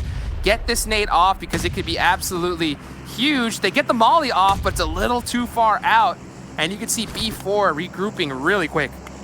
Yeah, Kato from Alpha is going to be already in the lobby. So Alpha, they have 3, and that's why we saw them. They got the knock, and they immediately started to make that push, at least to have that 3v3 option, that potential. But all those smokes from B4, very cleanly executed. It allowed them to pull back Levi in that Ronnie. So they're looking to reposition off this one, not take this engagement. Look how fast that turned around right there. You know, you saw Alpha Legends just missing some grenades. And I think if you look at a team like Loops, those guys, man, they are just they're probably some of the best I've ever seen at throwing grenades. I mean, just so effective. And you can see right there, Alpha Legends, a little hesitant, making those mistakes. And just from that alone, you allowed B4 to get up, get away completely. That could have been 4 points and a whole lot of loot. Now, since you're not able to just hit that 1 grenade, that tiny little misplay, you're already down 2 players. Down 2 players from getting the third party from Nova Esports, and now you're just separated and trying to get as many points on the board for your team. So super crazy. Separated, yeah, and we saw how that worked for Konina Powers just moments ago, as now they are down to just a solo. Rob, the last remaining member alive for the squad. Looks like Carnage trying to do some scouting out here, trying to backstab Alpha Legends. Was spotted in the process. Now, this is going to be on the southern end of this zone. Ooh, Carnage, the turnaround. Carnage knocked right there. So far away from the squad mates. Sixless with that VSS might be able to provide the cover, and Old Man making sure to get that 1 point. Well, 2 things. Well, number one was like, you know, you saw that crazy angle right there, just shooting under the building, catching Carnage right in the leg. One I'm really surprised, though, is what was Carnage, like, how did that happen? You know, like, why is Carnage so separated from the rest of his squad right there? I wonder exactly how that ended up happening. When keeping it real goes wrong, all right? That's what happened. Carrillo, gonna be knocked, gonna be bleeding on out from the side of Loops. Kowalski cooking some grenades, and look at another disengage. Yeah, another disengage. I'm very surprised. I don't know if I am surprised, to be honest, right here. And I wonder if Loops. That could be it. Exactly right. You know, I just wondered, like, if that knock, we saw Loops. We are out of here. We'll live to fight another day right here. That just goes to show how, you know, great performances come into play. Here comes a push. SWAT 69 on the defend right now. Problem's going to be bleeding on out already. King is going to be spotted in that little shack. Is going to be opting to heal on up. And a nice grenade from Tensa will be connecting on to King, leaving just 2 up for SWAT 69. And HH with that off angle. Don't count him down and out. Grenade coming on out. Tempo wiping out. Right there. SWAT 69. That was just beautiful. I mean, that was just beautiful from Tempo Storm. It just looked, I mean, that was just that execution right there, just picking apart SWAT 69 one by one, piece by piece. Timber, just like that. They fell and are down and out. Speaking of fell, look at this. 2 members of Team Umbra on their knees talking to each other, say, hey, what happened to you, man? Oh, I got shot. What happened to you? I got shot too. Oh, that sucks. Oh, but here comes a teammate. Here comes Prolord. Right in time. So clutch. Wow. Talk about the clutch factor over here. Prez kind of separated from the squad mates out here, trying to get those resets, get those revives, and looks like they might be able to do that. And you saw, like, it's these little tiny little plays that I think make all the difference when it comes to being successful, especially on a map like Sanhok against all of these teams right here. Dream Eaters getting pushed up against the blue zone right now. Gate kept really hard. Filthy's doing a quick rotate right now, trying to get an off angle right now, but he's going to have a tough time. We saw him disengage off of loops. Unfortunate for them. They only got 2 up and they ran right on into Yala. They're going to be connecting. Ooh, Toffee's with that Vector onto Lord right there. Now both teams going to be in the blue. Looks like Yala in a better position on this one. Mikyu's going to be running on around. Both members from Dream Eaters with that Vector. Let's see how this close range combat. Oh, the grenade! The grenade from Zero. Only 1 up. And he's stuck in the blue zone. Yeah, Miku's stuck in the blue zone as well, so that's going to tick even harder right here. I don't even know if they're going to be able to get this pickup because look at the clock. 19 seconds left, and this one's going to start stinging a lot more, especially as it centers out. They have a long way to go right now, so I'm not really sure what Dream Eaters has to do here to be able to get more points on the board for them. Yeah, you can only assume that blue zone is going to just chunk them down too low out there trying to get their revive. And Yala, they are not going to give up these 2 additional points that they need desperately. They need desperately. Looking on over here, HZL from Nova by themselves. Yeah, just kind of just snaking away. Nothing else you can really do, especially considering that, you know, you got so many of these insane squads up right now and you're completely separated from your team. Look at those shots. Yeah, right above B4. His own head. Whew. Yeah, B4 taking some shots, trying to get that 1 additional point. Then you got 2 members. You got Raven and Sixless in the blue right behind them. HZL trying to stake their claim. Going to be taking some shots from the blue onto the Knights. Going to be forcing them to continue to heal on up and just spend so much time out here. And the clock is on for HCL. He has no more first aid kits left, so he only had 5 bandages. He's about to use them up all right now. He has some good boosts on him, but this circle is going to start hitting really hard, so he's got to make a play. Offies, the last one. The last one. Up, alive for Dream Eaters. Trying to make their push, trying to get within this next zone. Zero and Anas from Yala still going to be gatekeeping them. And I wonder exactly what is going through his mind right here. Oh, Anas has... He sees him right there. The QBU 4X coming out to play. And Anas, he wants this kill. He wants this point really bad. Look at that ego challenge. Great shots. The ego challenge 2020. Looking on over here. Wild card. We see Spring. We see Sam. They got the full squad up. As I say, that Spring popping out from that rock. Going to be instantly connected on by Carrillo. Grenades starting to ring on out. This is the rematch. This is the rematch from game number 5 yesterday. You know Wildcard wants this one back. They want that revenge right here. And Carrillo getting that knock is going to be so huge to this push. The zone does shift onto their side. So they're on the thin side. The zone's going to close a little bit slower from there. So they kind of have a lot more time. Sam! But not much anymore as Dadden with a huge grenade onto Sam. Here comes Slicky trying to toss these defensive grenades to anticipate the push from Loops. And yep, they are anticipating right because 4 members from Loops, they are hungry right now. Jason mentioned it's going to be bloody. Three-pointer. Slicky. Oh my goodness. Acer able to connect onto Kowalski with 2 of those members. And now it's up to Dadden, the last remaining member for Loops, on full-blown retreat mode right now. How the tables have turned, Jukes. 1 grenade to rule them all right there. I mean, as a matter of fact, it was 2. But look at that. Acer spotting out Dadden on the hunt. Wildcard getting their revenge after a crazy game yesterday right there. Great plays coming out from Wildcard. 1 nade, well, 2 nades, like you said. 2 nades. Turning around that fight instantly. 2 seconds. That was that. Oh my goodness. Wow. Loops, their aggression, you know, them playing together has worked for them so well. But we've also seen that play get completely turned around from 1 grenade. It reminds me of that Team Queso fight that we saw before with 1 nade wiping out their entire team. But look at this, here we go. Zone's about to close. It's getting hectic right now. Zone's about to close. Grenade bouncing right past Tenta. Here comes the blue zone. That's probably gonna finish them off right there. Maxon from B4 will be tossing some grenades of their own. You got Prolord. Prolord's in the mix as well. Halls right now currently in the grass, snaking it out. Maxon gonna be spotting out. Halls gonna be taking down Halls, and the third party from Football List. Everybody's dead. And here comes the Mollies right now. The zone. I mean, how many teams have gone out in just a few short seconds here? Now it's Wildcard and Team Queso having to go at it, and this is going to be, they need to get this fight finished really quick so they can get into this next circle and start holding this position. Oh, no! Oh, my goodness! Slicky with the quick flick! The quick flick!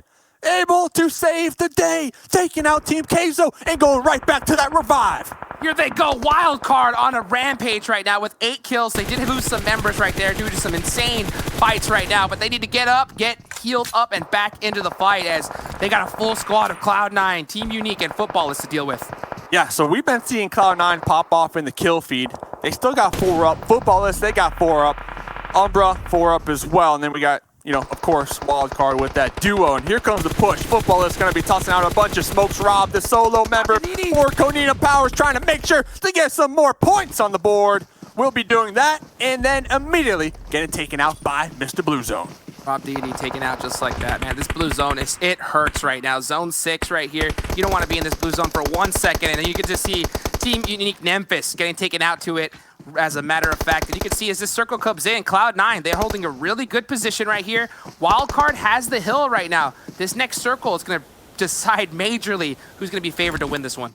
Yeah, and even if Wildcard get taken out here, 9 kills, I mean, they're going to be feeling good. They're going to be feeling good, especially after taking out that push from Loops. I mean, my goodness. But here comes the blue zone. Going to start pushing on in.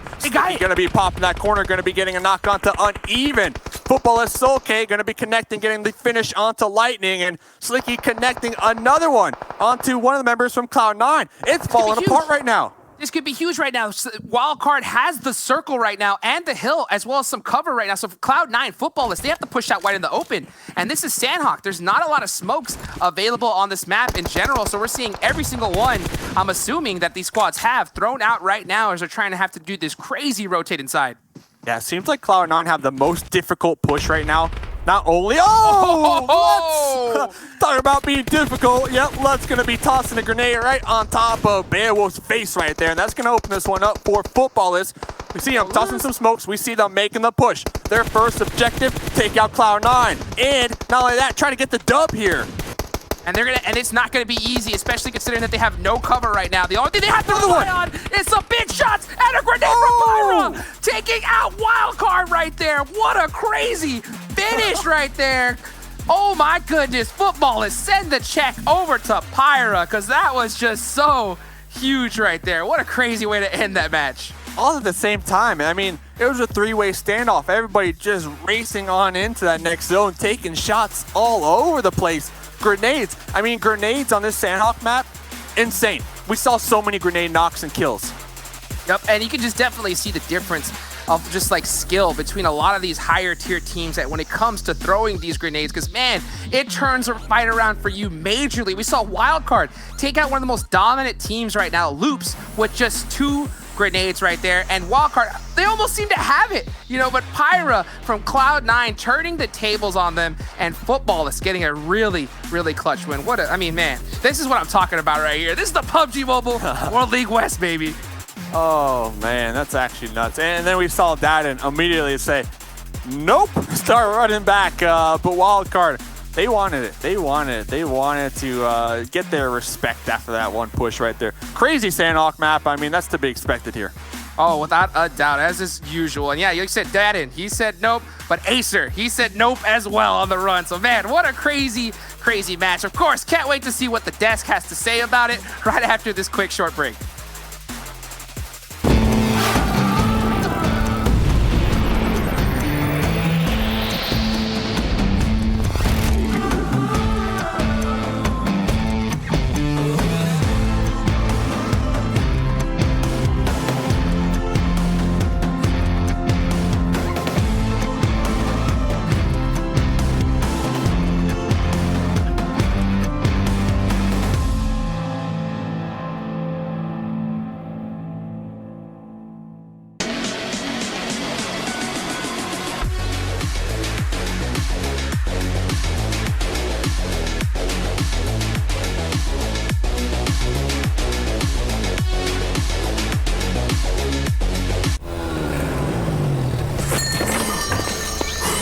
Oh man, riding mountain bike around a volcano is no joke. Can you believe that? It was freezing on that mountain. Driving a motorboat is not easy. Oops. Can I have a drink?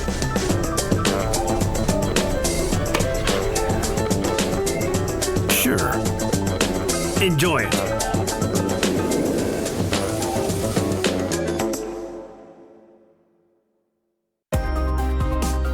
The PUBG Mobile World League is brought to you by the title sponsor, Qualcomm Snapdragon Elite Gaming, and the official beverage sponsor, Mountain Dew.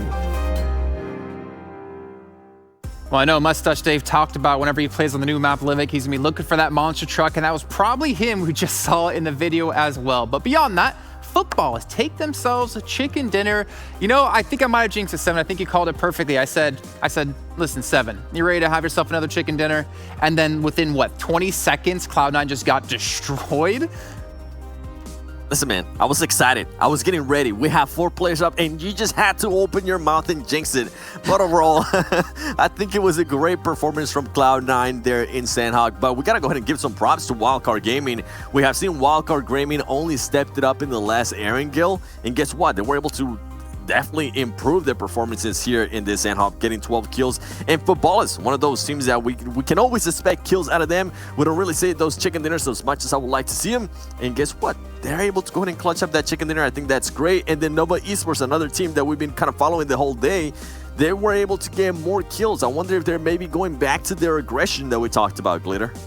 I mean, it seems to be working out in their favor if that's what they're doing. It's nice to see Konina power up here, although very low in kill points for what we've typically seen out of them when they are having strong games. But, you know, points nonetheless, super important for all of these teams. And then, you know, B4 tempo kind of just chilling in that 4th, 5th position. That's nothing new for them. So everyone's just kind of slowly increasing their overall points. We do see Umbra able to pull down another 6. Queso only able to secure some placement points, but surprises at the bottom. Alpha Legends and Dream Eaters, I didn't necessarily see that coming from them, but also I'm kind of a little bit bummed about both Loops and Pittsburgh Knights, 7. Yep. I think especially Pittsburgh Knights, if I'm not mistaken, I think you picked them to win last game. They won last time on this map.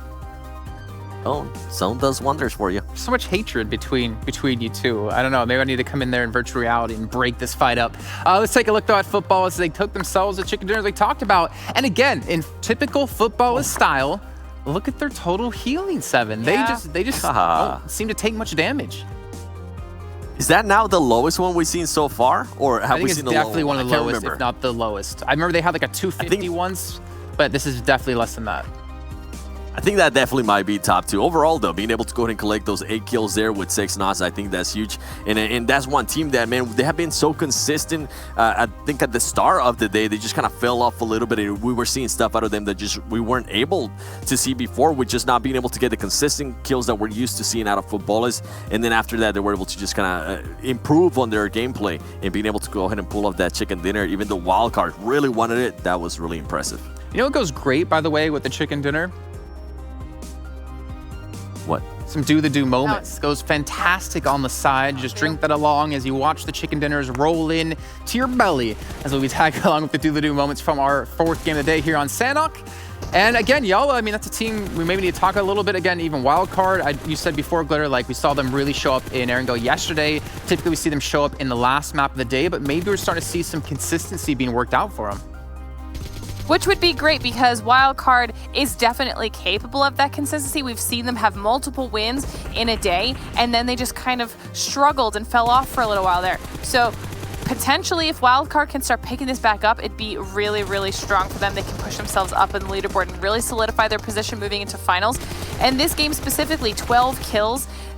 Some of the plays, and I think we'll be breaking one down later with 7, but some of the plays they were making were just good. They were smart. They had great nades coming in from the squad. So it was very, very nice to see. And then jumping on with Nova. Nova is another team that we were hoping to see more aggression out of because of how successful it's been for them in the past.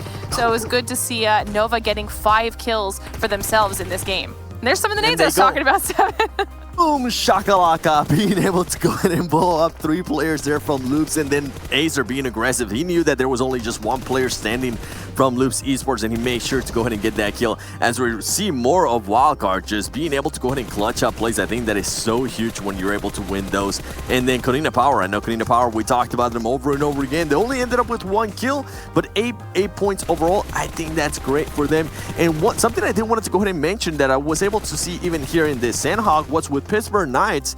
I have seen Carnage scout a lot more, which kind of leaves him a little bit farther away from his teams. And I think this is something the casters were talking about, wondering why was Carnage so far away. I think it might have been just the scouting, but it seems not to be working out so well, because this is the second time that I see Carnage away from his team, trying to scout, and then it kind of backfires. So I hope they maybe switch it up there. I mean, we saw that on Erangel yesterday in our second playthrough of it, right? We had Sixes kind of off by himself, pushed up aggressively. Yes, in that case it worked out, but maybe that's still a couple of things that they're really working on as a team to help, you know, solidify themselves overall and kind of complete themselves. And speaking of complete, a map recap wouldn't be complete without taking a look at the total damage. If I can get my words out, I'm just going to put that up on your screen and see what our numbers were across the board for all of these teams. And I'm assuming Footballs isn't necessarily going to be the highest one in here, as we're going to see, yeah, there you go, Cloud9 doing almost 2k damage. Wow. Wildcard as well getting up there, but you know, Team Unique 124. We talked about the 70 damage before getting a kill. Well, they got 124 with the 1 kill, Glitter. I feel like these damage charts all day have just kind of been all over the place.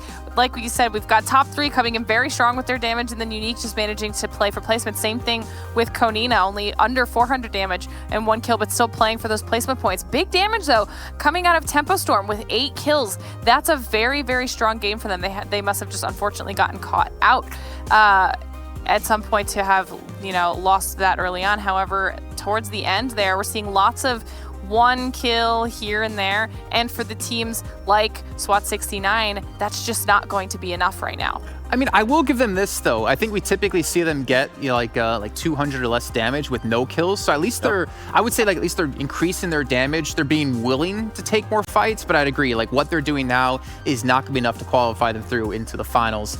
And Seven, I hear we have a clip we want to break down yet again. Can you give me a little crumbs of what it is? I'll go ahead and show it to you. I'm just waiting for that amazing go in my ear from my boy Adrian. Now let's go into this, as we're about to go ahead and see some explosions on your screen. And I'm just gonna go ahead and let this play out. I want you to go ahead and point out how this is very like unusual out of Loops, them being just so close to each other. Usually I'm used to seeing them a little bit more farther away.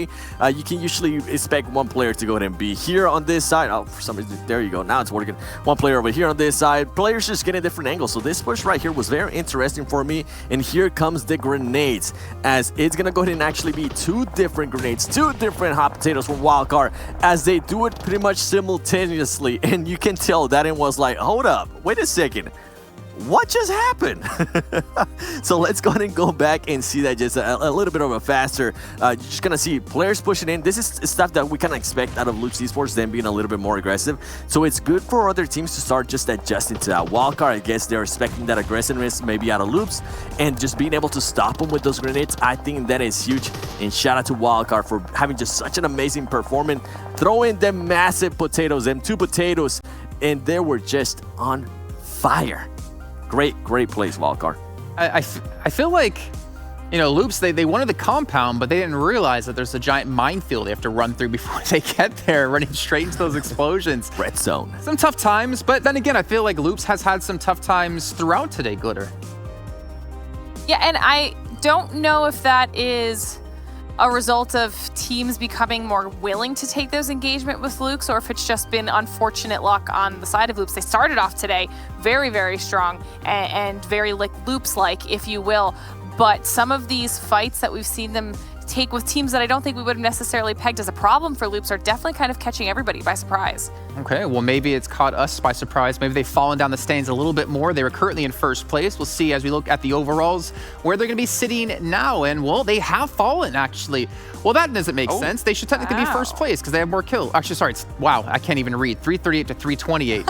If I use my glasses, Jason, maybe I need to get a new prescription. But Cloud9 have taken that first place away, Seven. Yeah, and one thing that we always mention, hey, Loops Esports does have those kill points, but guess what? Cloud9 is just so much better in regards to placement points. They have been a lot more consistent in placement, as we were able to see in that last one. And guess what? Another team that was able to step it up even after that win was Football, is now moving into their third place. I think they're getting a little bit closer to that second place that they're used to being in, and maybe try to make a push if they make it for the next Super Weekend to that first place and get them 50 Gs. Now, Pittsburgh Knights, even though things have not been going their way today, I do want to go ahead and say being able to at least maintain that top 4 position, stay within the top 4, I think that's huge. Dream Eaters has been a little bit quiet, maintaining that top 5, I think that's great too. And then Wildcard Gaming, Glitter, we've been talking about them. We say how much of an amazing game they just had. Well, guess what? They moved that to 6th place, and they do have an Erangel coming up. Yeah, very excited for Wildcard to see some of this this older Wildcard kind of play style coming out of them. It feels much stronger for them. Unique, Alpha Legends, and Tempo Storm all still able to hold on to their top 10 spots. And then moving on to the second page here, we're going to see some of these squads maybe not necessarily performing to where we would hope. I think definitely expecting a little bit more out of Konina Power and Nova. If you see here on the second page, after this match, none of these rankings have shifted at all. So it's really just kind of they're all fighting with each other to see who can kind of break that point threshold. SWAT 69 up to 32 points now, like you pointed out, about 60 points separating them from UDR Killers. And right now, that's definitely the threshold that they need to be striving for. I mean, it's scary, right? We're almost done with 2/3 of the Super Weekend, and yet they're only 1/3 of UDR Killers' points. And if they want to have that chance, they need to close that gap a little bit more, because it is realistic to see in the 3rd Super Weekend those 2 teams making it through and then fighting for that top 16 placing. And speaking about fighting for places, let's take a look at our talent prediction as I went into the last match here. And you know what? Cloud9 doing wonders, 7. Good job on you, man. 21 points for us. Glitter, you know, at least you got your chicken dinner. You went with PK, I respect that. You got yourself 2 points. And then Mustache Dave with the wild pick of Umbra gets himself 6. That, I'm not gonna lie, that is surprising that he got more points than Loops and PK in that last match. But I guess that's kind of been the story of how it's been going today for Loops in particular, 7. Yeah, and I think one of us, you're not going to be able to see it, but shout out to my boy Viram, because he actually picked Footballers to win it, and he got it right, so shout out to him. Yeah. I'm pretty sure he's going to be very happy right now watching this. But overall, I think, yeah, you mentioned it, that absolutely on the nail. Umbra being able to get more points than PK and Loops, that's something we're not used to. And remember, with the interview that we did get from them, they said that they're looking to be more aggressive. And as we were looking at overall leaderboards, they only have 49 kills. Everybody else was over that 50 threshold in regards to kills, except for UDR Killers and then SWAT 69. So I'm pretty sure they're going to go ahead and continue to be just that aggressive, and maybe they can work in the rotations and execution a little bit more. I mean, maybe one thing Umbra needs going into these next matches and these next days is some new skins. Maybe they pick up the Royale Pass Season 14 and really upgrade themselves in terms of what they're going to have going into the match. And if you guys don't know what I'm talking about, well, you're lucky. You got it right here to show you.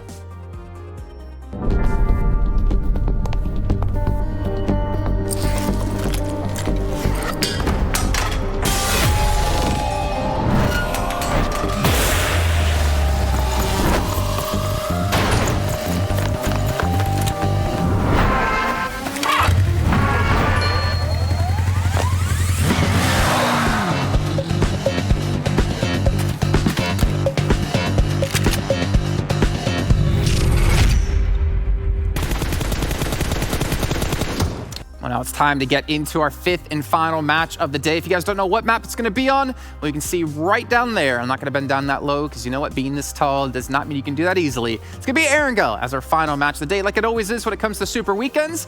And it comes now time into one of my favorite parts of the day, the talent predictions, the talent pick'ems. 7, it looks like he's praying to RNG Jesus here for a good choice. Glitter looking as confident as ever. Myself, look at me. I'm currently first place, baby. Looking, I mean, I'm currently. I think you're in second place. You passed Hot Jukes, if I'm not mistaken. Yeah, we're back. There's no way I passed first Hot place. Jukes. I don't think so. I don't think that's possible. Yeah, you did. Okay, you know what? I'm gonna take that. I just saw it. Well, then now I'm really gunning for number 1 again. So I'm gonna go with my prediction off the bat here. And I already chose Cloud9. I already chose Loops. Huh? Yeah. And I'm feeling it. I'm feeling a little bit of Pittsburgh here within me, even though I'm over in Poland. So I'm gonna go PK here to take our 5th map. Okay. There you go. What's that face for, 7? I respect it. No, hey, what you mean? I respect it. I picked PK in the first Erangel, so I think they'll go ahead and do great here. But I don't think they're gonna go ahead and do better than my pick. My pick is gonna go ahead and be Wildcard, because Wildcard has been absolutely destroying on the last Erangel. I think in the last 2 shows that we have done so far. So Wildcard, don't let me down, please. Don't let me jinx ya. Go ahead and get that win and get a lot of kills, please. What do you got, Glitter? I think for the first time, it's me and Seven against you, Jason. I'm Wait, also what? going with Wildcard. I wanted to pick them yesterday for the final Erangel, and I didn't do it. I went against my gut, and I regretted it after the fact. They just had a really strong, aggressive game on Sanhok, so I am going with Wildcard for this final match. Did you pick Cloud9 at all today? I did not. Oh. Wow, okay. You know what? As commissioner, I'm giving you 10 extra points for doing that. That's impressive. Doing the hard mode version of our talent predictions. We'll see how our results will pan out and which team will be taking on the chicken dinner when we check in with you guys after this match. Bye, Seven. That's actually him just getting off his Apple box. That's his normal height. He actually has to stand on something to be within his camera. And I'm so happy he's not here to say anything about that. But you know what? You guys at home can still be winning different things here as long as you're watching within the game, within the Esports Center. You can check out the lucky draw and win yourself a limited time outfit if you do get lucky enough. And speaking of luck, maybe some teams are going to need it going into our final game here, especially SWAT 69, who need to step up. We got Hot Jukes and Mustache Dave to come back in. And honestly, Dave, your picks have been so wild today. I really want to know, what is the decision-making been with inside your head? You chose Alpha Legends when I don't think a single one of us has chose it the entire event, and you netted yourself quite a few points. All right. So Jason, you asked the question. All right. Today, I'd like to officially announce my running for commissioner for next week. All right. I promise UC for everybody. I promise ×3 crate drops, and I promise that's it for now. I'm still working on the platform. So if you make me the commissioner, I'm gonna change it up, man. 2020, Dave. Put ones in the chat right now. Ones in the chat right now. If you want to vote for me for commissioner for next week. Jason, I'm sorry, man. I'm sorry. It had to be done. Well, and the unfortunate part for you is that as the acting commissioner, I can just snap my fingers right now and pull a Thanos and get rid of half of this casting pair. So, you know, do you really want me to snap this finger? I don't know. You might want to back up. I'm a man of the people. I'm not afraid of you. The chat's with me. All right. We're standing up to you. All right, well, let's start to talk about this game. Maybe we can have our own debate going on later on within the show. Jukes, we're going into now our final game. We saw Wildcard perform really well in it the last few days. Pittsburgh Knights as well have been really performing. How do you feel like this last match is going to go? Who's the teams you're looking out for? Not your prediction, but the teams you're focused on. Man, I'm definitely focused on right now who's sitting at the top of the leaderboards right now, especially considering that we've already about to pass 2/3 of all the super weekends we're about to play. So I'm looking at Cloud9, looking at Loops, Footballist, Wildcard, all the way down. You know, like those are the top teams. And of course, you got to keep an eye on SWAT 69, see how they're able to pick it up here. Okay, well, you know what, Dave? Since I am the acting commissioner, I'm giving you 0 points for your prediction for calling me out like that. Now, who's your team you predict to come forward with a victory? Listen, Livik for comp. Make me commissioner. I'm going to put Livik in comp. All right, starting next week. I'm going to go with Yala. I'm going with Yala. I'm going for Yala. I think you're going to be here tomorrow, they said. Rough life. Yala, okay, you know what? If Yala win this, they get themselves a chicken dinner, I will give you the commissioner position, all right? That's how confident I am in this game. Hot Jukes, what do you got? Okay. I got to go Cloud9. You know, I saved their pick this entire time. Seven's passed me up. I'm tied with you now. Come on, Cloud9, don't let me down. Well, I mean, you might not be tied anymore after this. You could actually be ahead of me again. We'll see. Why don't you guys drop us into our final match of our second day of the Super Weekend. Here we go, taking it over to Erangel. You know, this is a pivotal moment right now for all of these teams to have a great performance going into the last day of Super Weekend coming up. So, Dave, let's get into it. Here we go. We're getting in it. We're getting into it. I mean, there's a lot on the line, especially for me, especially for Yala Esports. They're going to be all the way down there at the bottom, but pretty much my career is on the line right now for commissioner. And we see the plane going to be starting over Novo, going to be ending over George Pool. So for the most part, it's going to be pretty solid for a lot of our squads when it comes to them dropping in their tried and true drop locations. And I can't lie, you got me hyped up for Yala Esports now. Come on, you can do it. You can do it. First place Yala, Cloud9 second, you know, for our pick's sake.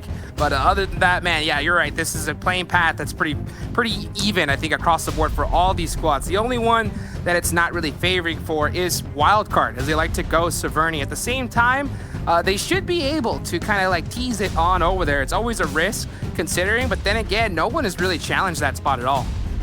I want a military-based circle. I know you gotta get in it one time, right? Yeah, you called for it yesterday, but instead we got the the Yasnaya Fields ending, which was, hey, it was exciting. It was 10 out of 10. But a military base, I think, would be pretty solid here.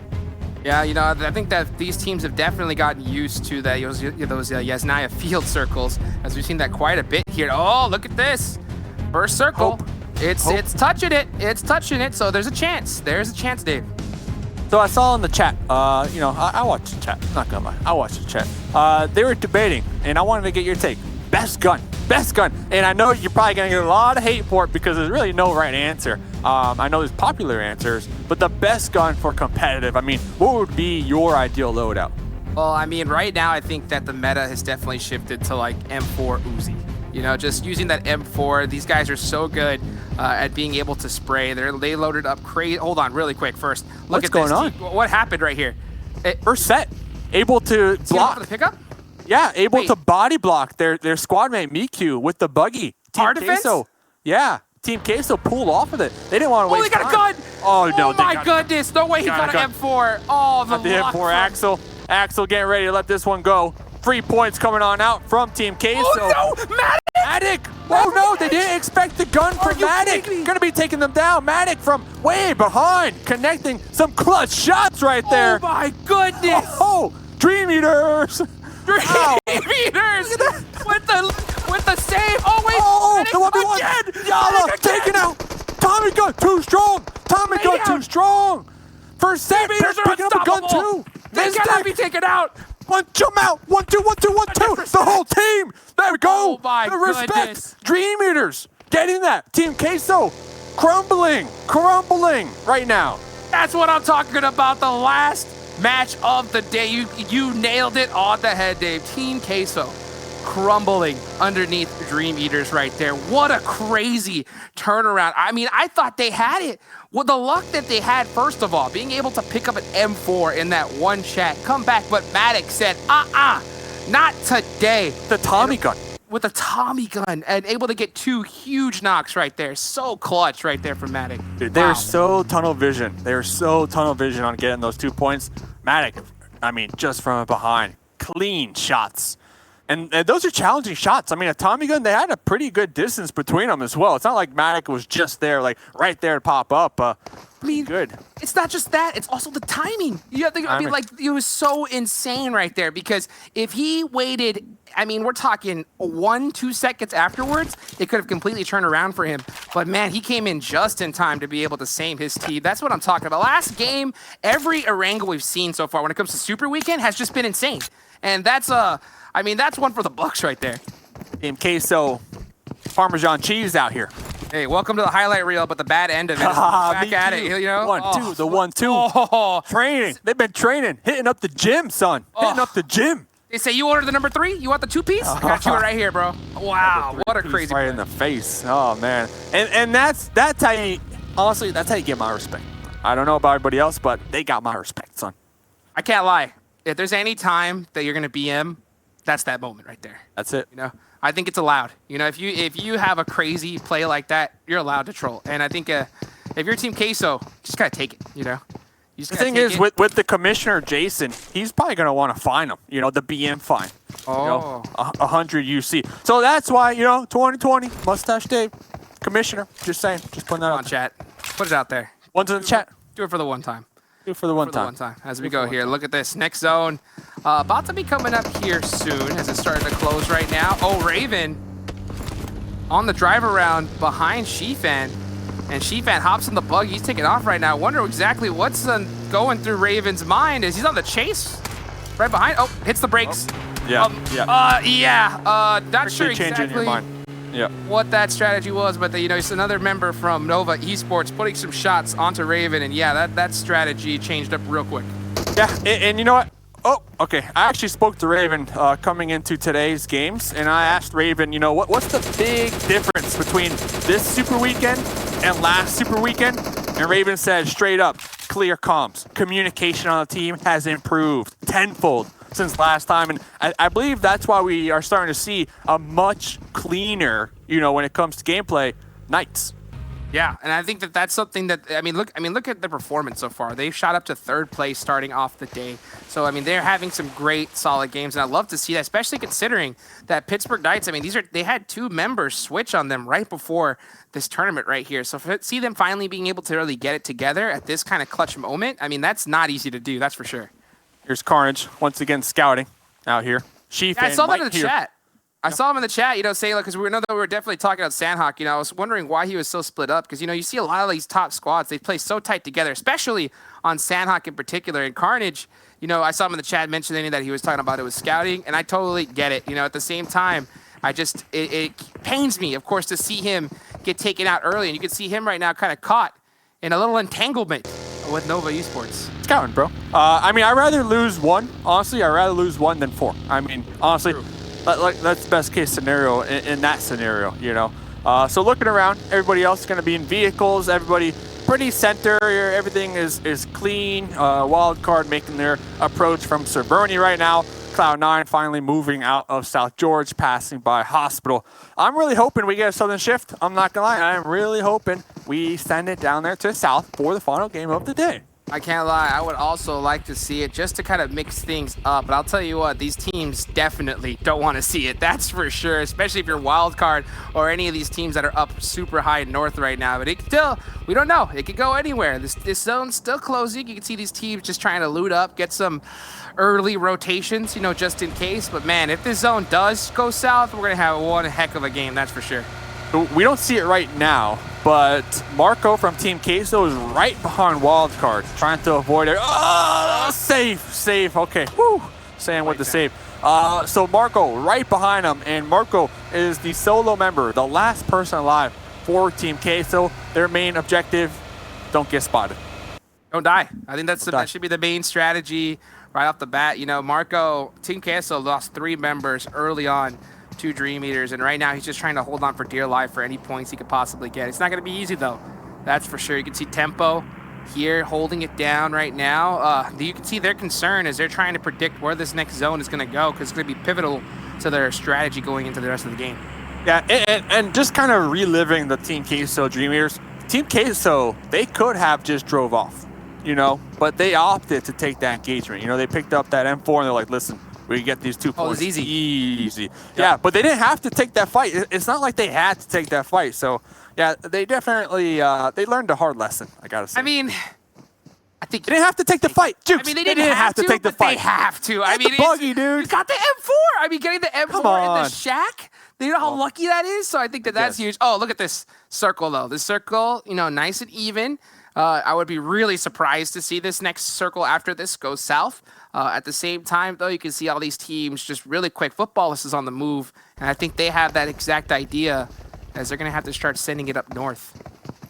Oh, B4, they're setting up a bridge camp out there to the west, but not going to be in the next zone. But, a team might rotate past here to go to military base still, so that's why we see them keeping 2 on the bridge for the time being. Footballists will be taking up the east side bridge for the time being. I think next zone will have some water in play, though. I think it's going to shift a little further down south, have some water in play, so that's going to be interesting to see. Cat from Nova, the sub for today, going to be getting a knockout here. Yeah, the insta push. The adjustments. Oh, look at this. Yeah, they're on the hunt, and it looks like Cloud9, as soon as that drive up came, they realized it's too late. You know what? Don't want to take the risk. Don't want to go out early. We got to make sure we get Hot Juke some points. So quick rotation back to Cloud9. Wow, yeah. Wow. What are your thoughts on this one? They had one knocked and then immediately just got in their vehicles and said, nope. Yeah, I think they tried to send it to be able to save him. At the same time, though, they realized that Nova was just going to beat them to the punch. And considering that, regardless, we're going against a 4v3 in this situation, it's just too risky. So, you know what? Cut your losses, disengage, and get onto the rest of the fight. And we've seen Cloud9 do this multiple times, and it worked out for them. So, at the end of the day, I think that's the smartest play possible. Not only that, they're only, and I say only, but they're 10 points ahead of Loops, who are in second place. So Cloud9 trying to defend and remain up there at the top of the leaderboard coming into tomorrow for sure. So that might be another reason why we didn't see him kind of risk it right there for the biscuit. Definitely. I think that, and this is also goes to prove why they're so consistent in points. You know, they want to do everything they possibly can to ensure that they just don't go out early. I think that's essential to winning a tournament like this, is constant, you know, good solid placement, and then every now and then you get a good zone, good position, and you get the chicken dinner with some good solid kills. And I think Cloud9 does that better than anybody else. Got B4 kind of driving all types of ways, all different directions, looking for a nice, looking for a nice spot to make their way on into circle number 2. Konita Powers and Milta, that could be pretty big. Wildcard finally made their way on into the zone up there to the north. They are going to have a crate. We see Loops on the wide rotate just north of Pachinki, checking in with Umbra right now. Everybody, pretty decent spot, not gonna lie. Yeah, Umbra kind of holding down right beside, you know, this little hill next to Potato Hill, and just kind of holding it down. This is a really good position right here. Oh, Verset is caught out right now. He's kind of scouting for the rest of his squad here with that laydown, and Dream Eaters using this really split tactic before, not really working out for them, but you know, they can still catch a big surprise right here on the Team Umbra. Yeah, because, Umbra, they're all near each other, but Vindex definitely pushed up further away from their squad mates. And Verset right here, wiggling all around the place, just trying to remain undetected and prepare themselves for any potential push from the enemy right above them. Gotta be careful. Gotta be careful. Next zone, going on over to Milta. This looks like exactly where it's going to be ending out. Football is getting a big break right now, being able to cross that bridge relatively for free. So they're in this next circle. But before Alpha Legends, Loops, all these teams are going to have to rotate on into this next circle. And it's not going to be easy, especially considering that a lot of this zone is in the water. Yeah, there is at least 40% of the circle in the water. Nova versus the Knights. Carnage instantly thirsted right there. Raven is going to be bleeding on out on the side of the Knights and popping on over real quick to Unique. They're in their own engagement with SWAT 69. SWAT 69 King and Boofla already going to be bleeding on out. Here comes the send in the U.S. from Memphis and Lightning. Frozen bleeding on out. Here comes a grenade from Memphis, tossing that on into the second story. One more. Oh, grenade bringing on out. Problems taking down Lightning right there. Big name right here. Oh, yeah, you're right. It is a 1v2 now. Yeah, with King getting that res. And here comes Problems coming down, right down into it with the Uzi in his hand. Trying to get that hip fire. Will SWAT 69 able to do it. Jump shot. Gets caught. And Elise on that off angle. Memphis going to be working their way on through, pre-firing that Uzi versus King. And King taken down and out. And only up to Annalise to save the day. And should be able to get these revives. 4 kills onto Unique. Pretty decent start to this last game. Cloud9 eliminated. What? Done. Wow, what a crazy turn of events here against, it looks like, Konita Power. So yeah, Konita Power taking out Cloud9. Rip my points right there. Man, it's surprised to see Cloud9 go out so early here. Milta, very challenging terrain to kind of work your way on through, especially coming on from the west side where pretty much the majority of the lobby is. Prolord from Umbra taking some shots with the Scar onto Verset. Super far away. Prolord, Halls, Vindex, all within the compound. Right next to him, Yala Esports. Oh yeah, here they go right now, just trying to hold this position, hold this next circle. It's still only zone number 3 right now. I know it may feel a little bit later, especially considering because this circle is quite centered inside the water right here. So I'm really looking towards these teams. Yala right now, looks like they're positioning their vehicles into a place where it's safe because they know they're gonna need it here for this rotation. Yeah, and this is a 3-1. I don't think Zero is with Yala as well. Zero is towards the water, more or less. So, yeah, it's going to be interesting to see how that one kind of plays out for the squad. Umbra Vindex with the DP. Had a nice little angle, pulling back just a little bit. 3 up right now for Umbra. We got 13 teams alive altogether. We hear shots just, ringing out in all types of directions. Everybody, trying to get some knocks out here. Next one's going to go on up. There we go, Hot Juice. Defenders out, right on the bridge, right at the edge of this bridge right here. We saw a member from Wildcard, Sam, and it looks like Acer just get knocked as well. So they are in a big engagement, trying to survive. They had a really good, solid game last match, so this is going to be really clutch for Wildcard to have a great performance here. They need it. The B4 push on the bridge could be huge versus Football is currently camping that bridge.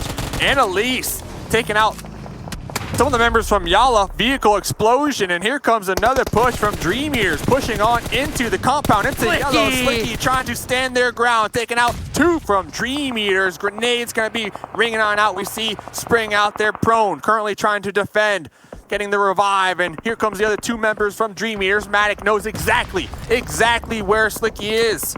Gonna be opting to get on into safety. Gonna be cooking this grenade. Needs to toss it in the perfect spot, right behind the Yellow. Not able to get there, and Spring still back there, just still defending for wildcard.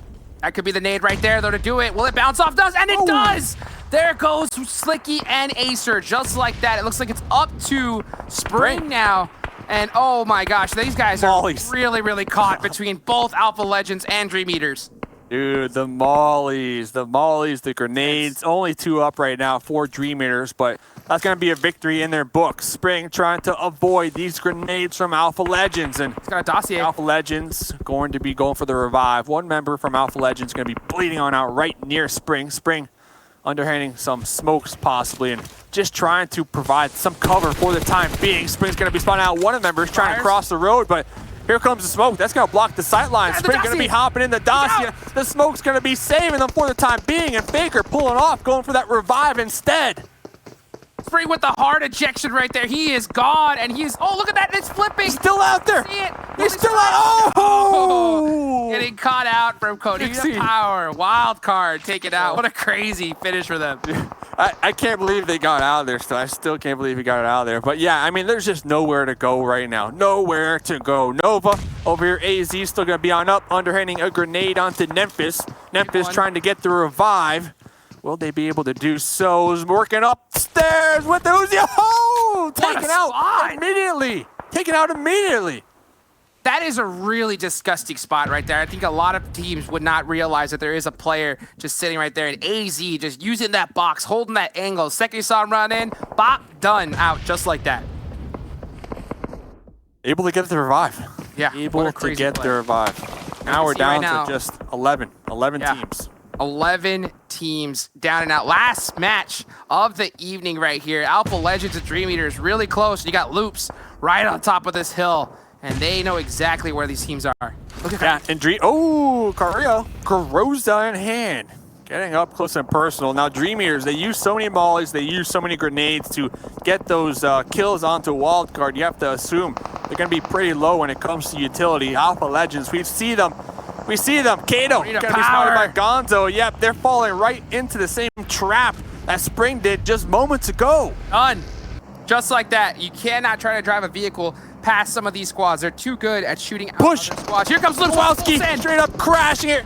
Straight up crashing right there. Maddox going to be spotting Kowalski, taking down Kowalski. Grenade going to be ringing on out. It's up to Miku. Miku going for the pre-fire with the M4. Same thing with Becker, AKM. They see each other. Miku needs to land these shots. Here comes Carrillo. Going for that crouch. Not going to be able to survive. But just like that, Becker, the last one up, it almost all failed.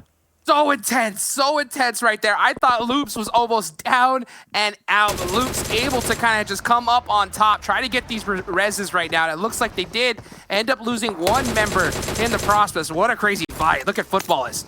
Yeah, B4 finally making their way on in from that military base. They were on the bridge the whole time. They're going to be using the coast right here. There's a crate right there for them as well. And 2 members, 4 Footballists, currently going to be down in the road trying to crawl back to safety, crawl back to the compound, and maybe, just maybe, get revived here. Yeah, and then they're trying right now. Look at those smokes coming out from Rom, able to kind of just make a line, get some cover right here, and crawling across the entire street to get picked up, and this made it just work. They made it. They made it to the wall at least. B4 will be tossing some grenades right in that direction, but that smoke wall is so perfect. I mean, look at all that cover. It allowed those members to just crawl in safety. Beautiful. They should get the resets. Beautiful plays right there. I love to see these kind of moments because I think it's little plays like this that really are able to make it and get it done for your team. And wow, I mean, a lot of players were just completely given up. Footballists with a huge save right there. That is so difficult, especially at this stage. Yeah, 7 teams remaining. B4, they have the coast to their back. Nobody's going to be behind them. They have this cliff to work with when it comes to cover, and we see them tossing some grenades on top of footballists for the time being, but they're going to be in this zone, so they can kind of play this one a little passive. Talking about teams possibly taking the engagement, we got Knights out here, we got Loops over here, and we got Konita Power. All holding it right now just in the circle, just trying to get every little piece of cover that they can. And it looks like Konita Power and Loops are going to have to share. But Tixie says, I don't want to share this for too long. Got the nade locked and loaded, throws it. Oh, can it make it in the window? Oh, right there, Close. right there. It seemed like it blew up right when it was going through the window, but the aim was, whew, mamma mia. Beautiful. Beautiful right there. Love to see that. These crazy nades, these crazy plays. These teams are just these players are so good at these little tiny little moments like this. I mean, this is what shows that why they're some of the best here when it comes to the Western Hemisphere. And you see this zone. We're looking at it right now. Where will it go? Which team will it favor? Who's getting blessed? It centers out right on the Pittsburgh Knights and Konita Power. Wow. Yeah, the Knights, they don't need to move. 10 kills onto Konita Power. Tixie gonna be spotting this grenade. Loops, will they go out like they did last game? 3 members to 2 grenades. They need to, kind of spread out just a little further if they want to continue to survive. And Konita Power, 10 kills. They're gonna be tossing out all of their arsenal. All of their arsenal. They want to get Carrillo down and out for sure. I mean, that guy is just an absolute monster. So being able to take out Loops, one of their main fraggers right there, is going to be a big break for them. At the end of the day, though, you still got to watch out. One player can turn it around. Spotted by Tixie. Knocked out and instantly confirmed right there. Now there's just 2 up for Loops. And man, Loops is just trying to hold on right now. This is starting to get really intense. Konita Power with 12 kills. 12 kills. 12 kills on the board right here. So a huge game for Konita Power. E4 making the push across the road right on top of Footballists. Footballists, they're able to get that revive. They got 4 up, but they are going to be separated. Nice grenade connected on top of Levi and McZira. Maxon and Pedro, only 2 up, and here comes the push across the road from the other members of Footballists. They're trying to get the wipe onto B4 right here. Maxon gonna be popping that corner. Lutz able to get the shots with the M4. Now it's just Pedro. Pedro OG. Oh, M249 though. Pedro's got the squad wiper. He's got the gun if he wants to get the win right here against Footballists. If there's any gun to do it, it's that one right there. 100 rounds in the mag, locked and loaded right now. Pedro OG. Gotta get it done for your squad right now. Maxon, thirsted. I mean, Pedro. It's looking like it's going to be a tall order. It's going to be a tall order. Looks like Footballists are currently searching for Pedro, but Pedro is in the zone, and does have some decent cover to work with. He's not going to make a noise right here. And Rom looks like he is just throwing out some nades, rather playing it safe than sorry. Looks like he is going to get caught out right here, though. Oh, Pedro wants to just unleash the beast right here. Patience. Needs to be patient. Sees one. Only sees he one. Wants it?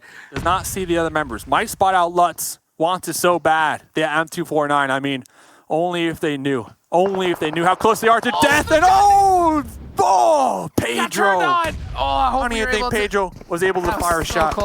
So close. Unfortunately, we missed it as we switched over to Loops. And look, speaking of the M249, Kowski's got one of his own. Kowalski, M249. Only 2 kills for the Loops. Only 2 kills, but you know what? 5 teams remaining. Konita Powers, though, honestly, looking like this might be their game. They're feeling really good. I mean, look how many kills they have, especially being able to take out 2 huge members from Loops. I mean, that you can't get any more confident, I think, especially at this moment. So Konita Power, you got to get it done right now. You got to get a big lead on the board. 14 kills so far. Man, they are on a rampage.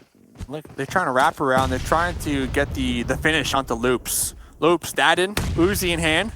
Kowalski, M249. We start to see grenades kind of get traded back and forth. Kowalski's going to be cooking this one. Tossing that right on through the door. That's going to be connecting. Going to be chunking down. Rob, just about 50% HP. Here comes the push outside the door. Loops, Dadden with the Uzi, able to connect onto Rob and working their way out the garage. 1% HP, getting another one. It's up to Tixie. Only one more up. One more up. Konita Powers. M249 was their demise right there. Loops, they are still alive.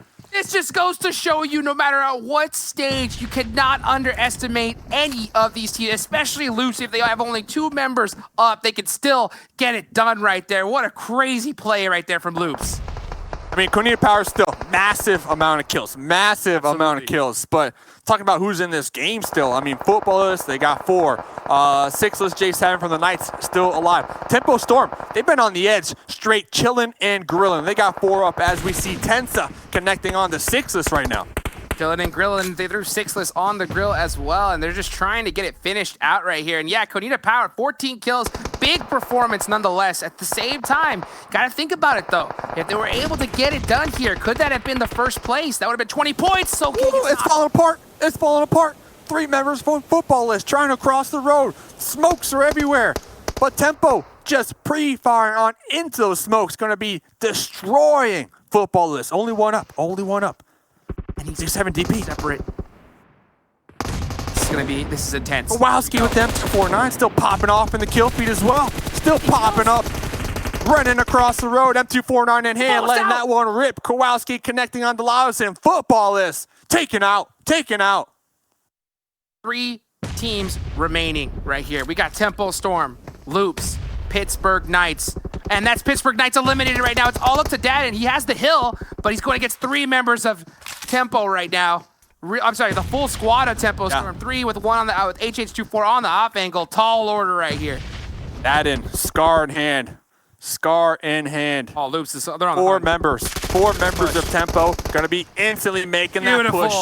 Trying to get the dub, and Loops 2nd place right there. Tempo 1st place.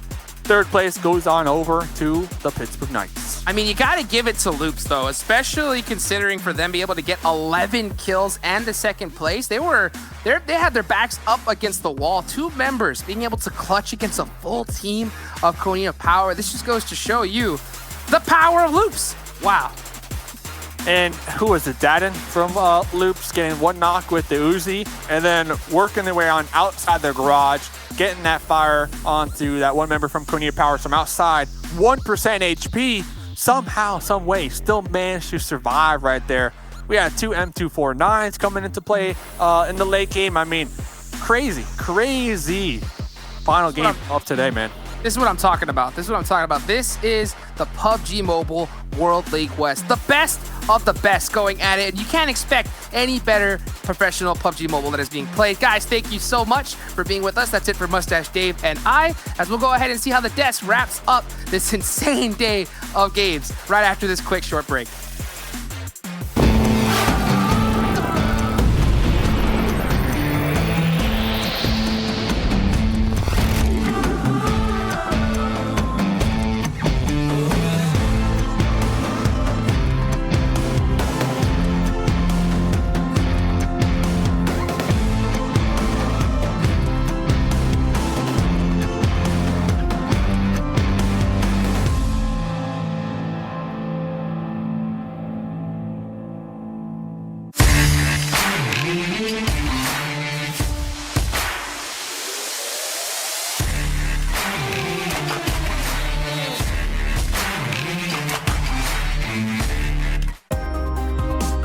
The PUBG Mobile World League is brought to you by the title sponsor, Qualcomm Snapdragon Elite Gaming, and the official beverage sponsor, Mountain Dew. What is it about our final matches of the day in this Super Weekend? Yesterday we had, what was it, PK, Wildcard, and Loops in the fields with a crazy finisher. This time we have PK somehow survived to the very end. We had Loops pulling off like 2v4s. Like, what's all going on in this game? It's been ridiculous, Glitter. I did not see any of that happening. The 2v4 was insane. The fact that Konita Power had 14 kills after being kind of doing not a whole lot all day, insane. I guarantee you that the damage we're going to see with that has to be super, super high. I don't know what was in the water after this match. Tempo Storm, what was in the water? I picked yesterday Tempo Storm to win Erangel, and I ended up jinxing them. And I had a feeling that we're going to go ahead and win this one, but I didn't want to jinx him. I didn't want to go ahead and do him like that. And they were able to go ahead and pull off with that win. 9 kills. And then you got Loops Esports. We have to mention it again. I feel like that 2v4 was just something else. That's something that you don't expect at this kind of caliber of gameplay. And for them to be able to go ahead and pull that off was just impressive. Konita Power, as we've been mentioning, they've been kind of quiet throughout the whole day. And and then being able to go ahead and pull up that 14 kills, that's an amazing way to go ahead and finish. And I know Pittsburgh Knights, guess what, Jason? They ended up with 0 kills, but they did it again. They were able to survive all the way up until the end. They didn't get that second place like they did in the first Erangel from earlier, but third place, 10 placement points? Are you kidding me? That's really impressive. And then Nova Esports, another team that we've been talking about, guess what? They have improved on the kills department, and Umbra not being able to go ahead and get the kills that they want to, but at least being able to go ahead and collect their 6 placement points, Glitter. Yeah, it's definitely an impressive first page right there. Also, Team Unique able to pull a few more points down, but then jumping onto the second page here, potentially some surprises for the second page as well. We actually saw Dream Eaters taking a ton of very aggressive engagements. They only ended up being able to convert on 4 of those kills, but you know, still nice to see them starting to be more aggressive as well. Wildcard struggled a little bit early on, getting kind of caught out. SWAT69 still coming through with 2 kills, but big surprise, Cloud9 all the way down at the bottom, Queso down at the bottom with 1 point each. I don't think anybody was expecting that at all. Well, I mean, for Cloud9, they were stuck between Dream Eaters and Alpha Legends, and they just kept coming through against them. And obviously, we saw some people's hopes of Cloud9 doing well, unfortunately, fall by the wayside. But we can see Tempo Storm, how they ended things off. Again, 2.2k damage, good 9 kills, and only about 500 healing being done here, 7. So again, a pretty solid victory out of them. Yeah, they did pretty well in Sanhok as well, and I figured that we're going to go ahead and just continue that momentum. And as I said yesterday, I jinxed them, so I don't want to jinx them again. But I think just what a performance for that team. That's one team that's been kind of quiet, but they're still staying in contention there for those top spots. And I cannot wait to see what they're going to be able to do tomorrow on the last day of Super Weekend number 2. Yeah, and obviously a lot of teams are looking towards that. For me, it's all about SWAT69 and how they've been doing. Let's see if we can take a look at our top players now, though, as SWAT69 unfortunately not going to be making their way into this one. And I mean, we kind of already knew this was going to be a Kanina Power, Glitter. 3 players make it onto the leaderboard. Yeah, and 2 of those players almost at 1k damage apiece. This is what we're, you know, we were hoping for out of Kanina Power. This was, I think, the game that they needed, whether it's for the points, because like I said, at the end of Super Weekend last weekend, they were in 16th place. So any good performance they can have this weekend is just going to continue to push them up on the leaderboard. It will be very beneficial for them. But also Kayowski, I don't know what the loops today, they started really strong, fell off for a little bit, and then this final game here was just insanity. I think it was Kayowski and Dadine that were the 2 at the end in that wild fight anyways. So that's where some of his damage definitely came from. But really, really good to see almost the entire squad of Kanina Power on our top players. Yeah, we kind of wonder where they kind of been today. Yeah, all super buff. I mean, if you want to talk about getting swole, 7, why did they use your body for those pictures? Let's take a look at the two moments from our last and final game of the day.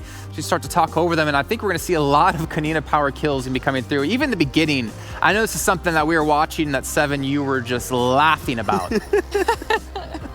Watching this just cracked me up, and trust me, we'll be breaking this down. We'll give you some slow-mos here and there, but I Dream Eaters was perfectly in doing this, man. They saw an option, they didn't have any weapons, and guess what? They just went for it. And as we're seeing Nova here, Nova, I've actually seen them third-party that compound a lot, so I'm impressed by their aggressiveness there of just being able to kind of go for it. And as we see more of here of Unique, I really hope we get a chance to see that 2v4 with Kanina Power, because it goes to show just how impressive and how talented the players are from Loops Esports after they were able to go ahead and beat up a full squad and a strong squad of Kanina Power. And then here, I think we want to go ahead and give some credit to my boy Slicky. Slicky being able to go ahead and clutch that up. There was just way too many teams crashing into them. I think it was Alpha Legends at one point. Yeah, if I'm not mistaken, it was Dream Eaters too, and then Loops Esports coming out at the end. But it was just way too much there for Wildcard. And for them to at least be able to get 3 kills there, get some extra points, I thought that was huge, Glitter. Yeah, and I think, honestly, had they not been sandwiched between a lot of those teams, they could have probably just continued a rotation, and for all we know, they might have been able to pull out the win here at the end. But that was just, there was no escaping that situation that they were in as soon as they got there. We actually see the fight going on right now between Yala and Kanina Power, and Yala was another team that was actually being surprisingly aggressive here on this map, which, you know, love to see coming out of them. So many good nades were coming out in this specific match. We saw some really good use of utility. And speaking of Umbra was another team that we've kind of been watching here, hoping that they could get themselves some more points. They've been progressively more aggressive throughout the day. And we even got to, speak with one of their players, and he had said that that's what they're trying to go for. It's definitely paid off so far. I think they got a little bit unlucky here on this Erangel, but generally they've had a significantly better performance across the board than we've seen in the past 7. Yeah, as we see here, the fight with Loops Esports and Canadian Power, I think we will be able to go ahead and break that down a little bit more. So shout out to my boy Lanute that's able to go ahead and help me out with that. And then we see Loops just being Loops being Loops here. We see them being aggressive. It doesn't matter if they have 1 player left. It doesn't matter if they have 2 players left. They're going to go ahead and continue to be aggressive, and they're going to be very aware. I love how they were able to go ahead and pick off J7 there. And once again, huge credit to Temple Storm for overall just being able to go ahead and play this perfectly, getting that win. And Pittsburgh Knights, once again, they ended up with 0 kills, but at least getting those placement points, 10 placement points, that is huge for them. Yeah, and they've done it not only once, they've done it twice today. Sixless was a part of it the first time and a part of it the second time as well. For me, I want to see how the total damage broke down. I want to see how above and beyond Canadian Power was compared to any other team out there, because they have to be, and if they're not, I'm going to be a little bit disappointed in my mathematical game that I can run through my head. And you can see there, Temple Storm, they're getting the 2.2k damage, but the 2,900 damage. Wow. One of the highest we've seen out of Canadian Power does get them also 14 kills, Glitter. Yes, and this is what we were hoping for. We've actually seen in the past Canadian Power have those 3k damage games, so this is nothing new for them. They just haven't been able to have that consistency with that type of a game. So this is definitely something that's going to be important for them moving forward. Like I had said earlier, specifically with the points, but we see there, PK did a great job of being able to just play for placement points after they had 2 of their players knocked. B4 got in a lot of engagements with 600 points, but couldn't pull down a single kill. And then we're seeing, 900 damage here, 800 damage here, only 1 kill onto some of these squads, or some with none. And that's just not going to be enough right now. But love to see Unique coming out with 5 kills as well, and almost 1,700 damage there towards the bottom. And to give some extra credit to Team Umbra, they said they were going to be aggressive. Well, guess what? Their damage has definitely increased. Yeah. I'm used to seeing that team usually between like maybe 300 to 400 damage. It's really rare if they get over 500 damage.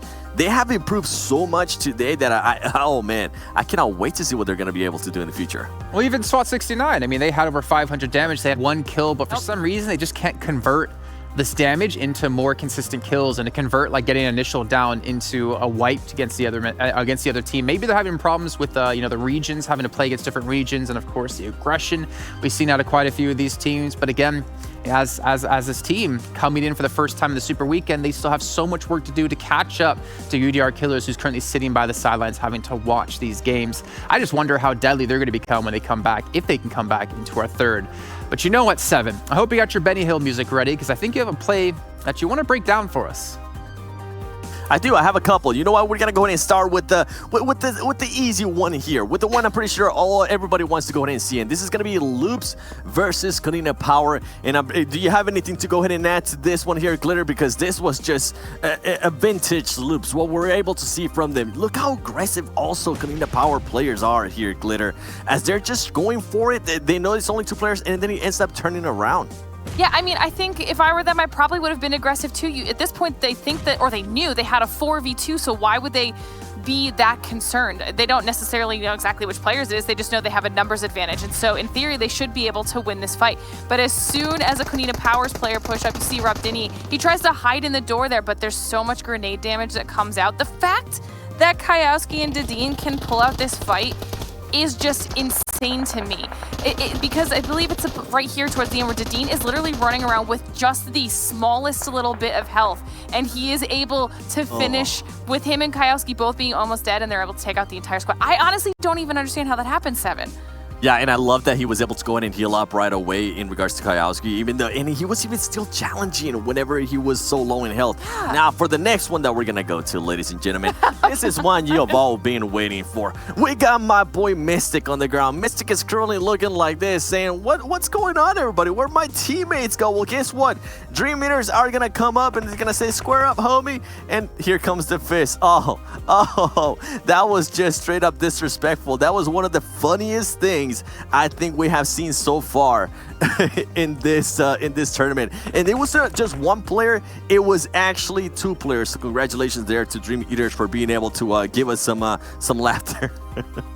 As commissioner, I'm giving them 50 points overall within their standings for the knockout 1-2 punch. I actually have to go back and check if you did actually add 10 points to your score there, Glitter. I might have to knock that back down, or maybe I'm kind of have to live with it. But let's see how the overall stands have shooken up. Me and everybody else live with it. That's true. That is true. As we ended off the second day, Loops Esports do claim their title back, though. Back in first place, you're 353 points, and Cloud9 unfortunately going to be falling to second. Yeah, and one thing we've been mentioning over and over again is just the amount of kills that Loops is able to go ahead and put out. 167 points in kill alone, ladies and gentlemen. That is just something that, and they've been so consistent with it. It's just so impressive for that team to continue to do that. I think if they're able to maybe work on their placement points in regards to like certain maps where things just don't go as planned, or maybe they're just not able to be as aggressive as they would like, they'll be even a more scary team. I cannot wait to see. Hopefully later in the year they can play against some of the East teams, because man, that'll be something to watch. And then Cloud9 being able to go ahead and be very consistent. I think that last game was one of the lowest scoring teams for him, one of the lowest scoring games for him, with just 1 point. Something you hate to see. And I know we've been mentioning Temple Storm. Well, guess what? Temple Storm being able to go ahead and push up to that 5th place with 248 points. They've been that kind of quiet team, but HH24, remember what he told us last week? He said he was having issues with connection. Once that got fixed, it was going to change. Well, guess what? It has changed. And then Pittsburgh Knights, even though we had back-to-back Erangels with them just pretty much fighting to survive, not really being able to go for kills, maintaining that 4th place, that is good for them there, Glitter. Yeah, no, it's great for them. And I think one important thing to note is as well that earlier in the day, at the very beginning, we had noted that Loops' kill points alone were more than the overall total for 10th place at the time. That is no longer the case. So we're seeing these teams that are in the 9th and the 10th place positions and then moving on to the second page as well. I'm assuming that they are all finally starting to kind of make those aggressive pushes, because the fact that originally Loops had been overtaking their overall scores with just kills alone was, a big gap, right? That the gap doesn't exist anymore. We're seeing these teams start to step up to the plate. We're seeing some strong performances coming out of Unique, coming out of Kunina Power. Umbra and Nova have definitely stepped up their aggression. Yala as well. So I think the fact that these teams are kind of preparing themselves for those more aggressive fights is super important. Loops with 167 points. They almost had the same amount in regards to points with Kunina Power at 169 just in kills alone. That is impressive considering what Kunina Power just did. I mean, that's what we're seeing out of Loops, time in and time out. And I wonder if they're going to continue that pace, because they've already played, 25 matches now? Or is that 30 matches now? I actually didn't catch it off the top of my head of our Super 25. Weekend. 25, there we go. Let's take a look now at our talent predictions and how they've shaped up over the course of today. Hot Juice start off as number 1. What do you mean, oh gosh, 7? I'm pretty sure you're still in first place. And we're going to see here that Jason Kaplan had a phenomenal day. I'm just going to point that off the bat. 522 points. I'm 2 behind you, 7. Let's go! First place, baby. Get on my level, Jason. And then you got Glitter Explosion. Yo, Glitter, you're not last place anymore. I've never been last place. I've been stuck in the middle the whole time. What you mean? You were last place at one point. And then you got my boy Hot Chicks with 514. Still in contention there. Mustache Dave, even though, hey, we got to go ahead and give credit to Mustache Dave. He had some interesting picks, and they ended up working out for them. So congrats, Mustache Dave. I know you want to go ahead and become the commissioner for next weekend. Maybe we'll Whoa, 7, watch your words right now. The commissioner has to dock you some points, and then we're going to see Jason Kaplan as number 1.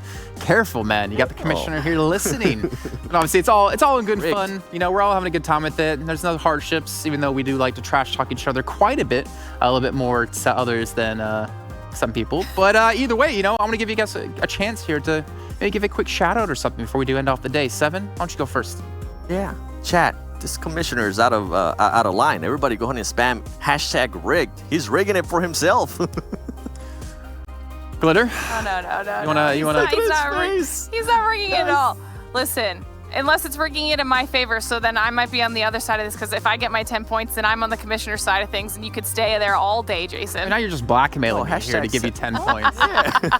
Maybe let us know your thoughts as well. You can tweet to us at Esports PubGM with the #PMWL. Give your thoughts on the talent predictions and maybe who you want to see as the next commissioner coming into the second weekend. But thank you guys for everything. We'll catch you guys tomorrow, though. You have to get out of here so I can close out the show and get things ready for tomorrow, because I don't get to leave the studio. I actually sit here and prepare the entire time. I don't have a home. The studio is my home. But obviously, a big shout out to you guys at home watching. Big shout out to everyone in front of the camera and behind the camera when it comes to the PUBG Mobile World League West Season 0. Tomorrow we'll be back for our 3rd and final day of our second Super Weekend at 11 a.m. PDT, and we'll see you guys then.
Are you ready?